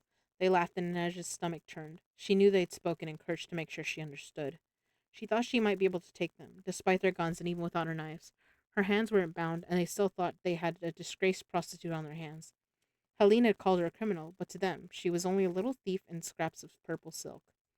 Just as she was considering making her move, she heard other footsteps headed their way. She saw the silhouettes of two more men in uniform striding toward them. Could she manage 4 guards on her own?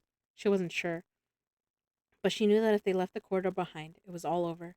She glanced again at the banner in the glass enclosure. It was now or never. She shook her leg around the ankle of the guard to her left. He pitched forward, and she slammed her hand upward, breaking his nose. The other raised his gun. You're going to pay for that. You won't shoot me. You need information. I can shoot you in the leg, he sneered, lowering his rifle.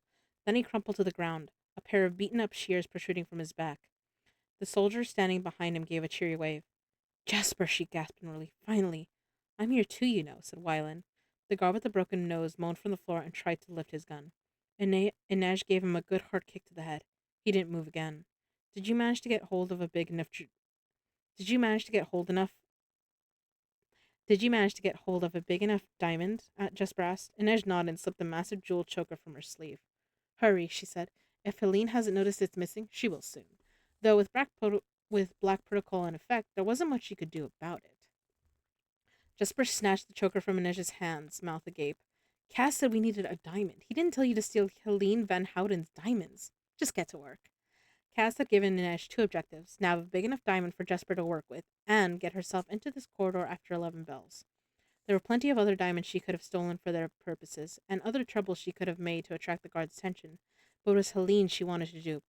For all the secrets she'd gathered and documents she'd stolen and violence she'd done, it was Helene Van Houten she needed to best.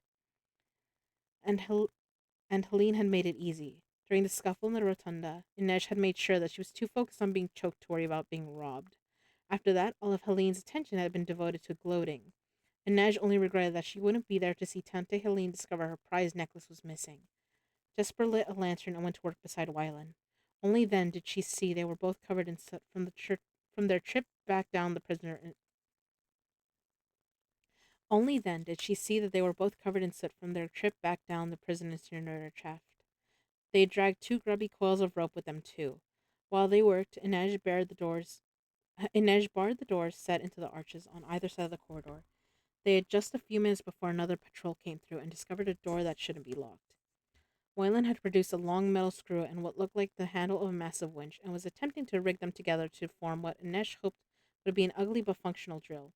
A thump came from one of the doors. Hurry, Inej said. Saying that doesn't actually make me work faster, Jasper complained.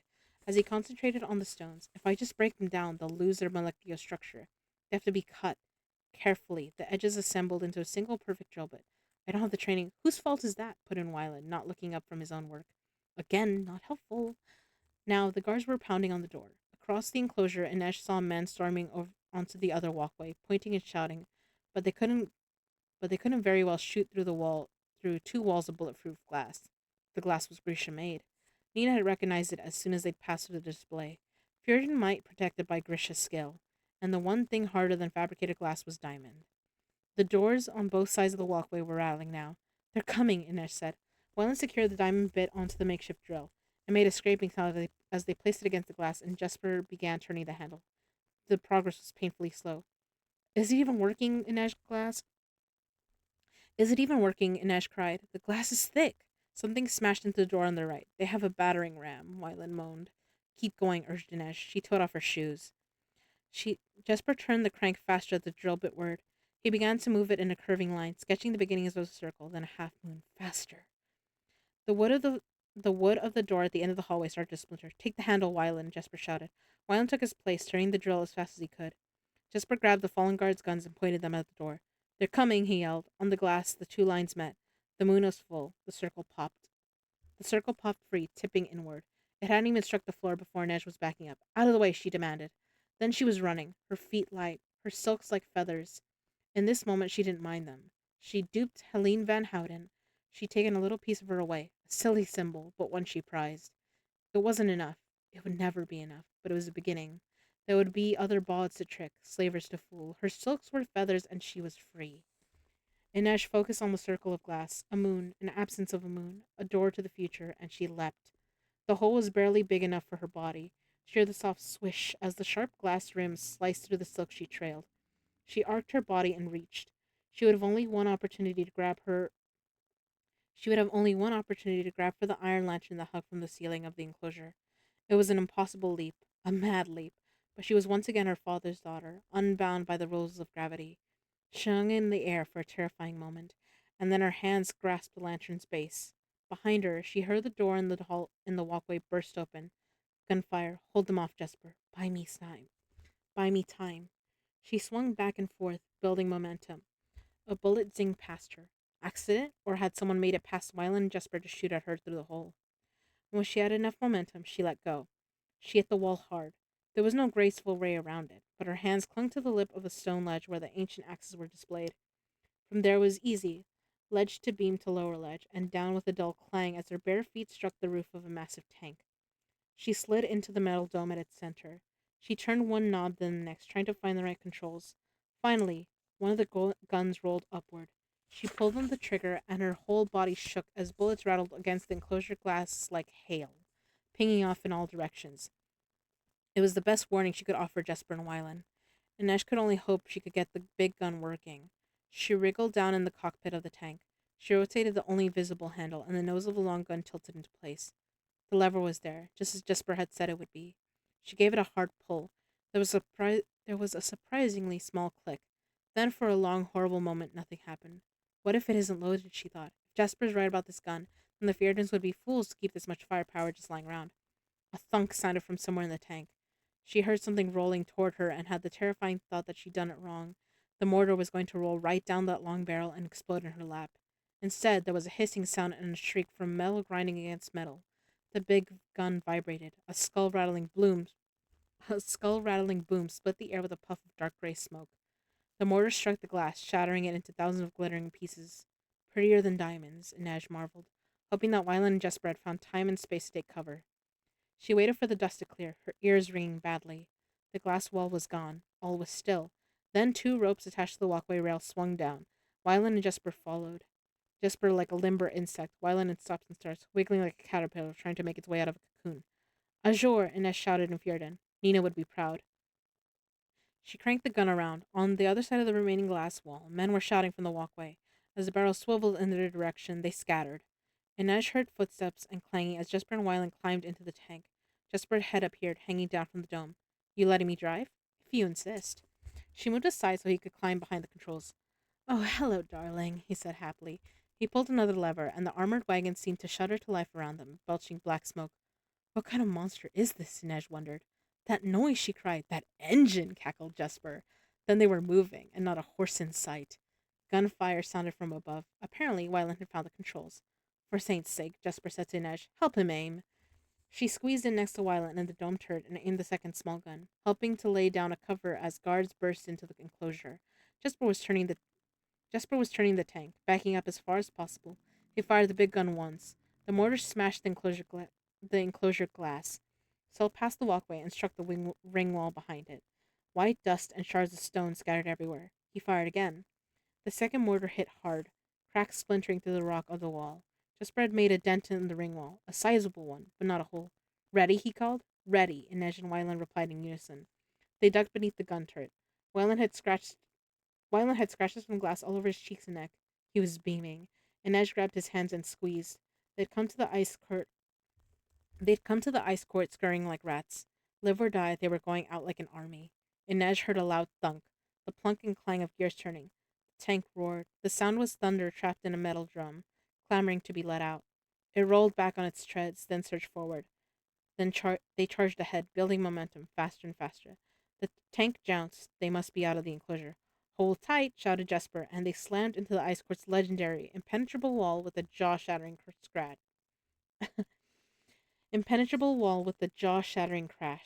Inej, Inej and Wyland flew back against the cockpit. They were through. They rumbled over the road, the smatter and pop of rifle fire fading behind them. Inej heard a chuffing noise. She righted herself and looked up. Wyland was laughing. He pushed out of the niche of the dome and was looking back at the ice court.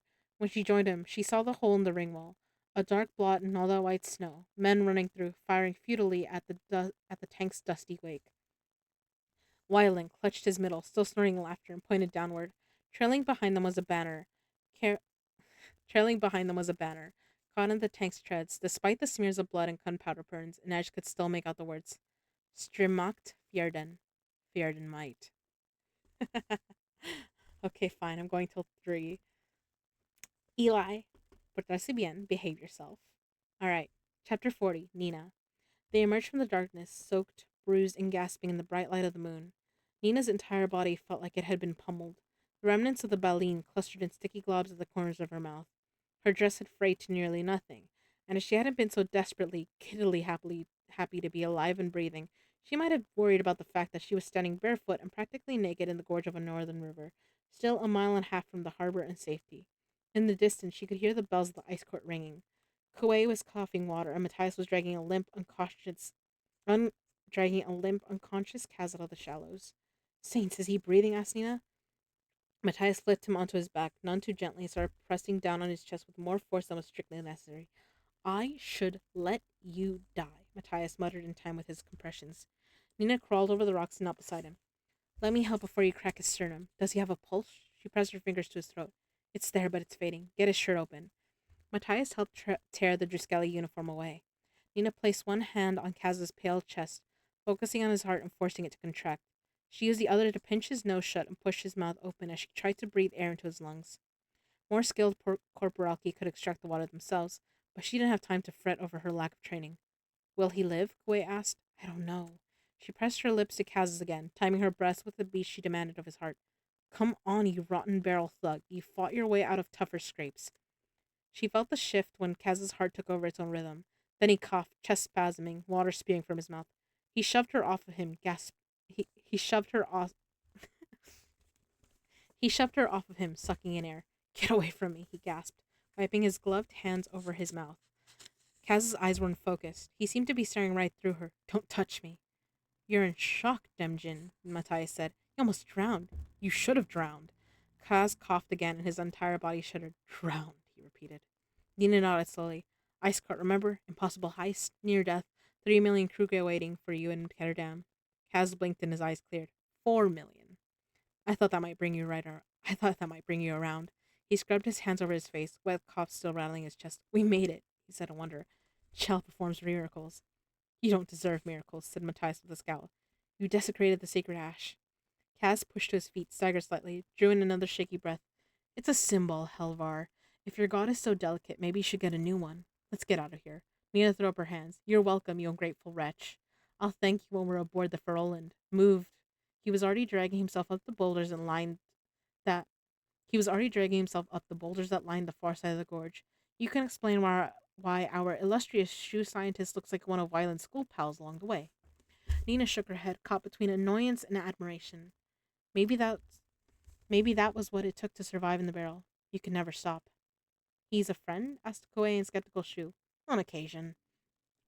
Matthias helped her to her feet, and they all followed after Kaz, making slow progress up the rocky walls of the gorge that would lead them to the other end of the bridge above, and a bit closer to Gerholm. Nina had never been so exhausted, but she couldn't let herself rest. They had the prize. They'd gotten further than any crew. They'd blown up a building at the heart of the ice court. but they'd never make it to the harbor without Inej and the others. She kept moving. The only other option was to sit down on a boulder and wait for the end. A rumbling began from somewhere in the direction of the ice court. Oh, saints, please let that be Jesper, she pleaded as they pulled themselves over the lip of the gorge and looked back at the bridge festooned with ribbons and ash bows from Hringkale. Whatever's coming, it's big, said Matthias. What do we do, Kaz? Wait, he said as the sound grew louder. How about take cover? Nina asked, bouncing nervously from foot to foot. Have heart. I stashed 20 rifles in this convenient shrubbery. Give us something. How about a few million Kruger, said Kaz. A tank rumbled over the hill, dust and gravel spewing from its treads. Someone was waving to them from its gun turret. No, two someones. Inej and Wylan were yelling and gesturing wildly from behind the dome. Nina let out a victorious whoop as Matthias stared in disbelief. When Nina looked at Kaz, she couldn't quite believe her eyes. Saints, Kaz, you actually look happy.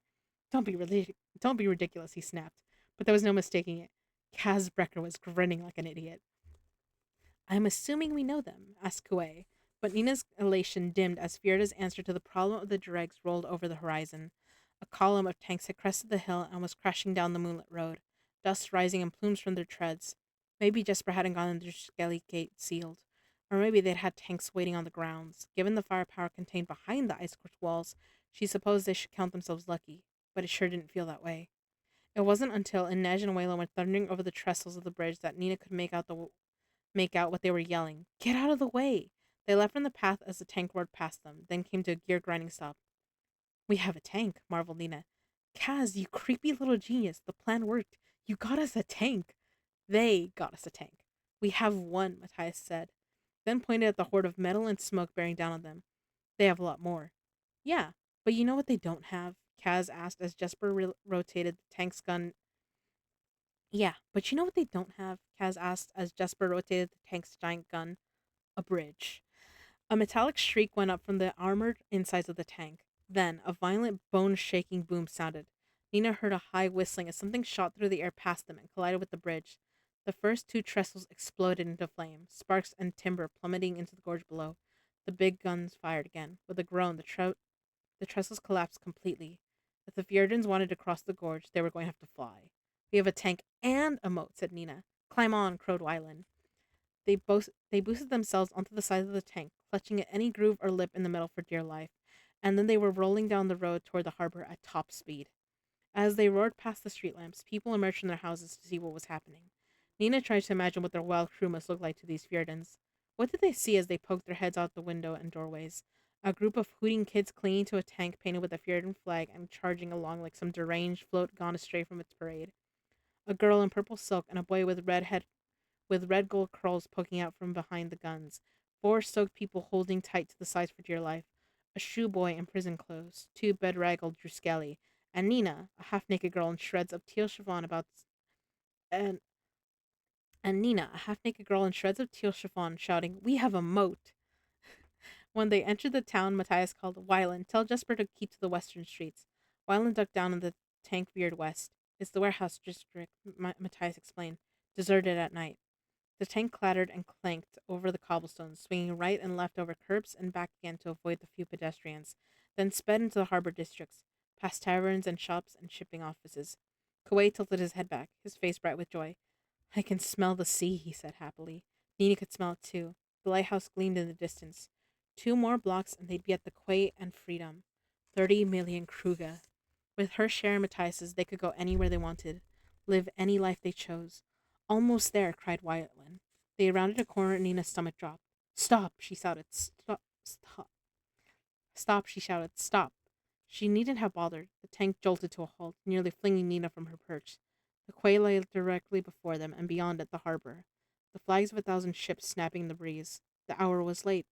The quay should have been empty. Instead, it was crowded with troops, row after row of them in gray uniforms. 200 soldiers at least, and every barrel of every gun was pointed directly at them. Nina could still hear the bells of the elder clock. She looked over her shoulder. I think the ads are about to go. I'm so sorry. She looked over her shoulder. The ice court loomed over the harbor, perched on the cliff like a sullen gull with feathers ruffled, its white stone walls lit from below, glowing against the night sky. What is this?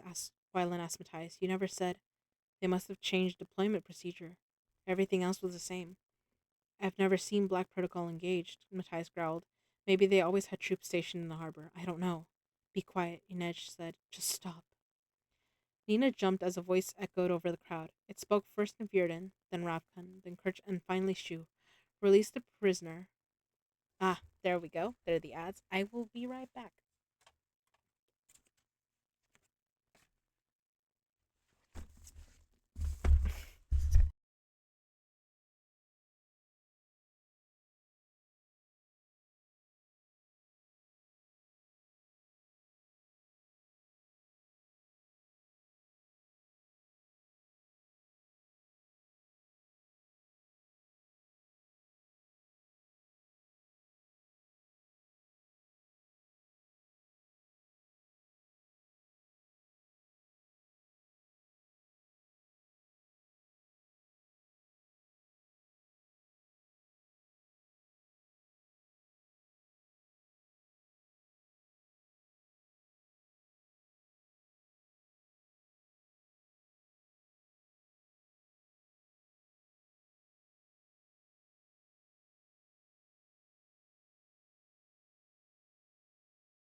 Sorry about that. All right. I know I forgot something. Oh my god. Welcome back from the ad, Starlings. I'm sorry. I'm back. I love the Eli. I was reading that you said I said I am going till 3. You may go dream away. And then you said a part of me wants to sleep earlier than normal. And I was like, good. You should. You should just stay awake until I finish reading and then you can go to bed. We can both go to bed then. Hot Ice. Lady Hot Ice. I like that. Welcome back. Another wants to doom scroll muted. Yes, thank you. I'm sorry. I'm sorry. I'm a little slow sometimes. You can tell I'm getting tired. But we're so close to the end. I'm like, I think it's literally like 2, maybe 3 more chapters and I'm so excited. Okay. All right. Lady Hot Ice, I hope you know Six of Crows because we're almost done with it. If not, I have the VODs up and I have them on my YouTube as well, I believe. Um God, okay. All right. All right. Let me get back. Um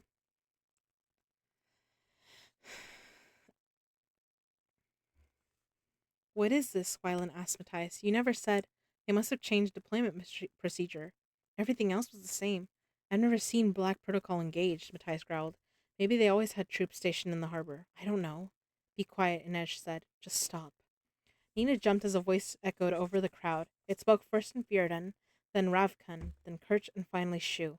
Release the prisoner, Kuei Yolbo. Put down your weapons and step away from the tank. They can't just open fire, said Matthias. They won't risk hurting Kuei. They don't have to, said Nina. Look. An emaciated prisoner was being led through the rows of soldiers. His hair was matted to his forehead. He wore a ragged red kefta and was clutching the sleeve of the guard closest to him, lips moving feverishly as if imparting some desperate wisdom. Nina knew he was begging for Perem. A heart-render, Matthias said grimly. But he's so far away, protested Wylan. Nina shook her head. It won't matter. Had they kept him down here with whatever troops were posted in Lower Jerholm? Why not? He was a weapon better than any gun or tank. I can see the Ferroland, murmured Inaj. She pointed down the docks, just a little way off. It took Nina a moment, but then she picked out the Kirch flag and the cheery Hanrat Bay pennant flying up beneath it. They were so close. Jesper could shoot the Heartrender. They could try barreling through the troops with the tank, but they would never make it to the ship. The Feardoms would gladly risk Kuei's life before they ever let him fall into anyone else's hands. Kaz, called Jesper from inside the tank. This would be a really good time to say you saw this coming. Kaz looked out over the sea of soldiers. I didn't see this coming, he shook his head. You told me one day I'd run out of tricks, Halvar. Looks like you were right. The words were for Matthias, but his eyes were on Nej. I've had my fill of captivity, she said. They won't take me alive. Me neither, said Wylan. Jesper snorted from inside the tank. We really need to get him more suitable friends. Better to go out with fist swinging than let some Fjord put me on a pike, said Kaz. Matthias nodded. Then we agree. We end this here.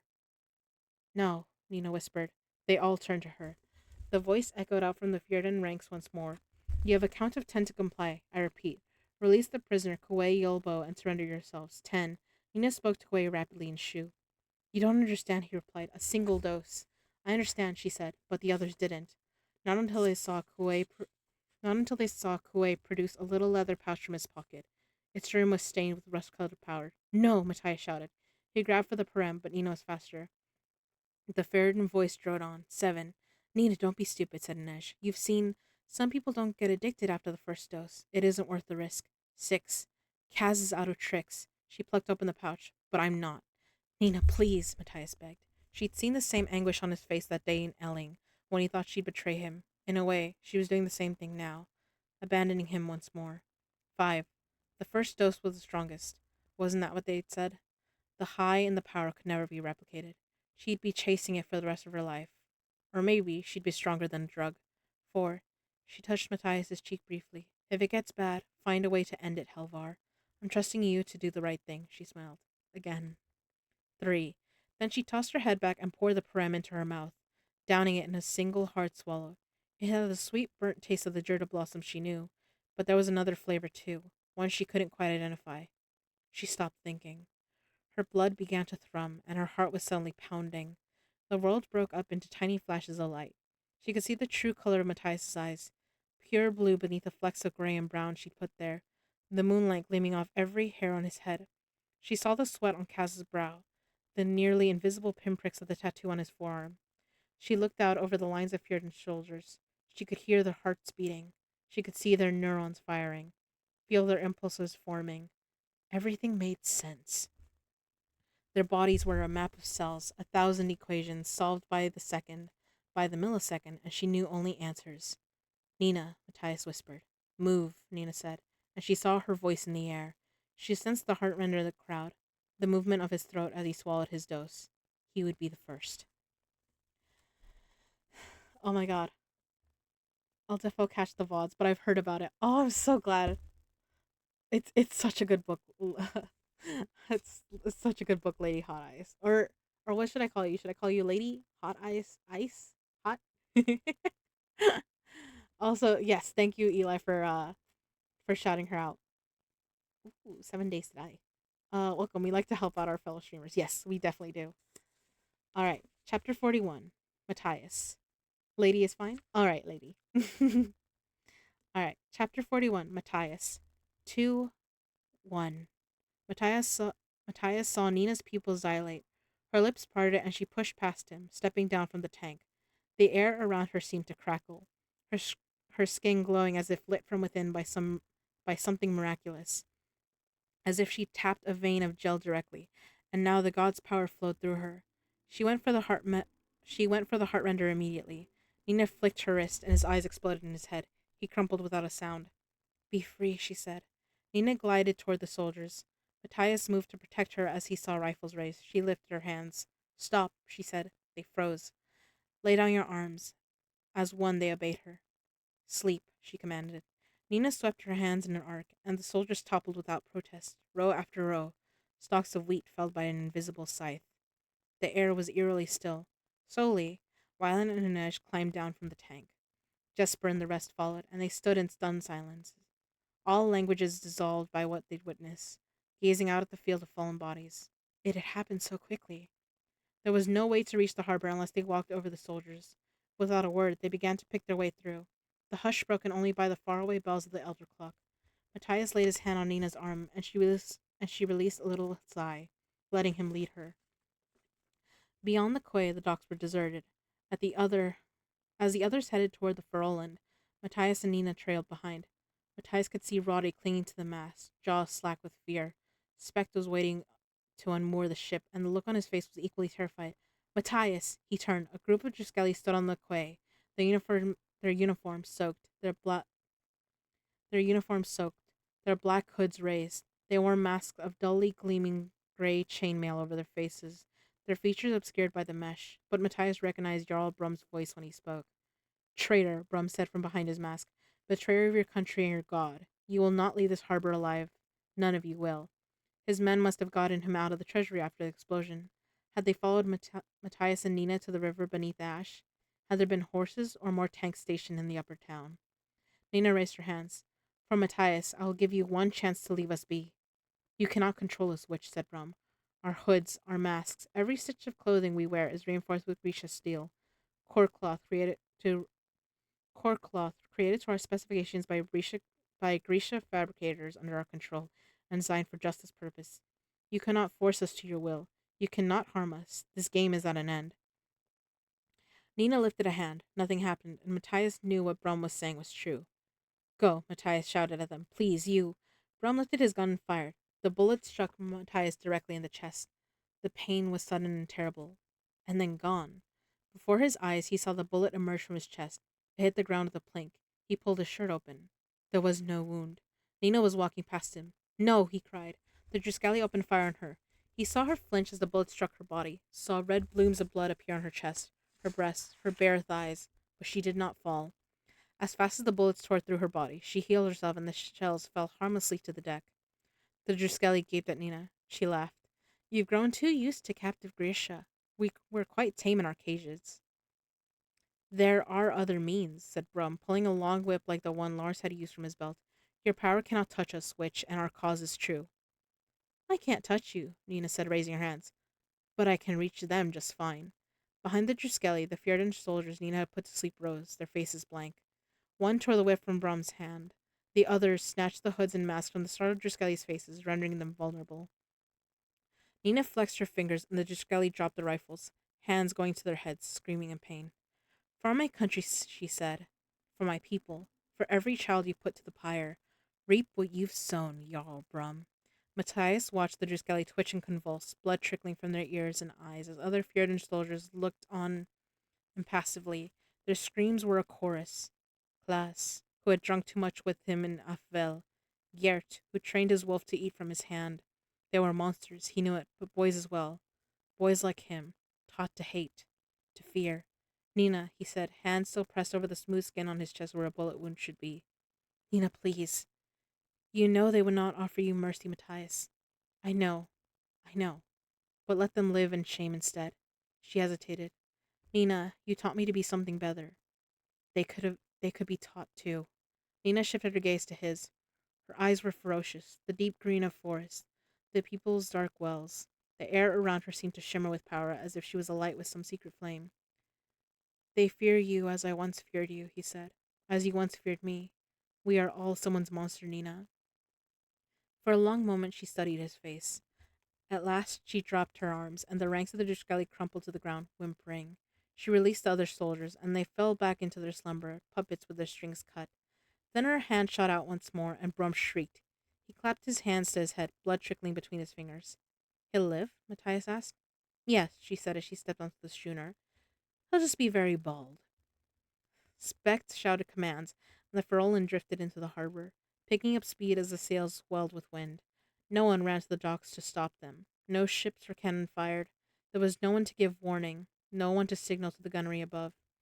The elder clock chimed on unheeded as the schooner vanished into the vast black shelter of the sea, leaving only suffering in her wake.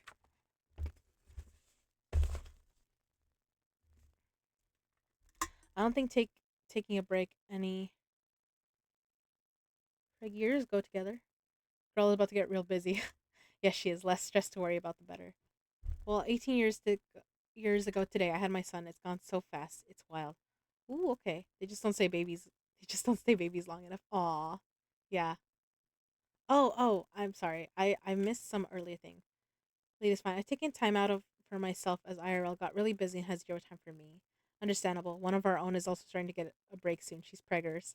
Ah, yeah, yeah. Yeah, chaos. Oh, thank you for the hydrate, Eli.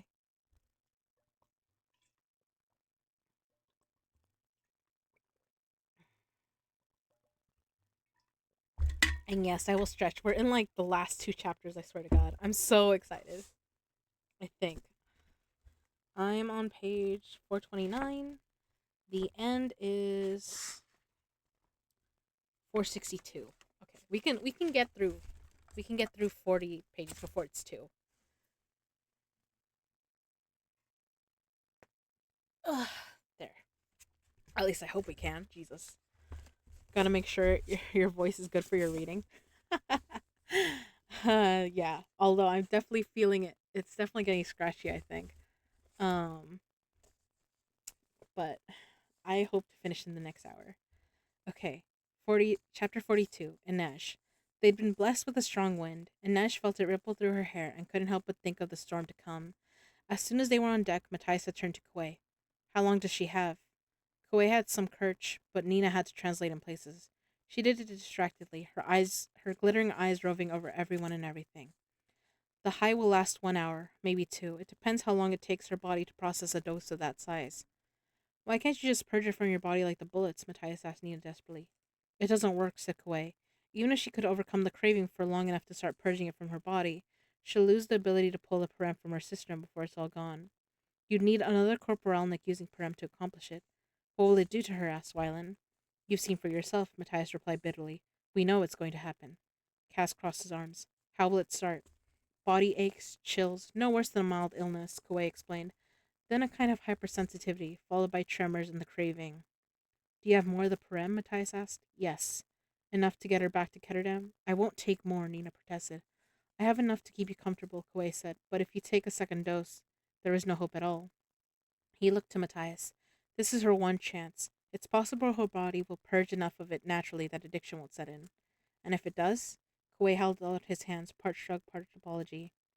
Without already supply the drug, she'll go mad. With it, her body will simply wear itself out. Do you know the word parem? It's the name my father gave to the drug. It means without pity. When Nina finished translating, there was a long pause. I don't want to hear any more, she said. None of it will change what's coming.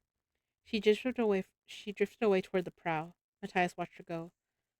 The water hears and understands, he murmured beneath his breath.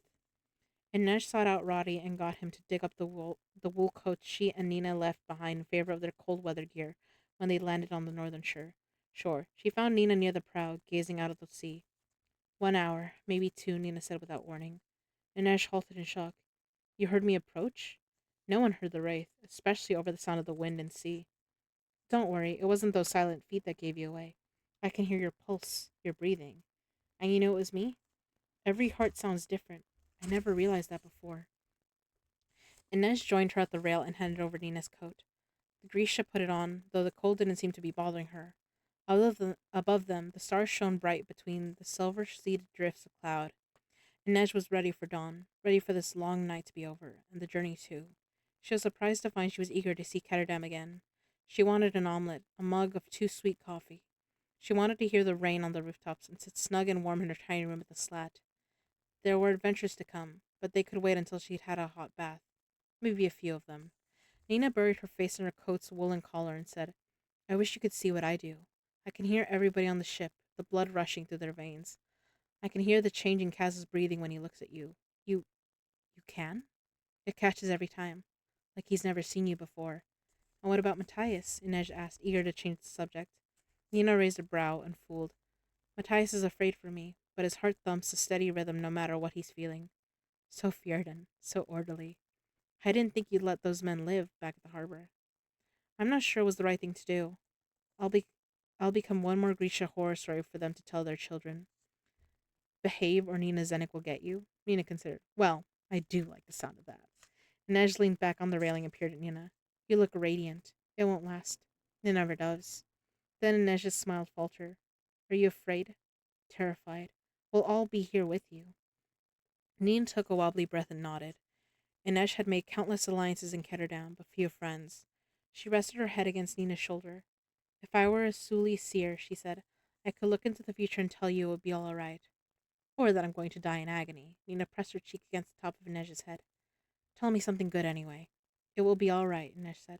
You'll survive this, and then you're going to be very, very rich. You'll sing sea shanties and drinking songs nightly in an East Stave cabaret, and you'll bribe everyone to give you standing ovations after every song. Nina laughed softly. Let's buy the menagerie. Inej grinned, thinking of the future in her little ship. Let's buy it and burn it down. They watched the waves for a while. Ready? Nina said. Inej was glad she hadn't had to ask. She pushed up her sleeve, bearing the peacock feather and mottled skin beneath it. It took the barest second, the softest brush of Nina's fingertips, and the itch was acute but passed quickly. When the prickling faded, the skin of Inej's forearm was perfect, almost too smooth and flawless, like it was the one new part of her. Inej touched the soft skin. Just like that, it was done. If only every wound could be banished so easily. Nina kissed Inej's cheek. I'm going to find Matthias before things get bad. But as she walked away, Inej saw Nina had another reason to depart. Kaz was standing in the shadows near the mast. He had a heavy coat on and was leaning on his crowhead's cane. He looked almost like himself again. Inej's knives would be waiting in the hold with her other belongings. She'd missed her claws. She'd missed her claws. Kaz murmured a few words to Nina, and the Grisha reared back in surprise. Inej couldn't make out the rest of what they said, but she could tell the exchange was tense before Nina made an exasperated sound and vanished below decks. What did you say to Nina? Inej asked when he joined her at the rail. I have a job I need her to perform. She's about to go through a terrifying ordeal, and work still needs to get done. Pragmatic Kaz. Why let empathy get in the way? Nina would be glad for the distraction. They stood together, gazing out at the waves, silence stretching between them. We're alive, he said at last. It seems you prayed to the right god. Or traveled with the right people, Inej shrugged. Who chooses our paths? He said nothing, and she had to smile. No sharp retort, no laughing at my Suli proverbs. He ran his gloved thumb over the rail. No. How will we meet the merchant council? When we're a few miles out, Roddy and I will row to harbor in the longboat. We'll find a runner to get word to Van Eck and make the exchange on Velgaluk. Inej shivered. The island was popular with slavers and smugglers. The council's choice or yours? Van Eck suggested it. Inej frowned. Why does the merchant know about Velgaluk? Trade is trade. Maybe Van Eck isn't quite the upstanding merchant he seems. They were silent for a while. Finally, she said, I'm going to learn to sail. Kaz's brows furrowed and he cast her a surprised glance. Really? Why? I want to use my money to hire a crew and outfit a ship. Saying the words wrapped her breath up in an anxious spool. Her dreams still felt fragile. She didn't want to care what Kaz thought, but she did. I'm going to hunt slavers. Purpose, he said thoughtfully. You know you can't stop them all. If I don't try, I won't stop any. Then I almost pity the slavers, Kaz said. They have no idea what's coming for them. A pleased flush warmed her cheeks, but hadn't Kaz always believed she was dangerous? Inej balanced her elbows on the railing and rested her chin in her palms. I'll go home first, though. To Ravka? She nodded. To find your family. Yes. Only 2 days ago, she would have left it at that, respecting their unspoken agreement to tread lightly in each other's paths. Now she said, was there no one but your brother, Kaz? Where are your mother and father? Barrel boys don't have parents. We're born in the harbor and crawl out of the canals. Inej shook her head. She watched the sea shift and sigh, each wave of breath. She could just make out the horizon, the barest difference between black sky and blacker sea. She thought of her parents. She had been away from them for nearly 3 years. How would they have changed? Could she be their daughter again? Maybe not right away, but she wanted to sit with her father on the steps of the wagon, eating fruit from the trees. She wanted to see her mother dust chalk from her hands before she prepared the evening meal. She wanted tall southern grasses in the vast sky above the Sukurzoi Mountains. Something she needed was waiting for her there. What did Kaz need? You're about to be rich, Kaz. What will you do when there's no more blood to shed or vengeance to take? There's always more. More money, more mayhem, more scores to settle. Was there ever another was there never another dream? He said nothing. What had carved all the hope from his heart? She might never know. Inesh turned to go. Kaz seized her hand, keeping it on the railing. He didn't look at her. Stay, he said, his voice rough stone. Stay in Ketterdam. Stay with me. She looked down at his gloved hand clutching hers. Everything in her wanted to say yes, but she would not settle for so little. Not after all she'd been through. What would be the point? He took a breath. I want you to stay. I want you to. I want you. You want me. She turned the words over gent. She turned the words over. Gently, she squeezed his hand. And how will you have me, Kaz? He looked at her then, eyes fierce, mouth set. It was the face he wore when he was fighting. How will you have me? She repeated. Fully clothed, gloves on, your head turned away so our lips can never touch.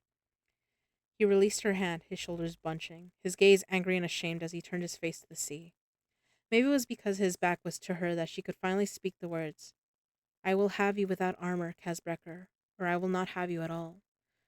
Speak, she begged silently. Give me a reason to stay. For all his selfishness and cruelty, Kaz was still the boy who had saved her. She wanted to believe he was worth saving too. The sails creaked. The clouds parted for the moon, then gathered back around her. Inej left Kaz with the wind howling and dawn still a long while away. Chapter 43. Nina. Oh,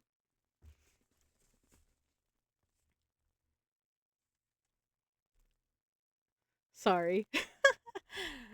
She has a great reading voice, yes, and a sing voice too. I want her to do a duet with her sister, but she already said no. The sister said no. I don't sing. But still, you both have such great voices. I bet you do sing in the shower or when you're home alone.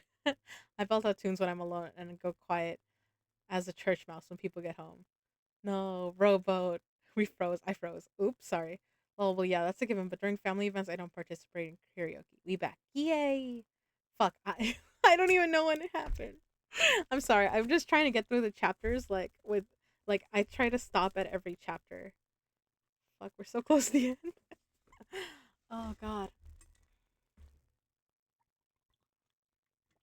Ugh. I definitely sing in the shower and when I'm home alone. And then sometimes I do it on stream. I mean, sometimes there's like me like humming or like half singing, like just messing about. Like, and then there's like when I actually am like, okay, I'm gonna carry a tune and I'm gonna like go through this whole song. Oh, God, we're so close. All right, chapter 43. Nina. The ache set in after dawn. An hour later, it felt as if her bones were trying to push through the place where her joints met. She lay on the same table where she'd healed Inej's knife wound. Her senses were still sharp enough that she could smell the coppery scent of the Suli girl's blood beneath the cleaner Roddy had used to remove it from the wood. It smelled like Inej. Matthias sat beside her. He tried to take her hand, but the pain was too great. The chafe of his skin on hers made her flesh feel raw. Everything looked wrong. Everything felt wrong. All she could think of was the sweet, burnt taste of the parem. Her throat itched. Her skin felt like an enemy. When the tremors began, she begged him to leave. I don't want you to see me like this, she said, trying to roll on her side. He brushed the damp hair from her brow. How bad is it? Bad, but she knew it would get worse. Do you want to try the Jurda? Kuei had suggested that small doses of regular Jurda might help Nina get through the day. She shook her head. I want. Saints, why is it so hot in here? Then, despite the pain, she tried to sit up. Don't give me another dose. Whatever I say, Matthias. No matter how much I beg. I don't want to be like Nestor, like those Grisha in the cells. Nina, Kuei said the withdrawal could kill you. I won't let you die. Kuei. Back at the treasury, Matthias had said, he's one of us. She liked that word. Us. a word without division or borders. It seemed full of hope. She flopped back down and her whole body rebelled. Her clothes were like uh, her clothes were crushed glass. I would have killed every one of the Druskelli. We all carry our sins, Nina. I need you to live so I can atone for mine. You can do that without me, you know. He buried his head in his hands. I don't want to. Matthias, she said, running her fingers through the close crop of his hair. It hurt. The world hurt. Touching him hurt, but she still did it. She might not ever get to again. I am not sorry. He took her hand and kissed her knuckles gently. She winced, but when he tried to pull away, she clutched him tighter. Stay, she panted. Tears leaked from her eyes. Stay till the end. And after, he said, and always. I want to feel safe again. I want to go home to Ravka. Then I'll take you there. We'll set fire to raisins or whatever you heathens do for fun. Zealot, she said weakly. Witch. Barbarian. Nina, he whispered. Little red bird, don't go. Chapter 44. Jesper. As the schooner sped south, it was as if the whole crew was sitting vigil. Everyone spoke in hushed tones, treading quietly over the decks. Jesper was as worried about Nina as anyone, except Matthias, he supposed, but the respectful silence was hard to bear. He needed something to shoot at. The Ferroland felt like a ghost ship. Matthias was sequestered with Nina, and he'd asked for Wyland's help in caring for her. Even if Wyland didn't love chemistry, he knew more about tinctures and compounds than anyone in the crew other than Kuwei, and Matthias couldn't understand half of what Kuwei said. Jesper hadn't seen Wyland since they'd fled the Jerholm harbor, and he had to admit he missed having the merchling around to annoy. Kuwei seemed friendly enough, but his kirsch was rough, and he didn't seem to like to talk much. Sometimes he'd just appear on the deck at night and stand silently beside Jesper, staring out at the waves. It was a little unnerving. Only Inej wanted to chat with anyone, and that was because she seemed to have developed a consuming interest in all things nautical. She spent most of her time with Speck and Roddy, learning knots and how to rig sails. Jesper had always known there was a good chance they wouldn't make this journey home at all, and that they'd end up in cells in the ice court or skewered on pikes. But he figured that if they managed the impossible task of rescuing Yolbayer and getting to the Froland, the trip back to Ketterdam would be a party.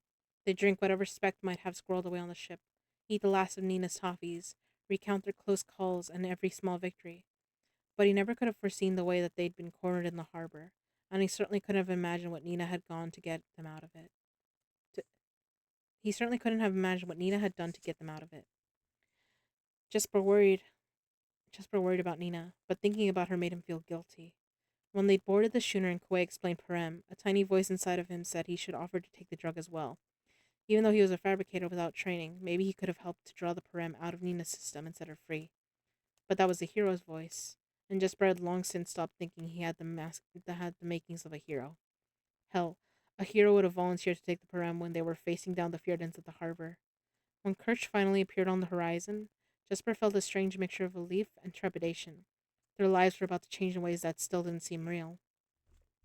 They dropped anchor, and when nightfall came, Jesper asked Kaz if he could join him in rowing the longboat they were rowing to Fifth Harbor. They didn't need him along, but Jesper was desperate for distraction. The chaos of Ketterdam was unchanged. Ships unloading their cargo at the docks, tourists and soldiers on leave pouring out of boats, laughing and shouting to each other on their way to the harbor. Looks the same as when we left it, Jesper said. Kaz raised a brow. He was back in his sleek gray and black suit, immaculate tie. What did you expect? I don't know exactly, Jesper admitted, but he felt different. Even with the familiar weight of his pearl-handled revolvers at his hips and a rifle on his back, he kept thinking of the Tidemaker woman, screaming in the Druskelli courtyard, her face speckled black. He looked down at his hands. Did he want to be a fabricator? To live as one? He couldn't help what he was, but did he want to cultivate his power or keep hiding it? Kaz left Roddy and Jesper at the deck when Kaz left Roddy and Jesper at the dock while he went to find a runner to take a message to Van Eck. Jesper wanted to go with him, but Kaz told him to stay put. Annoyed, Jesper took the chance to stretch his legs, aware of Roddy observing him. He had the distinct sense that Kaz had told Roddy to keep him under watch. Did Kaz think he was going to bolt straight to the nearest gambling hall?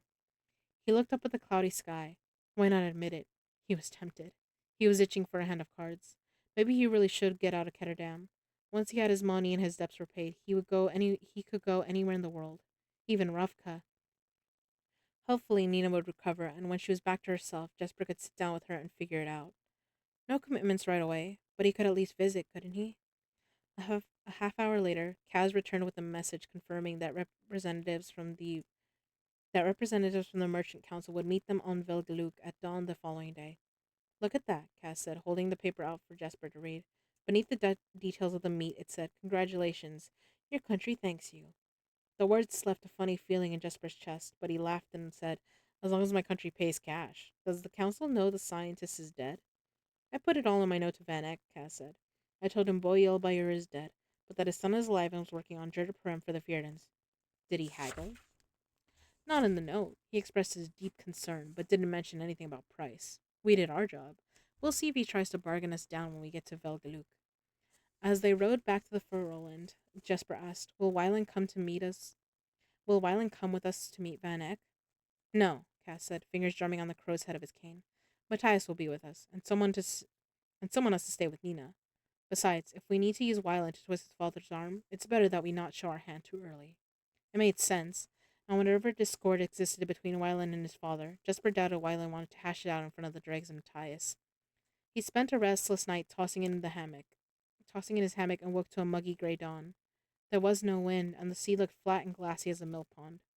"A stubborn sky," murmured Inej, squinting out toward Velgaluk. She was right. There were no clouds on the horizon, but the air felt dense with moisture, as if a storm was simply refusing to form. Jesper scanned the empty deck. He'd assumed Wyland would come up to see them off. He'd assumed Wyland would come to see them. Jesper scanned the empty deck. He'd assumed Wyland would come up to see them off, but Nina couldn't be left on her own. "How is she?" he asked Matthias. "Weak," said the Fjordan. "She's been unable to sleep, but we got her to take some broth and she seems to be keeping it down." Jesper knew he was being selfish and stupid, but some petty part of him wondered if Wyland had deliberately kept away from him on the journey back. Maybe now that the job was complete and he was on his way to his share of the haul, Wyland was done slumming with criminals. "Where's the other longboat?" Jesper asked as he, Kaz, Matthias, Inej, and Kuei rowed out from the Fertile with Roddy. "Repairs," said Kaz. Velguluk was so flat it was barely visible once they were rowing through the water.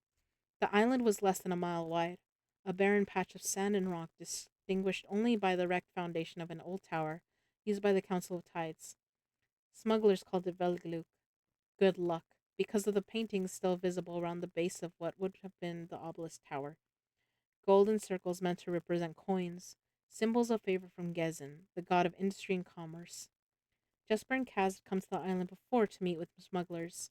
It was far from Ketterdam's ports, well outside the patrol of the harbor watch, with no buildings or hidden coves from which to stage an ambush, an ideal meeting place for wary parties. A brigantine was moored off the island's opposite shore, its sails hanging limp and useless. Jesper watched it make slow progress from the Ketterdam in the early dawn light, a tiny black dot that grew into a hulking blot on the horizon. He could hear the sailors calling to each other as they worked the oars. Now its crew lowered a longboat packed with men over the side. When their own longboat made shore, Jesper and the others leapt out to pull it onto the sand. Jesper checked his revolvers and saw Nesh touch her fingers briefly to each of her knives, lips moving. Matthias adjusted the rifle, strapped to his back, and rolled his enormous shoulders. Kuei watched it all in silence. "All right," Cass said. "Let's go get rich." "No mourners," Roddy said, settling down to wait with the longboat. "No funerals," they replied. They strode toward the center of the island, Kuei behind Kaz, bracketed by Jesper and Inej. As they drew closer, Jesper saw someone in a black merchant suit approaching, accompanied by a tall shoe man, dark hair bound at the nape of his neck, and followed by a contingent of the in, Stadwatch in purple coats, all carrying batons and repeating rifles. Two men lugged a heavy trunk between them, staggering slightly with its weight. "So that's what 30 million Kruger looks like," said Kaz. Jesper gave a low whistle. "Hopefully the longboat won't sink." "Just you, Van Eck?" Kaz asked the man in merchant black. The rest of the council couldn't be bothered. So this was Jan Van Eck. He was leaner than Wyland, and his hairline was higher, but Jesper could definitely see the resemblance. "The council felt I was best suited to this task, as we have had dealings before." "Nice pin," Cass said with a glance at the ruby stuck to Van Eck's tie. "Not as nice as the other one, though." Van Eck's lips pursed slightly. The other was an heirloom. "Well," he said to the shoe man beside him. The shoe said, "That's Kuei Yulbo. It's a year since I've seen him. He's quite a bit taller now, but he's a spitting image of his father." He said something to Kuei and Shu and gave a short bow. Kuei glanced at Kaz, then bowed in return.